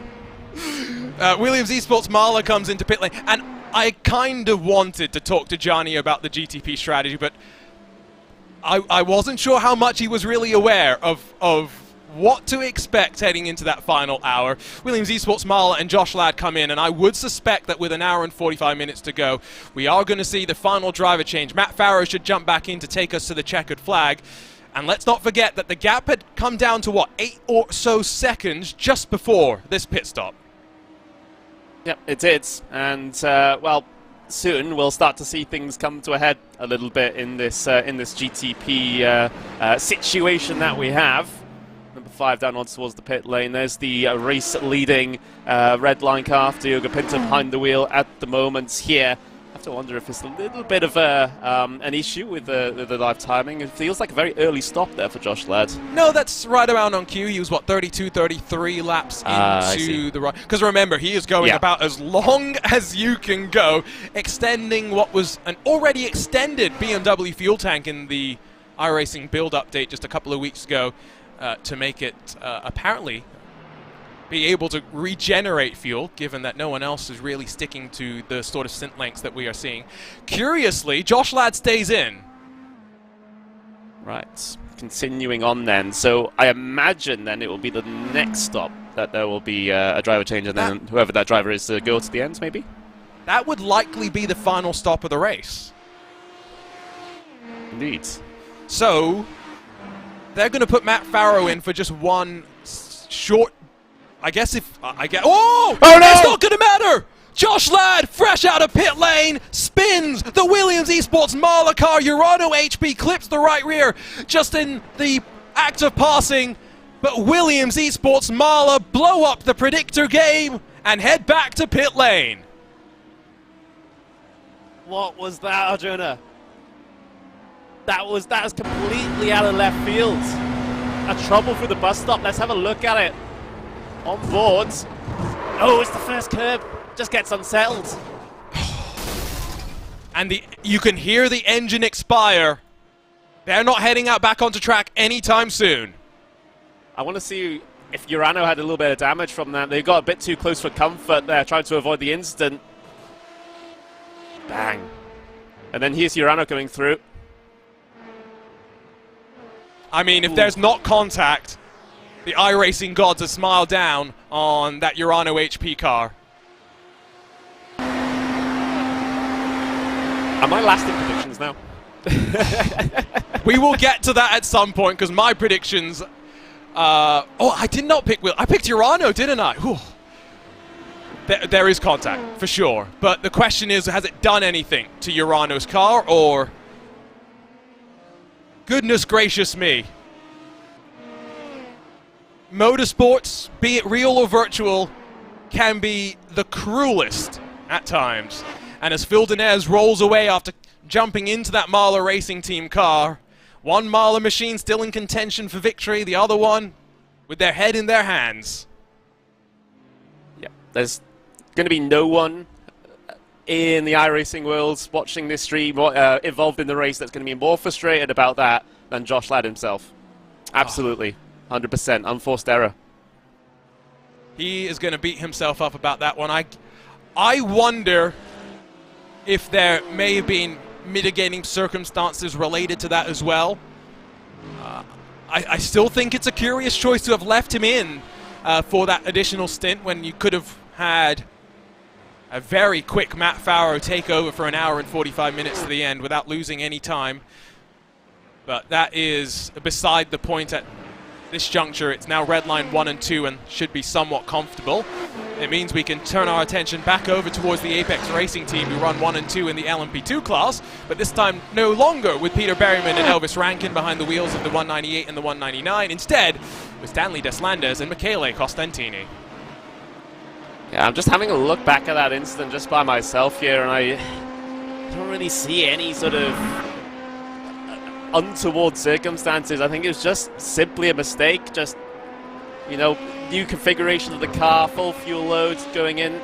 You know, your first real turn-in point on the outlap here.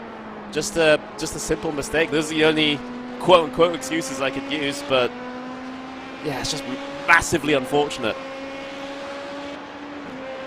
I wonder to what degree track conditions have also played a part. We haven't really talked about that much recently, but you can tell it's getting darker. Is it getting cooler?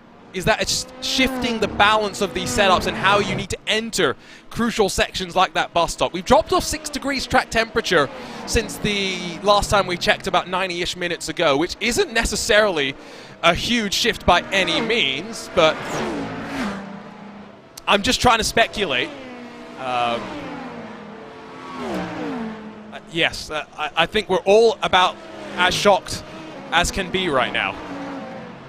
Yeah, because that is, you know, we were setting up for a very, very interesting little fight at the top of the GTP order, involving, those different strategies coming together in the potential final moments of the race. But now we've got to push that all aside, because just as we were talking about it, in fact, it's just a catastrophic moment for Williams Esports through the bus stop, and all of a sudden those stories don't even matter anymore.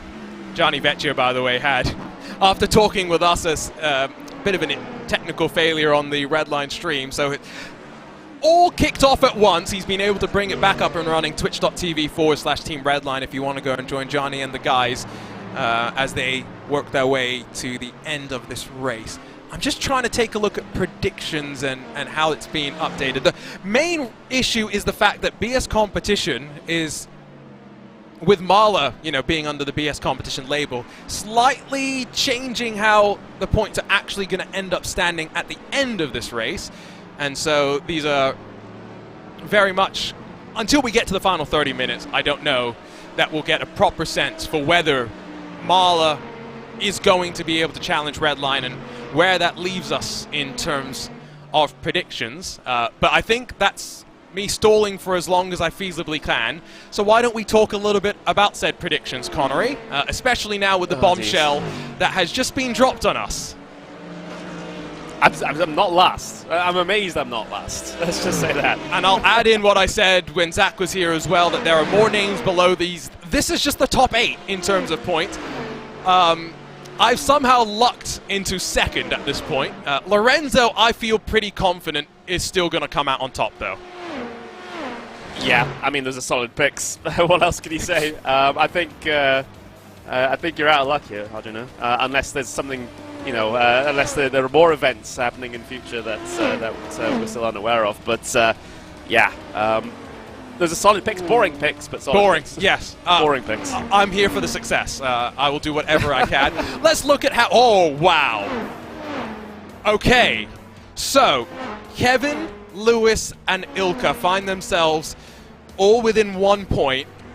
And if Grid and Go... If Team Redline drops behind Marla, Grid and Go, that would be a boon to Kevin, potentially. But if Team Redline has any issues in GTP and Urano takes the point there, it could flip back and forth. I love this game. Yeah, this is getting very, very interesting in the quote-unquote non-commentator predictions there. That's very, very tight indeed. So, I mean, it might come down to one pass or not being made on circuit to try and decide that, which is incredibly exciting. We have Spindray Setsource, who is part of that submission list as well. Sean Campbell, who's racing for Race Clutch. If you're wondering who he picked to win in LMP2, it wasn't Race Clutch. Oh. Yeah, he didn't pick himself. Oh. Is that a lack of self-confidence going on there? Is it a lack of self-confidence, or is it a realization of what the preparation was like for them? I mean, it could also be a very humble decision. Let's just say that. But yeah, I mean, I guess they have their eyes on the prize as well, and they didn't feel like they were going to come top. We'll be doing this more and more. This is a bit of a trial run for us. Don't forget, as we head off to the next special event, which is the Spa 24 Hours, we'll do this again, but this time you've got to be right after 24 hours, not 6. Right. Yeah, I mean, that's infinitely harder. Yes. Let's just say that. And the worst part is, Connery, Spa 24 Hours, you just pick one. Oh yeah, because it's just GT3s. So, oh boy. Well, okay, we're gonna have to come up with some new rules for that, because otherwise it's not going to be pick 3 still. Yeah, it's not going to be very fun if you just pick one. So we'll come up. We will do the needful, and we'll work on some solutions to that. 4 seconds, the margin still at the front of the GTD class, where Redline and Grid and Go seem to be locked pretty much in step in terms of the pace between the two. 45, mid-45 seems to be where they're stabilized when they have traffic to deal with. 44s when they get the opportunity to blast away, as Alexei Nesov has been able to do in the last couple of laps. He was the fastest car last time by, 44.9, close 6/10 on your leading cars. He's only 10 seconds adrift from the leader with 19 minutes to go. That seems like a large gap to close, but I've seen more ridiculous things. Yeah, absolutely, and there's plenty of time left in the session to make this happen for him with the hour and a half that we have left to go. With pace like that, I mean, if it's a consistent theme throughout at least the latter portions of the stint coming into the next one, then I think if you're Grid and Go, you're going to be a little bit scared about the hard-charging Alexei Nesov here for the moment, because there doesn't seem to be any holding back that Mercedes at the moment. Alexei Nesov sees sister Urano car big in that rear-view camera.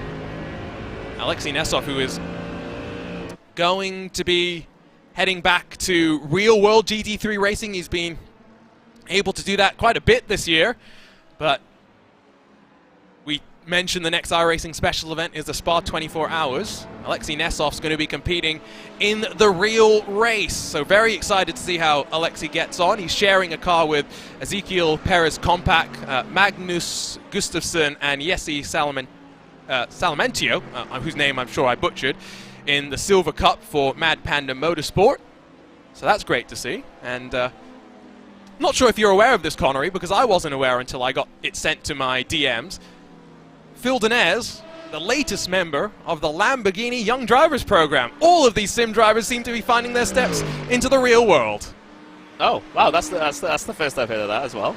So congratulations to Dennis there. Absolutely fantastic opportunity to do a decent amount of real-world racing, and I mean it continues on the theme that we've seen for a good couple of years at this point, with a lot of real-life race teams, a lot of real-life manufacturers looking at sim racing as a sort of driver development program for all intents and purposes. So for those that then do get that opportunity to go on and do the real-life racing, then that's going to be definitely a chance that they should absolutely take.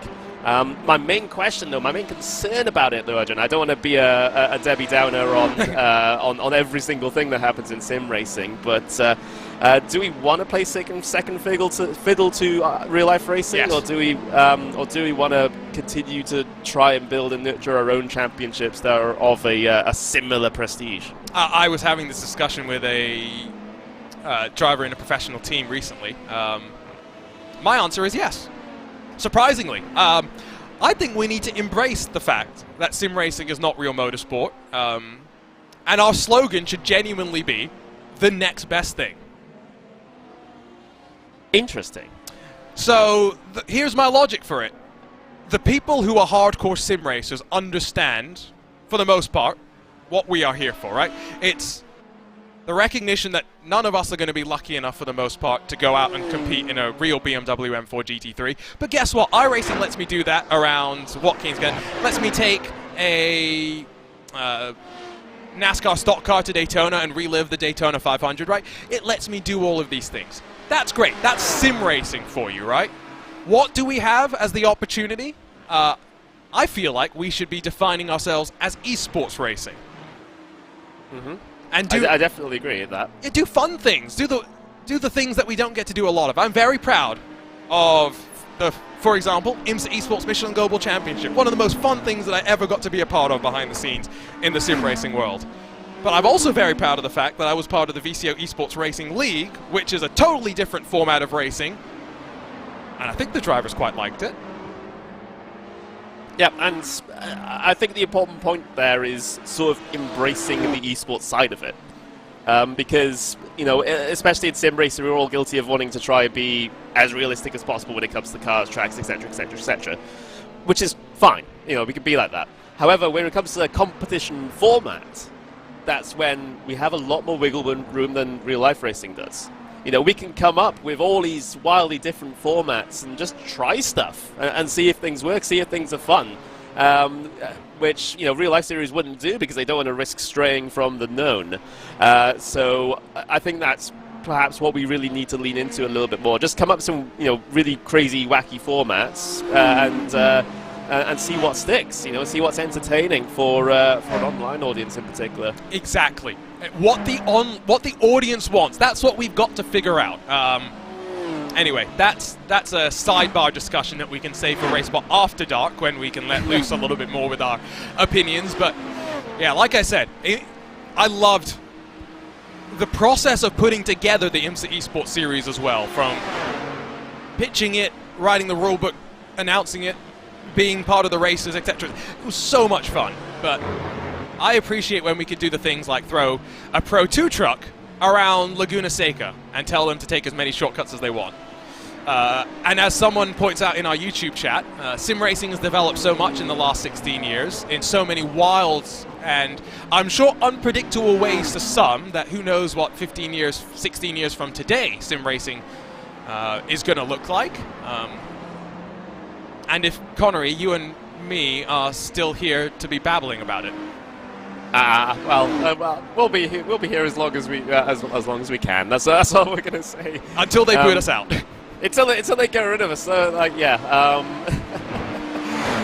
But you know, bringing things back to the point, though, you know, both of us have been in sim racing for a decently long time at this point. You know, I've been commentating on these things since 2016. and have been, enjoying sim racing since well before then. And someone brought up in the chat, in the YouTube chat at least, been in sim racing for 16 years, and it's developed so drastically and amazing over even the last 5 years, and it's pretty wild. And we kind of now have to figure out where do we want to go from here. That's the thing, because sim racing, I believe, is probably as good as it ever has been so far, and I'm even including the pandemic years in that, where we had all of our eyeballs on us. So where do we go now, though? And I think that's another part of it, is the fact that now we are net to January of 2020, pre-world shutting down and everyone flocking into the virtual world for motorsports. We are still... we are larger than we were compared to that. Are we maybe a little bit down compared to the peak of where we were when everyone was inside on their computers? Yes. But how do we take that moment? How do we take the people that were introduced to sim racing and say, come back and join us every once in a while, maybe for an iRacing special event? And that's where it's not just these special events, but the IMSA iRacing series, a 2.4-hour weekly races that you can do, the IMPC that we have in iRacing as well with GT4 and TCR, again allows people to find the racing that they want to do, no matter whether it is actually the fastest car in the world or not. And there's always a ladder somewhere for you to come and find in the iRacing world. Vince Cusi is back with Wet Toast, I'm sure, at some point. Connery, do you understand Wet Toast? I've heard it's a meme. I don't understand its origins nor what its purpose is, but you're going to have to explain this one to me. No, okay, so we're both confused is the issue. Right. So unfortunately, maybe we need to drag in, we'll tell Dame Baird, RaceSpot's own, stop your holiday, join us on TeamSpeak and explain what Wet Toast is. Jarno Kok, after getting into the car, you can see in lap times, firmly ensconced in the 145s. Pretty much bang in the middle of that as well. That's the consistency that you would like to see. The slight issue becomes when you peek up the road towards Josh Thompson, when there's a few more 44s mixed into here. Yes, maybe there's the 45.8s, the 45.9s, where he loses more time with traffic. That gap between first and second now up to 5.4 seconds. Yep, that gap just growing steadily, and well, Josh Thompson really stamping his authority on this race, hoping to bring Redline yet another GT win in a special event here. And with Grid and Go, they're going to need to find just a little bit extra here in these this final hour and a half, because this race will slowly start to get away from them as that gap does grow out just bit by bit by bit. Of course, there's always a situation. You might be fortunate with an issue. You might be fortunate with a bit of traffic here and there, which will help with that gap one way or the other. But you got to be relying on your own abilities rather than the percentage chance that something might happen. So for Grid and Go, I don't know what that may be. Maybe a driver change in the very final stint of this race to try and go chasing, or what. But the decision needs to be made now. Can they do a driver change? That is a point, though, isn't it? Fair share. Take the... No, they should be able to. The fair share formula is quite complex, but it should be less than a full stint, and so with Jarno doing a full tank of fuel, that should be enough for him. If they wanted to put a new driver into the car at Grid and Go, they could. Don't necessarily think they're going to. 2 hours apiece seems to be probably what they will end up cycling into. There is Alexei Nesov that is within 4.5 seconds of the Grid and Go Ferrari. Still some time to close, but we'll see how the charge continues for a driver that is going to have to, by the way, go back through the world to the World Championship if he wants to be a part of the 2024 Porsche Tag Heuer Esports Super Cup.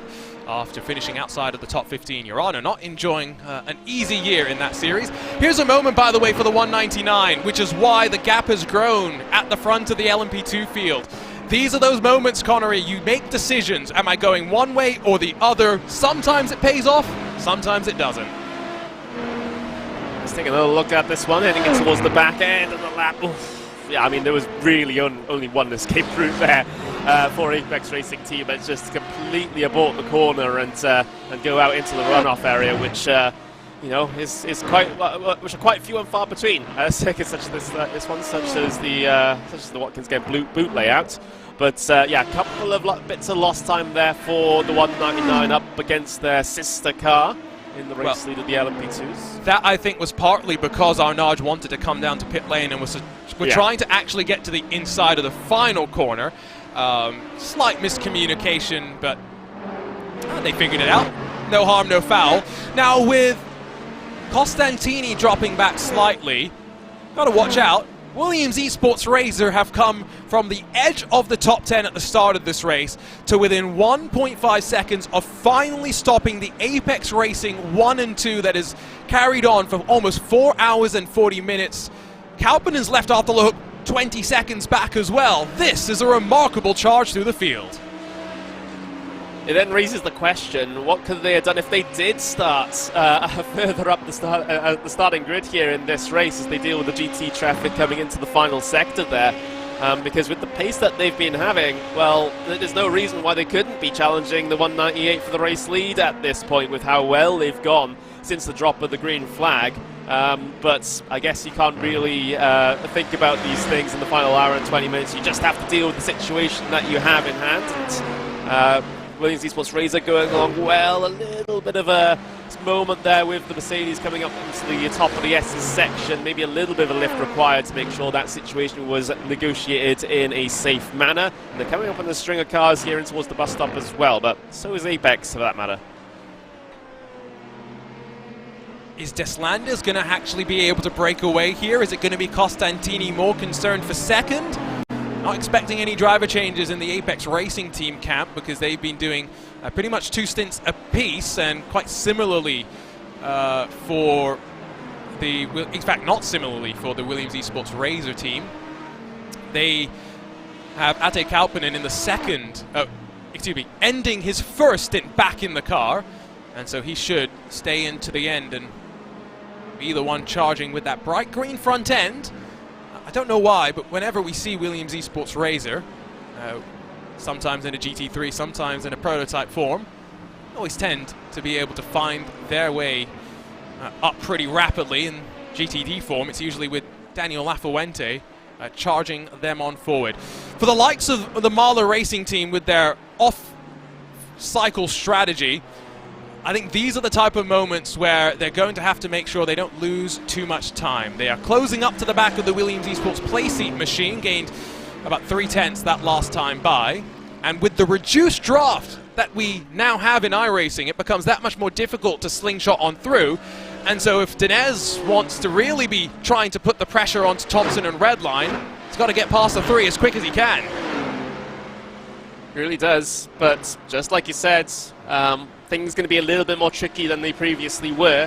I mean, we usually treat, especially in lower powered machines than these, we'd usually treat Watkins Glen as a bit of a draft track, but now those opportunities have been reduced quite significantly, so you're going to have to really try and push things a little bit further if you want to try and enjoy yourself side by side. But well, the racing team going along well, at least in the clear air here for the moment, trying to make sure that gap is just a little bit less than 1 second up to Williams Esports place seat, but this one will continue to develop here over the next couple of laps, but that number 10 has been rapid over the last couple.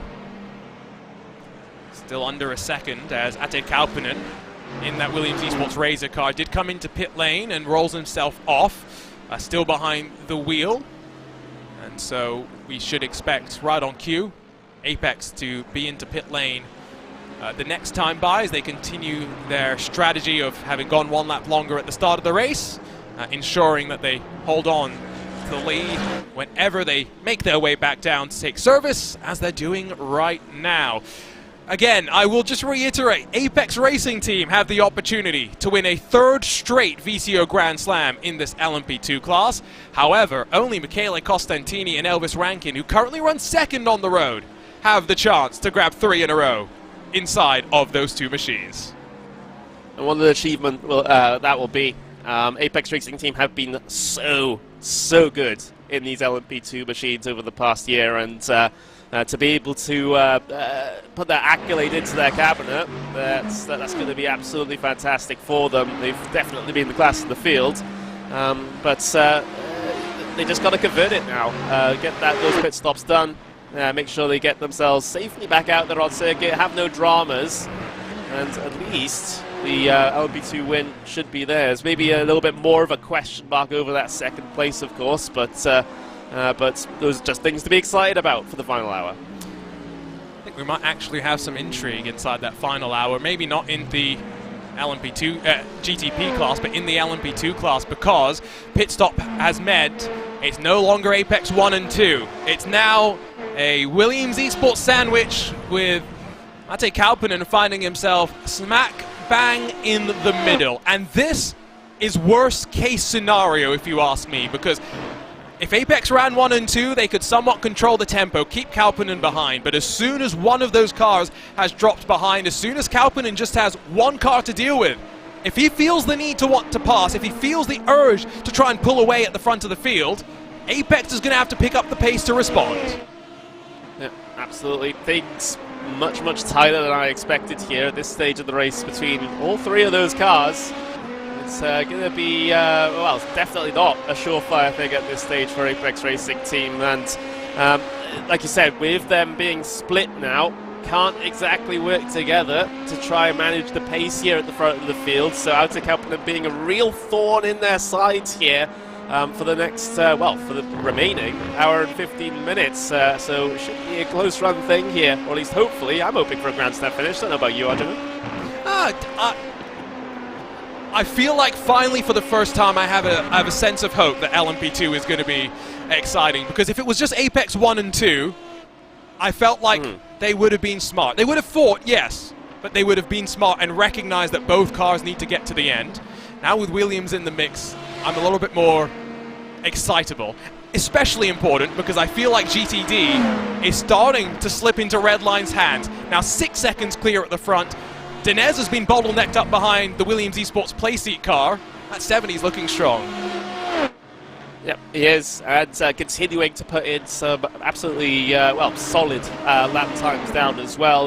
Losing a tiny bit of time like last time by to Grid and Go, but the overall trend has still been very good for the number 70 team Redline car. So, you know, if we continue to see that sort of trend in towards the final hour, then we can start to, well, definitely consider to have, consider them to have one at least foot on the top step of the podium, at least in GTDs. But look at these three in the LMP2 class here at the moment. Those are your podium runners, all within one single camera shot as they head into the heel. What are the track conditions right now as well? Oh, we've dropped 10 full degrees from our peak track temperature of 52. It is getting to be a little bit more grippy now, but it also means the balance of the car shifts, and depending on how you set your car up initially, you might have concerns that your balance goes away from you as it gets colder. Michele Costantini almost ran right up the inside of Kauppinen through that final corner. They just about figured it out. Yeah, that was a little bit of a lean there for Michele Costantini as they head their way out of turn number 1 now. They're starting to climb the hill through that S's section. This is where Costantini will feel that draft just come in bit by bit, so he can close in further and further. I'm not expecting an overzealous move, especially at this stage of the race where you still got over an hour to go. But if Costantini is feeling like he needs to do something, at least to try and help his teammate further down the road run away with a much more clear race win, then perhaps a look here and there might be on his mind. Try and keep an eye on this, but one more pit stop to go. Might have to wait for that to trigger the flood of activity in terms of on-track action. There's going to be no on-track action, at least from what we can tell inside of this GTP class, where we're still waiting for Urano HP to make a pit stop. They're 28 laps into their run. Should restore the red line 1 and 2 in this class, where Chris Lullum will cross the line to complete lap 186. Behind him in that 69, it is Enzo Benito that has taken back over. I feel like for an Italian to like spaghetti seems, I don't know.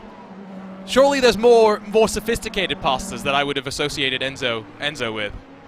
I mean, I respect a guy who likes the basics. I mean, I'm a Penne guy, so...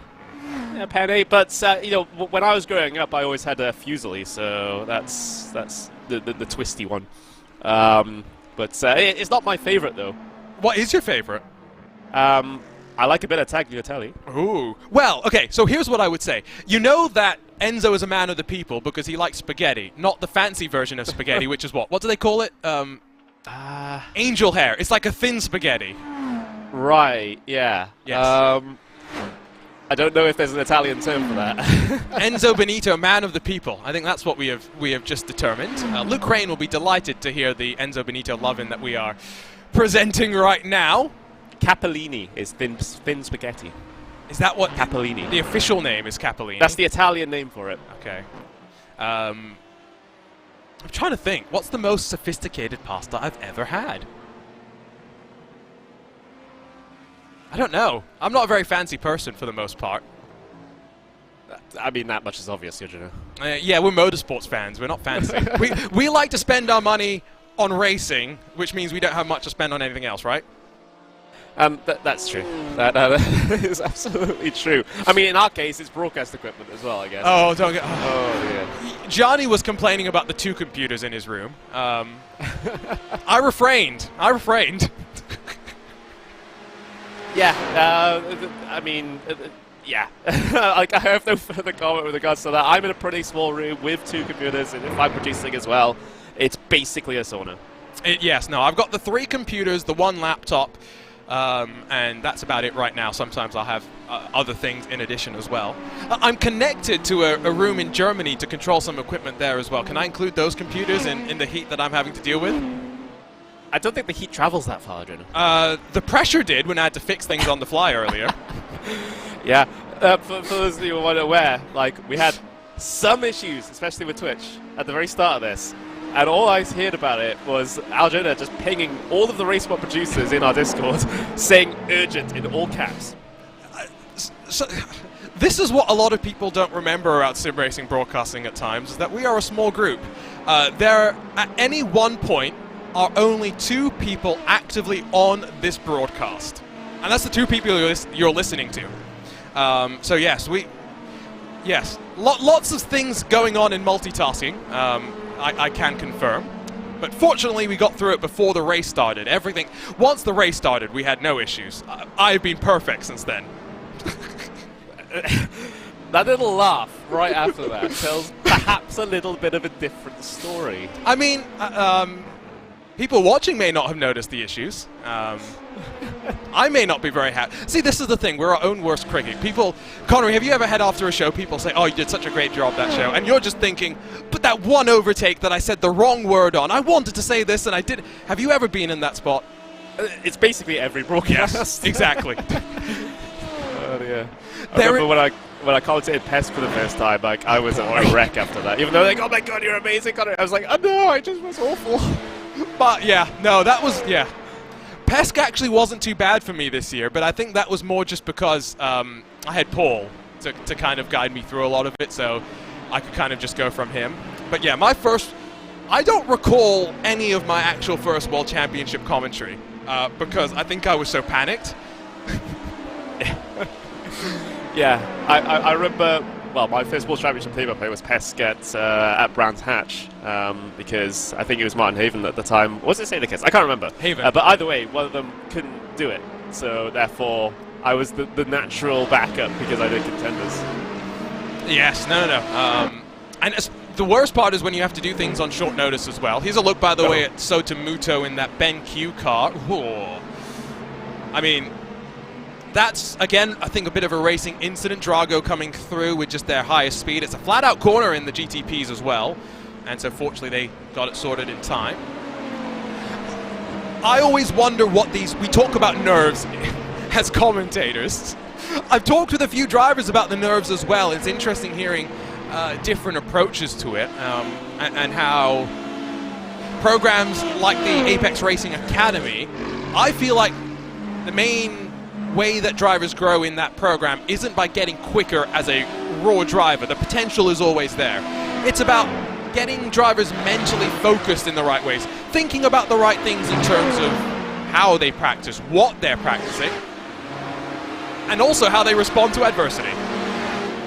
Absolutely, you can be the fastest driver in the world, but if you panic at the sight of one car looking down your insides, then you're perhaps not going to be the best racing driver. That's just the fact of the situation there. You can't just run your own race in isolation doing hot laps the entire time. You're going to have to get out there and fight. So, yeah, that mentality really does come into things, especially with the nervousness. I mean, with how I experienced nervousness, before big broadcasts and things like that, I am a nervous wreck beforehand, but as soon as I start talking on the mic, or whether the broadcast starts as a producer, I am fine after that. It's just the anticipation in the lead up to it, rather than the actual doing of it. I feel like sometimes I have that, like with IMSA in particular, because I was running the series as well. The hour before broadcast is usually quite reserved for us commentators to sit there, chat, and get ready for it. But for me, it was, okay, these drivers need X, Y, Z. I got to respond right to them, get everything sorted. And so once I sat down, it was the flip switch to, okay, now I can just do what I want, which is what I enjoyed, the commentary, the talking about stories. But I still remember my first season of IRAC. Every time we'd show up and we'd go live, I'd go, oh boy, what am I going to say dumb this time? The thing is, people have short memories, so even if you do say something dumb, it's not going to last for that long in the public consciousness. Unless it's really dumb. In the public consciousness. What about in my consciousness? I still think about things from when I was a child that I've done dumb, so yes, anyway. Top 3 in the LMP2 have been stretched out, and I'm surprised that Michele Costantini is not necessarily being able to put the pressure onto Ate Kauppinen. They both drop off of your LMP2 leader. Traffic's playing its part as well, and I think it's the GTP traffic in particular, Connery, that's playing a big factor. Yeah, it can be a bit of a struggle to get those two classes integrated with each other, or at least interacting with each other in a way that doesn't cause any problems. But I think here, this is starting to work much more in the favour here of Williams Esports Razor, because if Constantini can't put up this, at least some form of resistance, some form of fight, that leaves this lad is all on his own there at the very front of the field, and then we could be talking about Williams Esports Razor getting themselves onto the top step, which I'm sure Apex Racing Team will not want to have their party spoiled by Williams Esports. But still an hour to go, and of course, still pit stops to come for these guys. They're flashing with the lights there, and Apex going to get their line locked into turn 1 now. That is the Japard Esport number 8 that is running in 6th position, albeit 1 lap down. It goes to show that these top 3 split by nothing, with the rest straggling behind. Important to clear on through into that chicane and ensure you can carry your momentum through. And speaking of carrying momentum through, Dinez has finally been able to dispatch of Cody Deeth in that Williams Esports Placey entry as the bright orange front end rumbles out of that final corner. So the margin for Dinez up to your race leader, if I am reading my timing screen correct, which is always a big question mark. It's about 30-ish seconds, somewhere in that ballpark, 31 as they came across the line. I never trust a commentator's math, but at one point I was hoping that Marlow would be in that equation. I don't feel like they're going to be. Even with a shorter pit stop, it's not going to be that much shorter a pit stop. No, it's not. It's not a massive delta in terms of the saving that they potentially might have a bit further down the road. So I don't know. We'll just wait and see. But from what was a little bit of an optimistic situation there for Marlow, might be be seen to be a bit more realistic with regards to not actually getting themselves up there fighting for those top positions. But we will just see how this pit stop, how the next pit stop phase works out for them, and see how things shake up. But there's the Team Red Line car 6.2 ahead of Grid and Go at the moment, continuing to just pull that out bit by bit by bit. It wasn't that long ago we saw it at 5 seconds, but now 6.1, pretty good going. So once we hit that 60 minute to go marker, it should be relatively confident that anyone who pits in GTD could make it to the end without having to worry about too much fuel saving. Not the case in either of our prototype classes, where we're expecting to need to be nearer to the 40 minute to go mark before we see the final pit stops underway in the 2 prototype classes that we do have out there racing today. And as we head to that hour, we have seen just recently pit stops from that Urano Esports HP car that's just coming up behind the GTD Redline leading machine. Sam Coiter is therefore going to be coming down to pit lane for a splash and dash with less than 20-ish minutes to go. I think we are going to see that machine quite solidly locked into third. I was hoping and trying to find a way to hype up some intrigue about maybe Team Redline 69 battling with this 192. But the issues that Urano have experienced today have really kept them back, and that's why I picked Urano, Connery, was that since the release of this BMW M Hybrid in December, they have been the most consistently quick across of every track, every competition that we've been in. That includes private leagues, but at least more pertinently to me, the BMW M Sim Cup, where Urano drivers lead the top 6 in the GTP standings. Yeah, they've had an incredible, last 6 months to a year have Urano. It's not just in this car, but in pretty much everything that they've decided to really turn their hands to, and have definitely become one of the top teams here on iRacing, just sort of rubbing shoulders with the likes of Williams, with Redline, with Coanda, and other teams like that. So it's fantastic to see their development over what is actually a relatively short space of time. Usually we see this development, over the course of like 3 or 4 years, but it seems like it's been accelerated slightly for Urano at least. I wonder if that's just because we are seeing the exponential gain in the results, whereas the hard work had been done in the years before. We're talking of a 12-month period where we've seen Urano competing at the top of iRacing special events. They won the most recent season of the Sports Car Open in the GT3 class, beating Team Redline in that, if I remember correctly.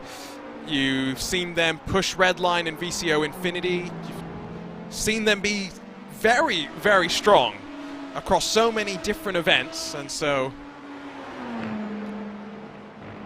we've become quite accustomed to seeing them up towards the front in the last couple of probably half a year, I'd say, and so maybe it's a bit of a surprise that 3 cars entered from the Urano stable. Only 2 will finish, and 1 5 laps down will be in 6th, yes, but I think that more goes to speak to what we've seen in this GTP class so far today.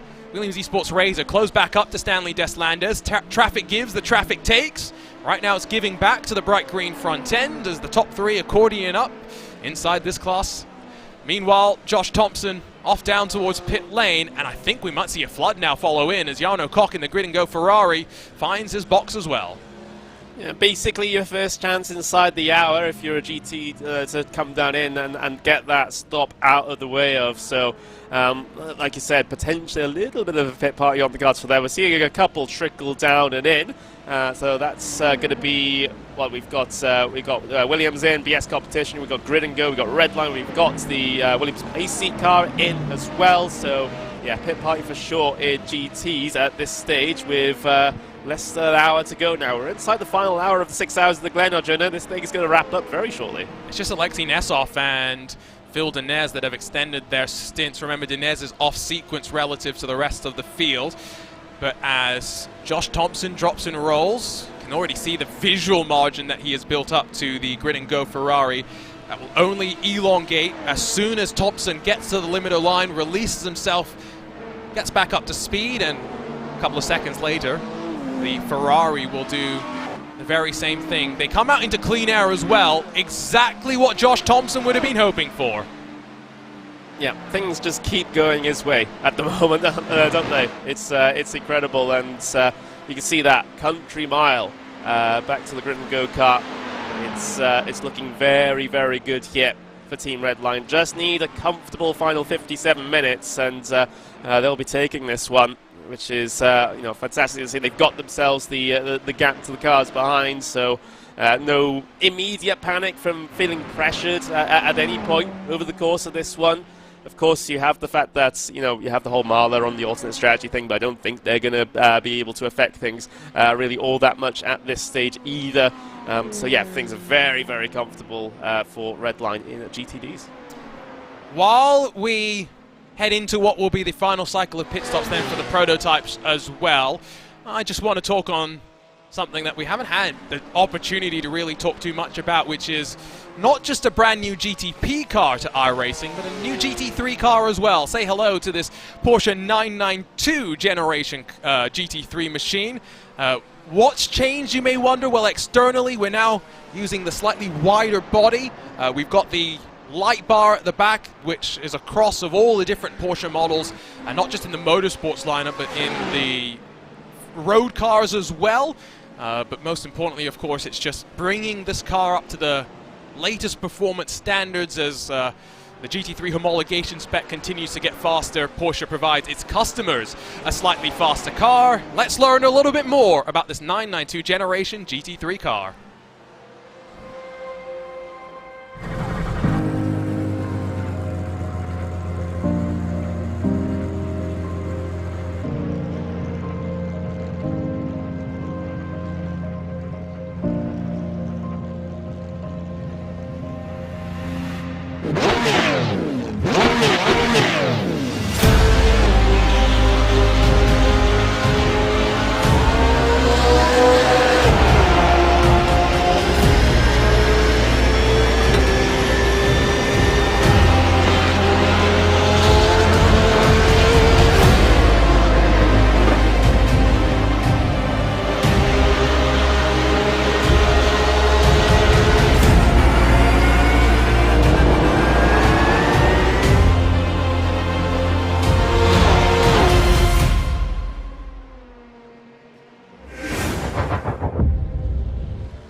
Porsche continues a long-time collaboration with iRacing and bringing this new generation GT3 machinery to the iRacing platform, where it joins all sorts of prototypes, GT machines, and even the future of electric Porsche race cars in the Mission R as being available to you here on the iRacing service. If you are just joining us as well, don't forget, new memberships are 40% off. Head to iRacing.com to learn more and to get started.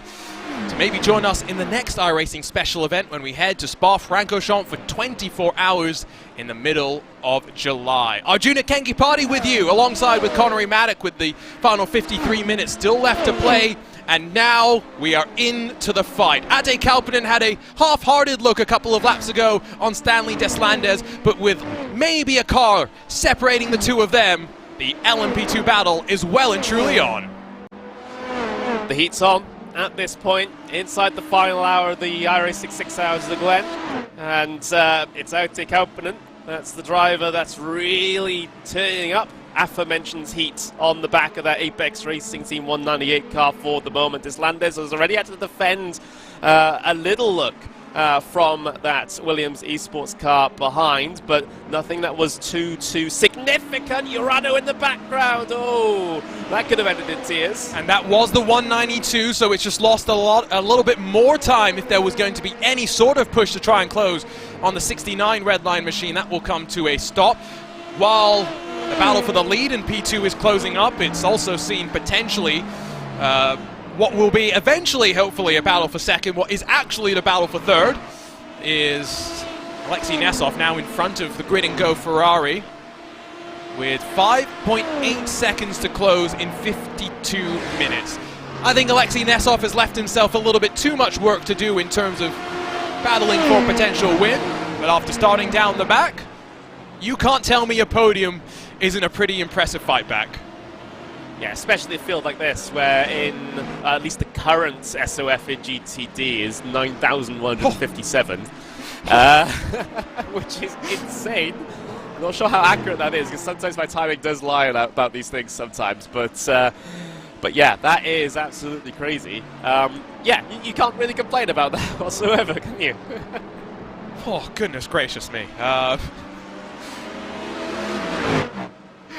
Oh, here we go. I thought for a second that was the second Apex car, but just hidden behind it was the Hydra Race Geodesing GTP that has actually put some separation between the top two and Michele Costantini, who now finds not one, not two, not three, but 4 cars between him and the leaders in class.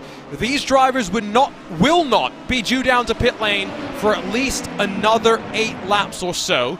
The question I would pose to you, Connery, is if you're Williams, do you save some fuel, sit behind Deslandes, and try and shorten your pit stop time, knowing that you may have to put in a little bit more fuel courtesy of the strategy that we've seen so far, or are you going for it now? I think in this situation you have to do it on track. That's the situation here. I think Alpinen is much quicker in the clear out at this stage. You see the GTP's trying to squeeze through on Apex there. Deslandes not expecting the second one to try and work its way through there. So that was almost a very awkward situation through the top of the S's section, and actually due to that entire process, I think Williams Esports Razor backed out of things just a little bit because they saw a potential chaotic moment happening ahead of them.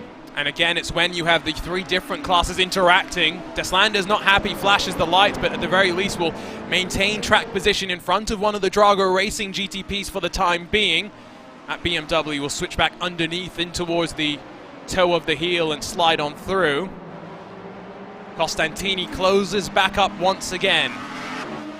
I feel like we're probably not going to spend too much time talking about anyone else through the rest of this race, at least based on where the gaps are lying. So I'll just remind you of your race leader, that BMW M Team Redline car. As much as these LMP2 cars are fighting, they will be keeping one eye as to where Lalem is going to be on track relative to them, so they can try and gauge how many laps they need to put in terms of fuel, because we've seen it be a talking point in 2023 with teams trying to maximize their advantage in pit stop times where they cut it just a bit too close and run out of fuel on the final lap. Yeah, like I said, we've seen it.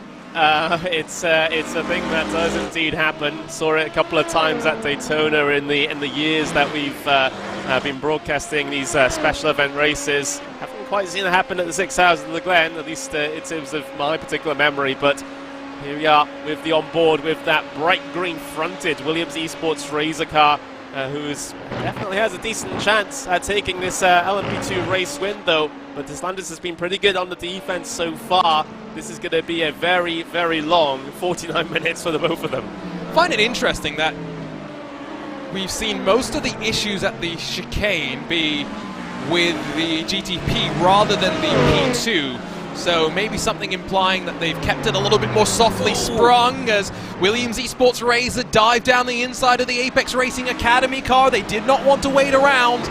Meanwhile, Mahler Racing Team make their final stop, and as expected, they are going to be blown by Team Redline as they cross the line to retake the lead. Villeneuve is going to be lucky to emerge inside of the top 5, all things considered. So we'll keep an eye on where he fares out. But I think realistically, for Denez on what should be a fresh set of tires, he will have the opportunity to now push for 50 minutes and bring the most out of that BMW M4. Has emerged in 5th, plenty of clean air to work with. Once again though, Costantini loses out majorly in traffic.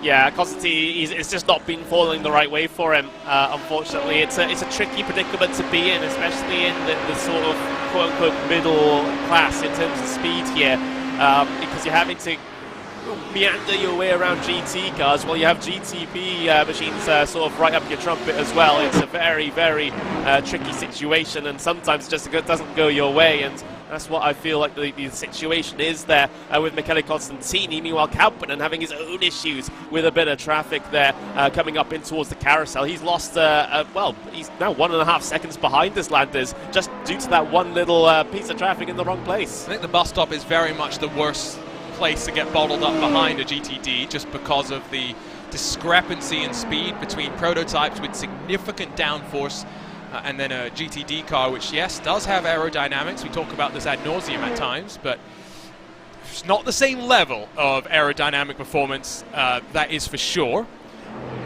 Now, I maybe downplayed Alexei Nesov's chances at being able to close on Bosch Thompson in the lead of GTD.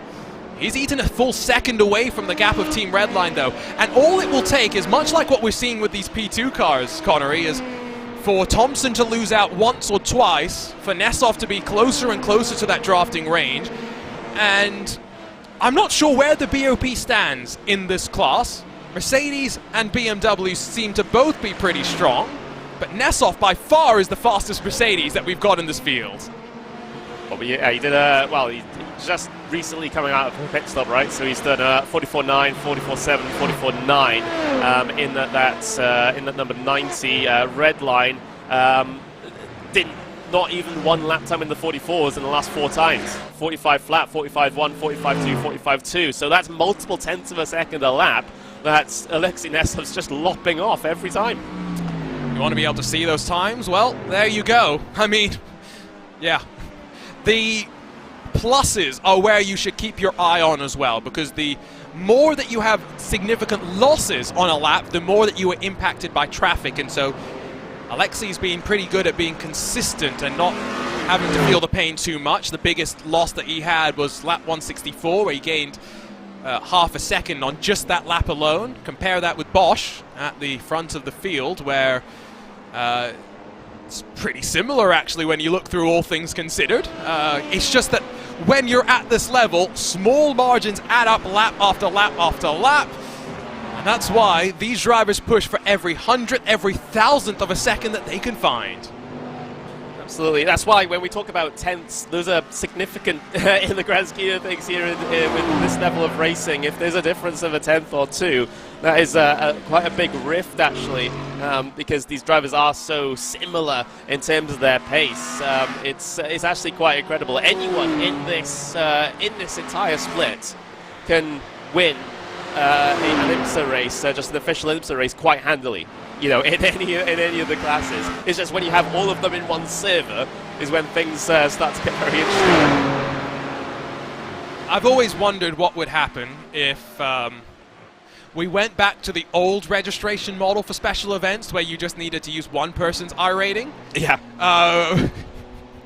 Because you mentioned the iRating numbers earlier, minimum of 9,000 in GT3 or something now. Yes, we are in a very different state of what drivers are doing week in and week out to be part of these events, to make sure they are on the grid, and the driver lineups that we'd have if we change that back would be quite interesting. It's the only way that I was able to sneak onto a top split grid, my 12 hours of Sebring back in 2020. We check back in with the LMP2 leaders, where now that they are, again, more consistently working through traffic, no one's really been able to bring things back into a bit closer of a scenario. Williams Esports will come to the end of lap 21 this time by. Assume for them they should be in to pit lane, therefore 2 laps after they next cross the line. For the Apex Racing duo, add an additional lap to that, and therefore add a subtract, I should say, a second or two of pit stop time, needing that little bit less fuel. But pit stop for the final time. Here comes our race leaders, BMW M Team Redline. 29 laps on the stint. We're expecting the other Redline car to also come down in as well. But Chris Solom, final time down towards the pit lane, and what a race it has been for Redline here in this GTP category. It's not necessarily always been clean sailing. Things were definitely much more competitive in the early hours of the race, but as time has gone on, the cream rises to the top, and Redline have found themselves in a situation where in about 43 minutes time they might be crowned GTP winners here. That was not ever a guarantee even about an hour ago, because we still had Williams Esports in the equation, but they're not anymore. That mistake from Josh Ladd in that Williams Esports Mahler car will rob them of the chance of another victory in a VCO Grand Slam. And it's going to be a long wait before we see another prototype battle in a special event.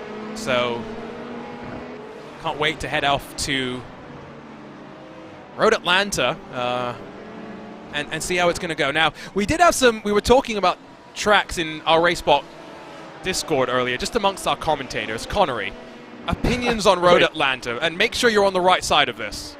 No, Road Atlanta, the track itself, racing that happens there is probably some of the best. I'll allow that. I think the Petit Le Mans is the best iRacing special event that there is. I'll allow that. I think that's fair. It's a fair comment. I personally love driving the track by myself, but there's something about that where I just get like tunnel vision at Road Atlanta, and I very much am a fan of the facility of what Dr. Don Panos built over the years. I also maintain that in terms of endurance events, it's my favorite. I want to try and get out there this year. It'll be nice to go and see what it's all about, especially because I've heard that iRacing has modeled the Michelin building on the outside of the final turn quite well, to the point where iRacing has not just the outside of the building modeled, but I was sharing my screen with the team at Radio Show Limited, and we went inside of the building, and they've got like TVs and snacks and stuff modeled in there too, and apparently it's quite accurate, so I'd like to go and verify that. There we go. That just needs to be done. I'm very surprised they model in the inside of buildings, right, considering that, you know, you want to optimize those things away, right? No, exactly. That's what surprised me the most. 40 minutes to go. I want a final check-in with our predictions before we head into this final blast of racing. Let's check in with the giveaway first. For those of you who entered our RaceSpot Predictor to win a RaceSpot jersey in a color of your choice from Armour GG, it is currently a three-way tie on 5 points, as the Williams Esports Razor car, I'll tell you, has indeed come into pit lane a lap earlier than its Apex Racing Team competitors. What do we have to watch out for here then in terms of potential changes? Urano and Redline in GTP look solid. I guess if Grid and Go can get in front of Urano, Kevin Burrell would win, but that's the only tiebreaker that I realistically can foresee. Yeah, absolutely. Because of course, with the top three going Apex, it's interesting. Maybe Sean with the Williams Esports pick there in LMP2. Good point. Might be a bit of a mover if that pass happens on the race lead. Well, if that's the only change that happens in position, Sean Campbell would be the winner here. Yes, because Flo would not win. I was trying to figure out if that was Flo something. Matt Brewer, and then Vince Wet Toast Kusi. If Vince is watching, you tried your best to get a wet toast onto the broadcast. Sorry, it did not work. RaceSpot picks, how are we looking right now? Well, I think I've given up hope, and I think Lorenzo's about to be crowned the most mystic here at Watkins Glen, although Connery, I will say, you should be cheering on for the likes of Arnage competition to maybe recover a few points, because you're not going to be gaining any more, unfortunately, from Williams and GTP. You might lose a few. Yeah, I've seen that slowly but steadily tick, their position slowly but steadily tick down as they've been parked on pit lane, and I don't think, eyeballing it here, that Arnage really have anyone further ahead of them that they can pass, not even cars that are retired, so it's, yeah, at least I'm not Florian, okay? Hey, that's it. Give credit to Florian for at least picking with his team affiliation, right? He picked both the BS competition crews in GTP and GTD, and he's still not lost. Incredible. Yes, it does help that Mike Yao also had to, be bound by team affiliation, so he picked Brabham Esports in LMP2, unfortunately with the first retirees in that class. So that was suboptimal for poor Mike, but yes. Still waiting, by the way, for the Apex duo to come down and pit. They've gone an additional lap beyond what I thought they would, compared with Ate Kalpinen, who is already getting himself up to speed and finishes his first lap back out on track. Got uncomfortably close to the wall for my liking there, but that's why he's the driver, I'm the commentator. One more lap before we should probably get a sense for what's going to happen. 34.7 seconds was the stop time for Ate Kalpinen, if you want to keep an eye on the Apex Racing duo. Yeah, these outlaps are so important here for Williams Esports Razor as they try to put themselves in the best spot possible for this final dash to the checkered flag. So Kalpinen knows exactly what needs to be done here at this stage. Apex also keeping an eye on his deltas, no doubt, as we see this land is angled towards the pit lane. So does the sister car behind. The final stop's going to be in effect here for Apex Racing Team. And have they done enough on their in-laps to try and keep Williams Esports Razor at bay? And as Kauppinen tried to set the lap times of light out there on his out-laps to try and make himself, at least get himself a chance at that top step. One thing that I'm doing very quickly is we see, I think, a driver change for both of them. Deslandes out. It's going to be Berryman in, Costantini out. Rankin jumps in. This is the statement that there is going to be a battle to the end. There's no managing the rest of these 36-odd minutes. It is going to be a flat-out sprint to the checkered flag. Both Apex cars off the jacks, now just waiting for the fuel to be dumped in and for them to be released and to roll to the end of pit lane. It's going to take a while before they'll release themselves from the limiter, of course, don't forget. And so as Kauppinen speeds himself out of that final corner, this is where it will be close. Slightly longer pit stop for Peter Berryman to note, as he had to do the driver change. It will allow Williams Esports to grab the lead with 36 minutes to go. Absolutely critical. Apex Racing team off of the pit lane now. Up the S's section they go. This has completely changed everything. Williams Esports Razor has gotten ahead in the final stops to these LMP2s. Are they able to convert it now? And it's not a small margin either. It's 2.5 seconds, not just back to Berryman, a further 2 seconds back to Rankin. Apex have dominated this class until this final hour when the pressure is being applied, as Williams Esports look like they're going to lose their crowns in 2 of the classes here at Watkins Glen. They'll at least try and defend their win in this LMP2 category, with Kauppinen representing the Formula 1 outfit to the checkered flag. 2.6 seconds. You got to get the drivers back up to speed first, because Peter Berryman would have been watching on and waiting to jump into the car. I think it's a gamble to have done a driver change. Yeah, I mean, I can understand wanting to have a fresh pair of arms and legs and a fresh mind behind the wheel, especially to go chasing for a race inside the final 30 minutes. But yeah, it's a big call that has been made here by Apex to not only change one of the drivers, but both of the drivers in both cars here at a very late stage. Maybe trying to rely on a little bit of fatigue coming from Kauppinen here, who has been in the car for at least the last good while. So I don't know. This is a very interesting one. Have you been watching? Have you been getting your Jaws music ready to be queued up when Alexei Nesov gets within 2 seconds of your race leader? Well, he's now within 4 seconds with 34 minutes to go. The Urano car is moving.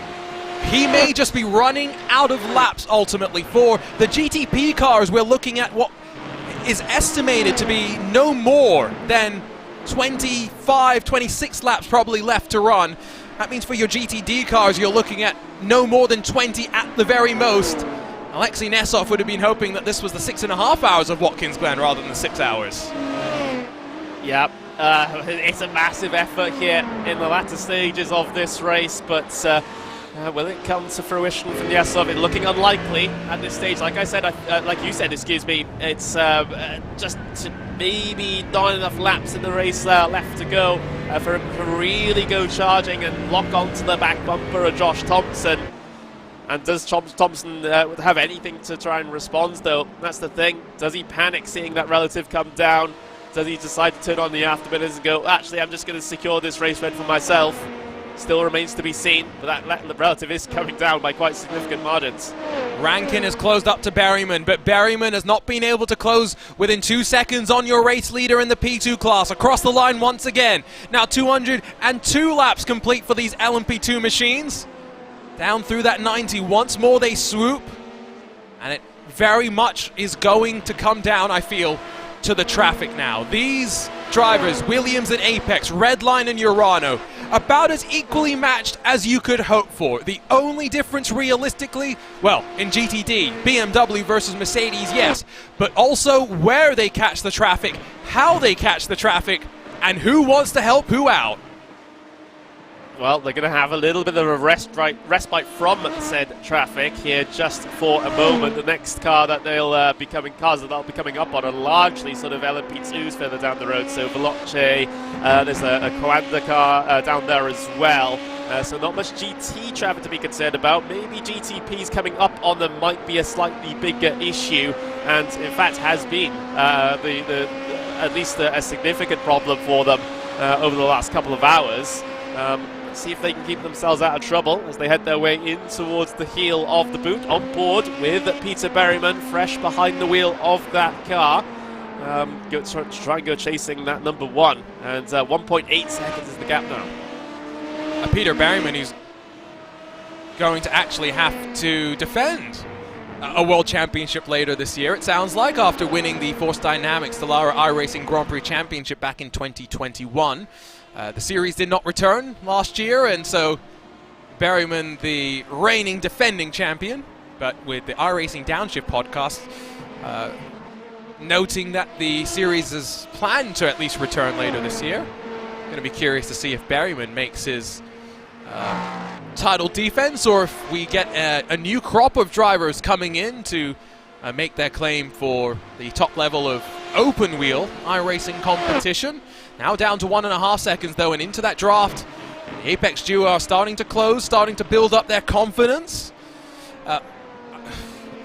Did basically everyone at RaceSpot just pick the Apex Racing team to win this? I think so.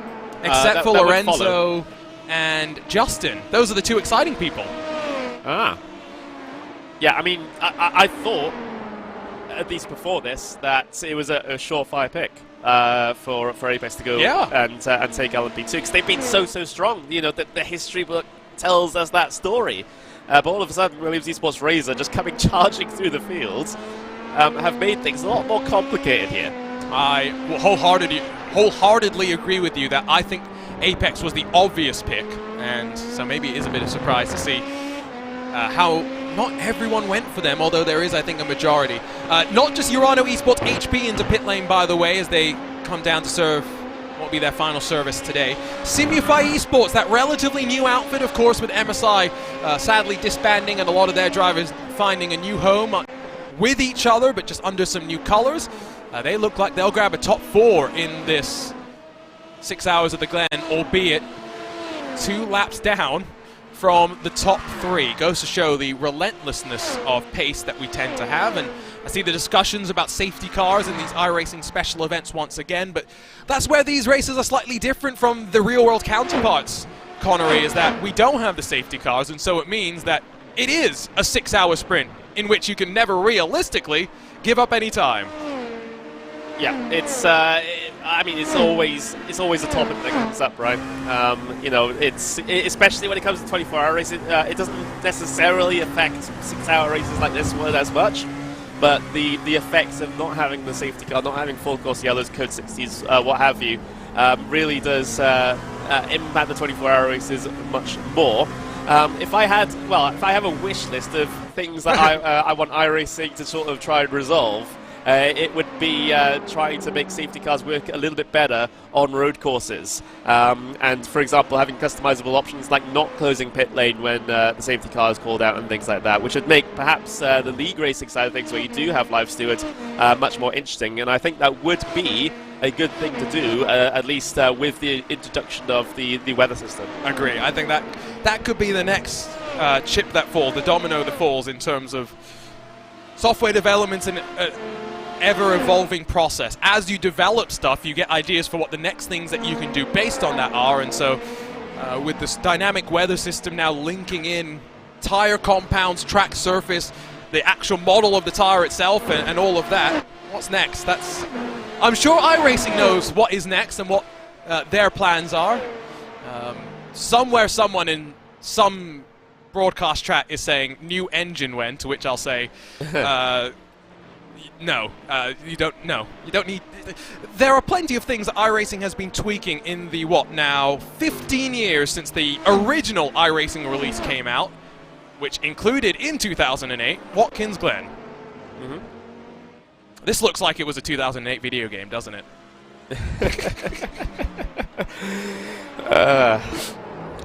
Anyway, with the racing that's going on. Oh! Oh, right in front of your LMP2 battle, a GT car decides to take a bit of a pirouette. Well, was that a pirouette or was that assisted? Because GTP's overlapping with the GTDs, or rather LMP2s and the GTDs. Oh! So is the sister car getting involved here? as Jimmy Antunes maybe just trying to stay out of harm's way. But it did definitely cost Williams Esports Racers some time. Let's cycle back a little bit more and watch the entire sequence.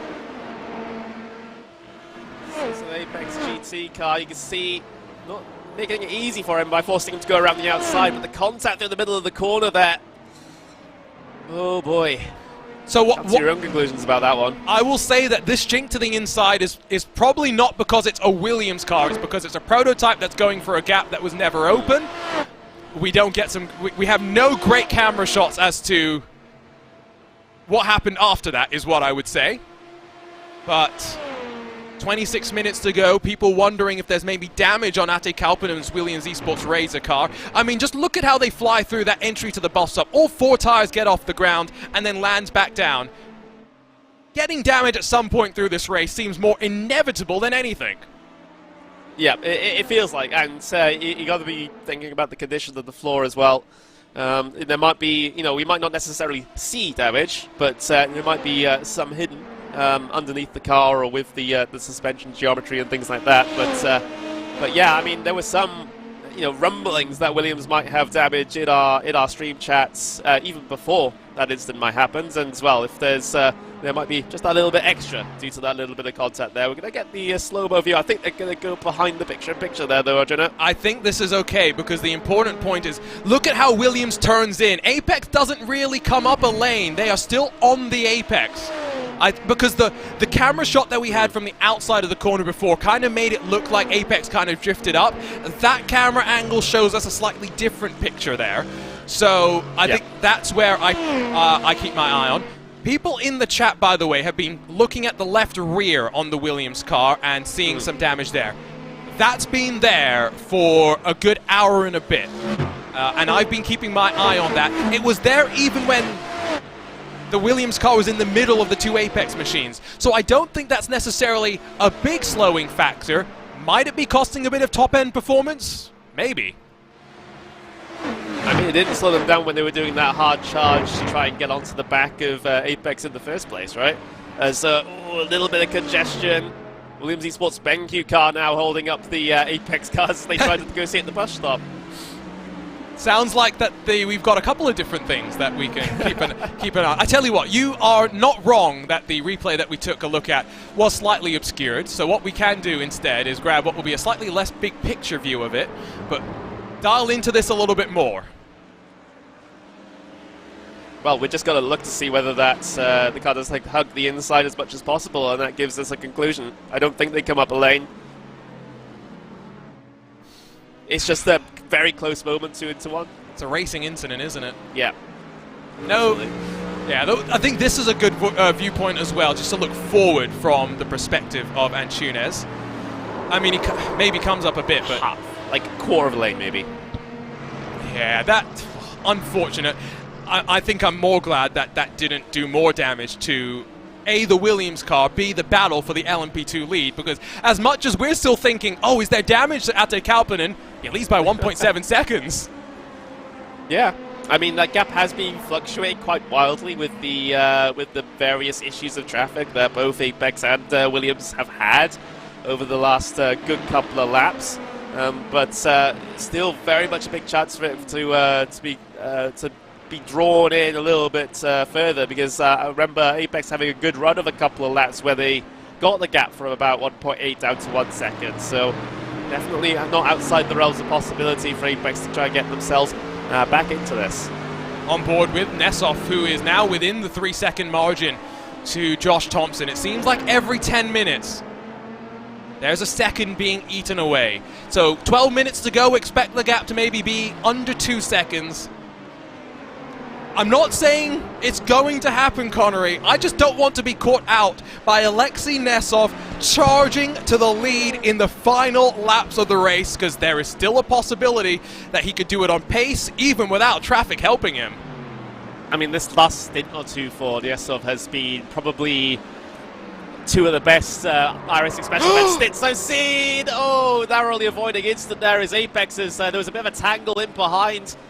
They took out another Apex car, didn't they? It was, yes, the Stormforce liveried machine, but it's an Apex car at the end of the day. Here we go, replay. Here we go, 3 wide into the hairpin. Not exactly going to work out. It's a TBS competition car that was Is it also Marla involved or with it. BS? That's what I couldn't figure out. It's BS. Yeah, so, I mean, this is why you don't go 3 wide as the hairpin. Yeah. And so Alejandro Sanchez is the one that loses out there. He was already in 11th spot and not really fighting with anyone, so in a difficult day. Another one of those cars, much like Nessoff, that didn't set a qualifying time and had to charge up through the field. For a moment, I got scared that one of the Redline GTP cars was about to get right into the Apex second prototype machine that runs in third, but were able to navigate through that moment of traffic safely. Kauppinen still 1.3 seconds. And both when it was Deslandes leading, now when it's Kauppinen leading, we haven't really seen the margin hold steady below a second. It seems very difficult to be able to follow that closely. I don't know whether it's a following issue or whenever they've had that gap come down to that margin, there's just been traffic that has spread them out again. So I'm not sure if I can call it one way or the other, as you see whether the Redline GTPs get through, at least on the on Peter Berryman there in the 198 Apex Racing Team LMP2. So the next one, the 199, will be dealt with relatively shortly here as far as Team Redline is concerned. That gap still just getting towards 1.5 now for the LMP2 race lead. With 20 minutes to go, still all to play for here. Through that sequence, Rankin did jump in front of Berryman. You didn't hear Connery incorrectly. It is finally the swap around. The 198 has led the 199 for 5 hours and 38-ish minutes. Now it's 21 minutes for Elvis Rankin to push to close to Ate Kauppinen to keep the hopes of a third straight VCO Grand Slam alive, not just for Rankin and for Costantini, for the entirety of that Apex Racing team, and already down to 1 second as Redline got past the Williams Esports machine and cost it a couple of hundredths, a couple of tenths through that bus stop chicane. Very, very close still between the two of them. Don't think it's going to happen, but without that mistake for Sam Koiter, Team Redline in second in GTP would be well and truly under pressure from that 192. It goes to show just how mistakes at the end of the race can be just as painful, if not more painful, than those at the start. And I wonder if for Sam Koiter, he'll be thinking about just managing the tempo of the race here, because yes, it's only 6.5 seconds to the car in front, Connery. It's a full lap and a bit to the car behind. He is safe and secure in this third position. Yeah, absolutely. I don't think there's necessarily any reason to continuing to push all the way to the max here for Dorado, unless they really feel that they catch 6 seconds in 18 minutes, which is a tall feat for really any driver. But yeah, I think there would be much more sense for them to just sort of settle in and take the third place finish, podium finish in the GTPs. It is unfortunate what happened to them because, of course, incidents that happen later on in the race, you don't have the time to recover from them. Earlier on, yeah, you can change your game plan, you can change your strategy, you can sort of just wait and see what happens, as you charge through the field. But if something happens in this final hour, there's not really all that much you can do about it. Looking rearwards from your race leader in the prototype class, Elvis Rankin has taken a lap and a half to not just get past Peter Berryman, but to latch onto the back of Ate Kauppinen. And after 5 hours and 30 minutes of minding their business, it's finally time to go and handle it, to go and get the move done on track. Connery was saying slightly earlier that the moves were likely needed to be executed on the track itself, and now we'll get a great example of the racecraft that the young Elvis Rankin brings to the table. Someone that took a second place finish in the Skip Barber iRacing Formula Series last year, which gave him a partial ride in the Skip Barber Formula Series in the real world.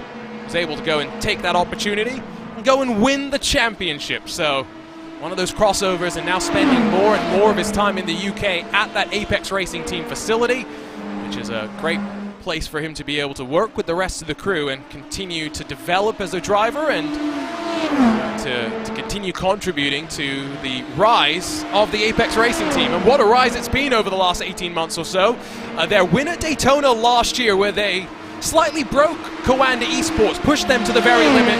Coanda made more mistakes than Apex at the end, was really, I think, the mark that you thought Apex was only an iRacing team. Watch us this year, we're going to start doing everything. Yeah, their development over the last couple of years has been incredible. They are definitely one of the most storied iRacing teams out there. I remember when they first got themselves entry into the iRacing World Championship Grand Prix series many years ago, and you know, just to see their development ever since then, getting that premises, you know, that in-person premises, the office with the sim rigs and the and all the equipment that they have, all the support, all the sponsorship, and now finally the results as well. I couldn't be happier for them. It's been an interesting year for them as well, with their focus starting to go outside of just their iRacing circles. Kevin Ellis Jr., maybe one of the leaders on the team, stepping back from most of his iRacing responsibilities, but continues to be the benchmark and the standard by which a lot of your Apex Racing drivers are measured up against. And hopefully we'll see a bit more of Kevo in the second half of this year, across all the different things that the Apex Racing team will do. So Urano's GTP car will slide on past your two leading LMP2 contenders. Once again, I don't think that the 199 is going to be close enough to have a move in towards the chicane, but with 15 minutes to go, I'm trying to decide where I'd want to make a move if I was Elvis Rankin. Bus stop's the obvious one, Connery, but just because it's obvious doesn't mean it's easy. Yeah, it's... Oh, and a look to the inside for the short shoot. Oh, that was a bold statement there from Elvis Rankin. Doesn't get any sort of progress in making the moves done, but scares the living daylight out of Kauppinen. And I think the two of us as well, because he was coming for a hole that was closing, fortunately recognized that it was closing before he had committed and was able to tuck back into line and onto the brakes. One thing that fighting does as well, if Rankin can get alongside with Kauppinen, is slow these two cars down. Why is that important? Because you bring in Peter Berryman. You know what's better than a one-on-one? A two-on-one. If Apex Racing Team could work together to bully Williams Esports Razor down to third. Yeah, that could be a decent strategy. You know, the reason why we're in this situation, in fact, is the past two times through the S's section, Williams Esports have had to deal with the GTP going side by side with them. That's why they've lost the bulk of this time, as well as, of course, Elvis Rankin being absolutely on fire with regards to his pace in that 199. The traffic really hasn't held Kauppinen in the past 3 laps or so. Thankfully for him, no GTP to go side by side with the S's this time around, but Rankin will have that slipstream all the way down this back straight now. He had a big look into the chute the last time around. Is there a look into the bus stop this time? No, there isn't. Not at this point. I think you need to be probably within 2.5, 2/10 of the car in front heading out of the 90 and up towards the S's to really get that slingshot. Remember, Elvis Rankin, Michele Costantini have already won the iRacing Daytona 24, the iRacing Sebring 12 this year in this car. It's the quest for 3 in a row that we're focused on. The sister Apex Racing Team car, not for the first time, a nervy moment with Williams Esports Razor, this time though with less spinning. You can see Williams Esports. They didn't want to take any chances whatsoever. They just absolutely sent it down the inside of the Apex GTD car through the toe of the boot there, and basically bullied them completely out of line. Not an instant between the two of them, like you said, this time around, but it could have so easily have been if the Apex car didn't have their head on a swivel and completely bailed out. Across the line once again. I heard a brush against the wall. Now, both drivers and both teams have been pushing that limit as much as they can. Hopefully they have not incurred any sort of straight line damage. Rankin very wide, hopefully doesn't gather a slowdown penalty for his efforts. I don't think we've talked about this at all so far today. Drivers only got 35 incidents with which to play with today. Don't think we've talked about drive-throughs, which is great to see. They've been watching the track limits to the best of their ability. Closest Rankin's been. It's not going to be close enough, though. Needs just that little bit more overspeed into the corner. Yeah, really trying to at least get some form of overlap to make the bus stop tricky, but you need a bit of a more significant one unless you want to have a very big instant. But now, with less than 12 minutes to go, Kauppinen having to put up a brick wall of a defense here. No traffic this time around into the toe of the boot, which you'll be thankful for. But Rankin is looking absolutely fantastic at this stage. He's getting closer and closer. Every single opportunity he's had has been getting better and better and closer and closer. And even if he doesn't go for a move, he's sizing up the car in front. He's seeing the lines that are being run, where they're braking, how they're getting onto the power.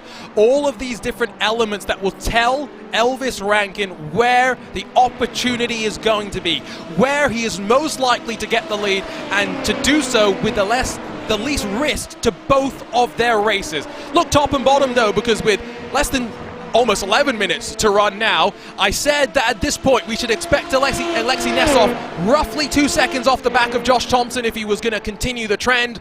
Well, it's about 2.5 seconds with 11 minutes to run. Josh Thompson responds to that pressure, holds Nesov at arm's distance. He absolutely does. This is bubbling along very, very nicely here for the race lead at LP2s. Of course, we would have hoped for a bit of a closer run thing down in GTDs. I'm still of the opinion it's too little too late for Nesov, despite the mega stint that he's done so far. Nose to tail through the bus stop though for the LMP2 leaders. Oh, this is going to turn out to be a fantastic finish. I get the feeling.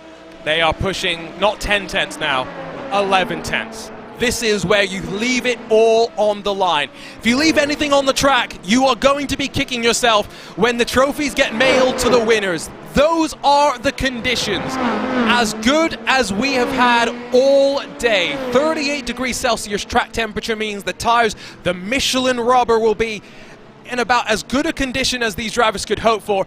And specifically if you are in this LMP2 class, specifically if you're Elvis Rankin, you've got a little bit more life in your tires compared to that Williams Esports Razor car in front. Yeah, Rankin's taking big bites out of this, big bites out of his tires potentially. You have to remember here in iRacing, the tires are quite sensitive with regards to temperature. If he's trying to lean on them a little bit too much here, yes, with the colder track conditions, but if you're putting too much energy through them, then he might find himself falling off the back of Kauppinen in the situation where he needs to be absolutely locked on. So he's got to be pretty careful with this. So that's last 10 minutes of this race.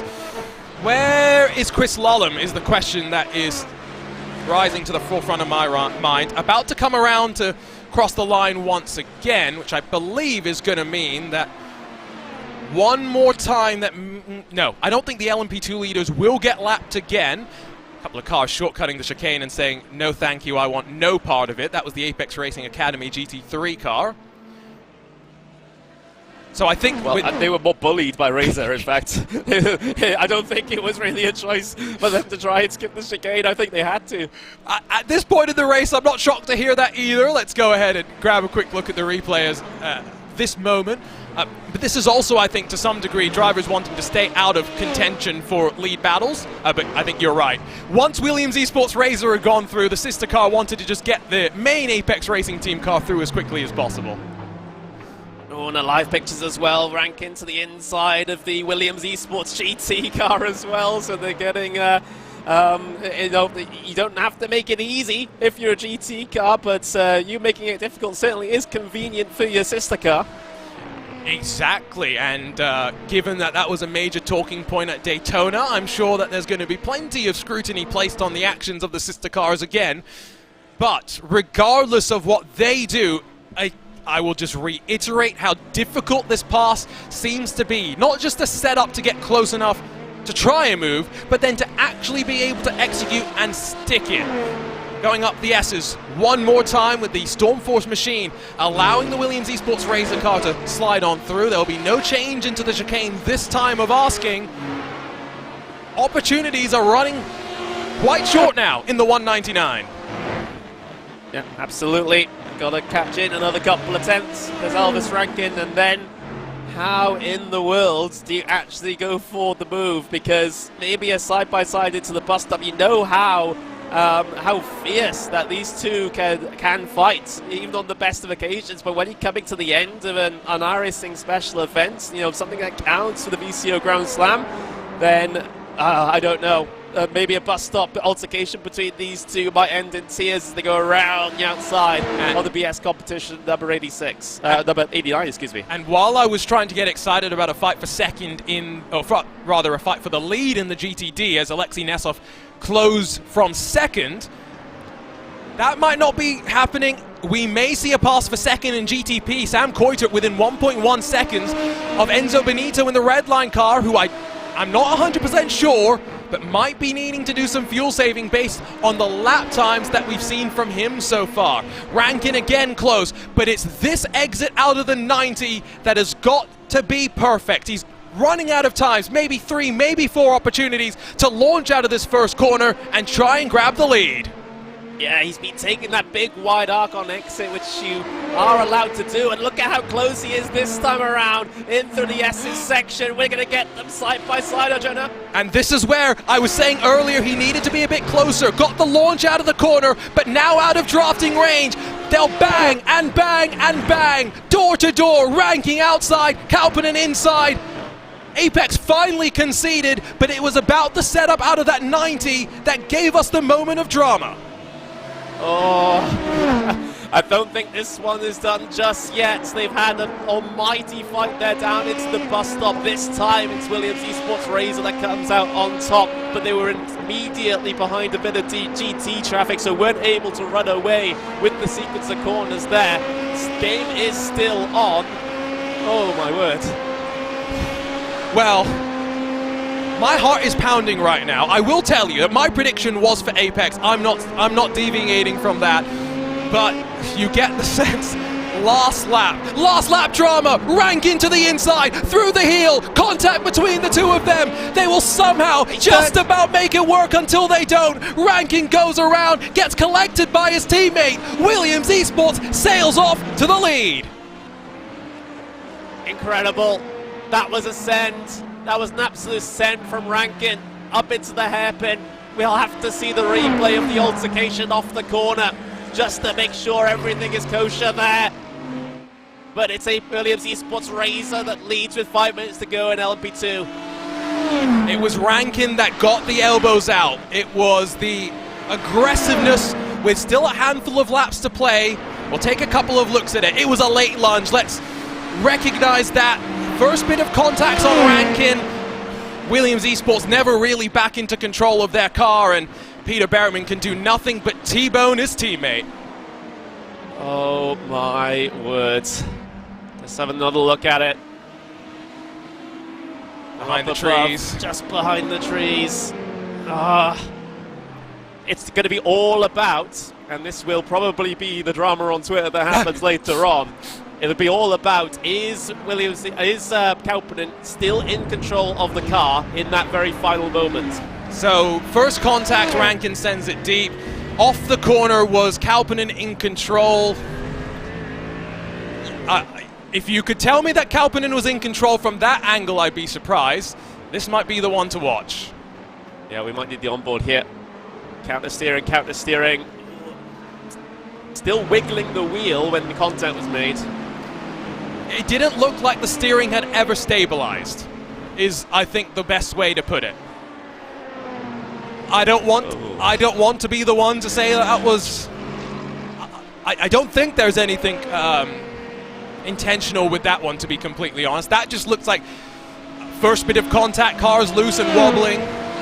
It's the desperation of wanting a victory coming into the final 5 minutes of a 6-hour race. Absolutely. I mean, with how hard those guys were fighting, not necessarily too surprised that it turns out that way. Got 3 minutes of this race left to go. Of course, that gap has now situation has now resulted in a 7-second gap for the LMP2 race lead. GTD race leads now within 2 seconds now. I don't think that's going to change so much with the time that we have remaining. Maybe a final little spat in GTPs to look at, though. Here we go, and it is Sam Coitert that has, I think, got a little bit more speed in his car. He'll go to the outside of the 90, and as much as I think Enzo Benito will try and fight it back, it's going to take a potential slowdown for Urano to not grab second, and he will have to filter back into line for the time being. They will get one more lap after this one, I do believe, because we're waiting for our race leader to come around to potentially take the white flag this time by. Once again, Urano outside, but not enough overlap. Benito holds on. He does. We still have battles to try and finish this race off with, just perhaps not the ones that we quite expect. P2 and GTP still up for question right now as Benito has to try and get those fuel numbers in the right place for the end of this race. This might depend on where his teammate comes across the line as well.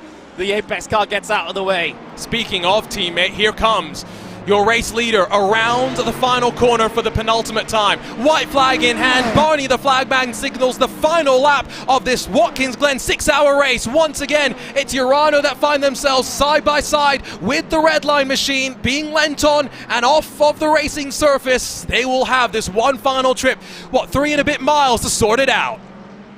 Yep, absolutely, and well, they've got themselves a bit of traffic down the road. That might be a factor here on this final lap as well, as they get themselves into the camber of that final corner and push their way through. Meanwhile, the Apex cars are swapped around again in LMP2. Peter Berry winning 198, getting himself up to second place, but look at this titanic battle on the way into one.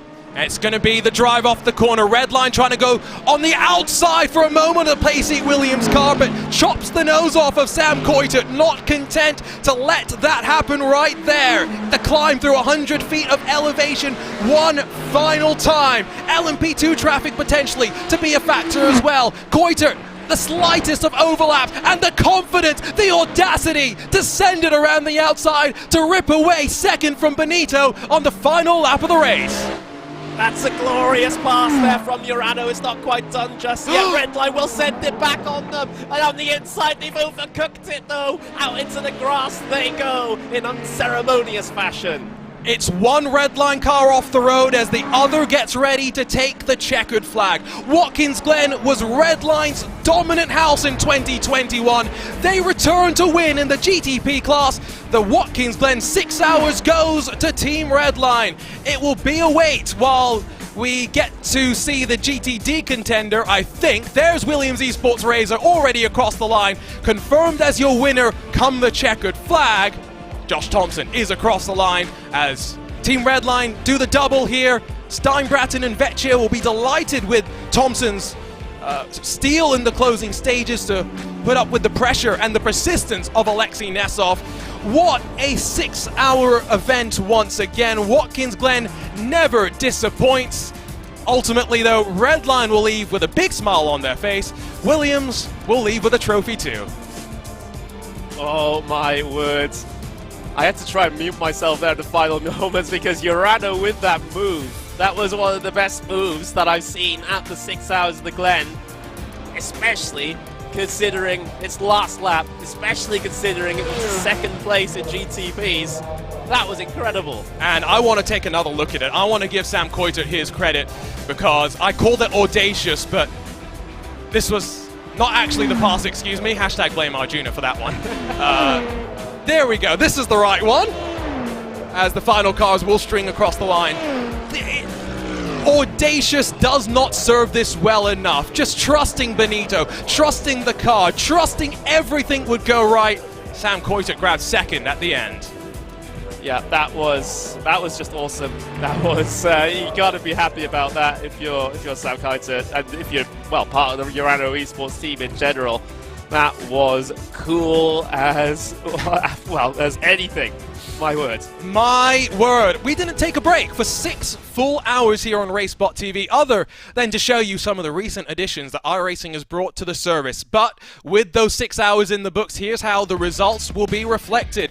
With the brand new Cadillac only getting one car into the top 10 as the top teams elected to stick with the tried, the tested, the knowledge that they had with this BMW M Hybrid. It's BMW M Team Redline that have been scored first and second, because I get the sense that Sam Coiter potentially got a incident penalty for the move that he made on the final lap. Ultimately, though, the audaciousness will be reflected in the credit and the clips that will be generated from that move. Simufy Esports 2 laps down, yes, but I grab a top 5 in what is one of their only second or third iRacing special event. Danny Elgabe across the line for them in front of Owen Carroll after the Apex Racing Academy car was able to really salvage a top 5 result after being part of our potential winning contention early doors. Behind them, the Urano Esports Hiking Media car, the final car to actually finish in front of any LMP2 cars. You have to go back a further 13 laps to find Jaden Munoz as the Hydro Race Geodesic Racing team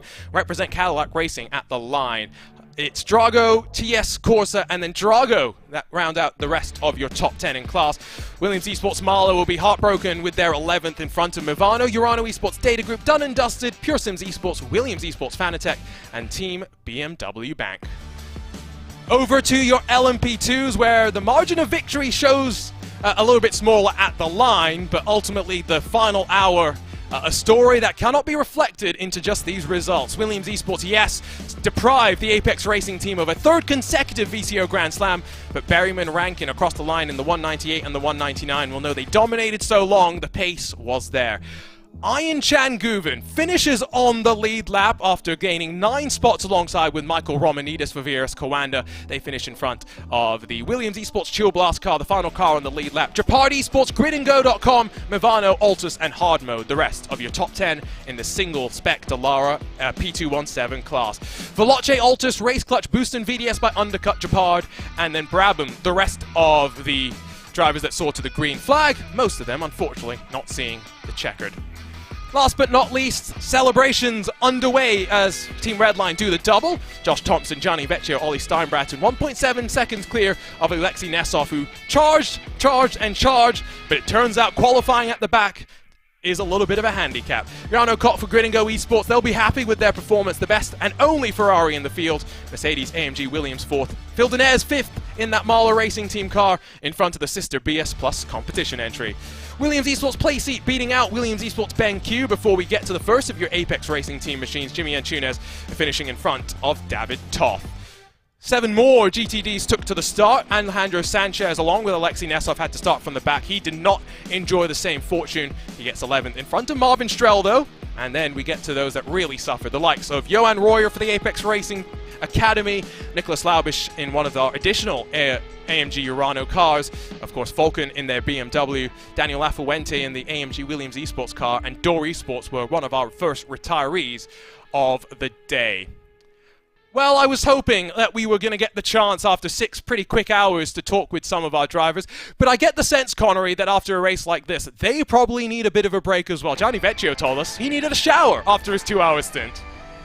Yeah, with how hot and humid it has been here in Europe for the past week or so, it's probably not surprising that that you would have needed that sort of break, but yeah, that's another incredible iRacing special event here at Watkins Glen. Of course, we have a bit of news. That whole move that we saw from Urano on Team Redline, well, that pass was made, yes, on circuit. However, unfortunately, in the process of doing so, Urano reached the instant point limit. Yeah, I'm still a little bit confused. But iRacing's automated scoring at least giving us as much information as it could about that. Quick look about what comes next, because it's going to be a full month before we go racing for another iRacing special event.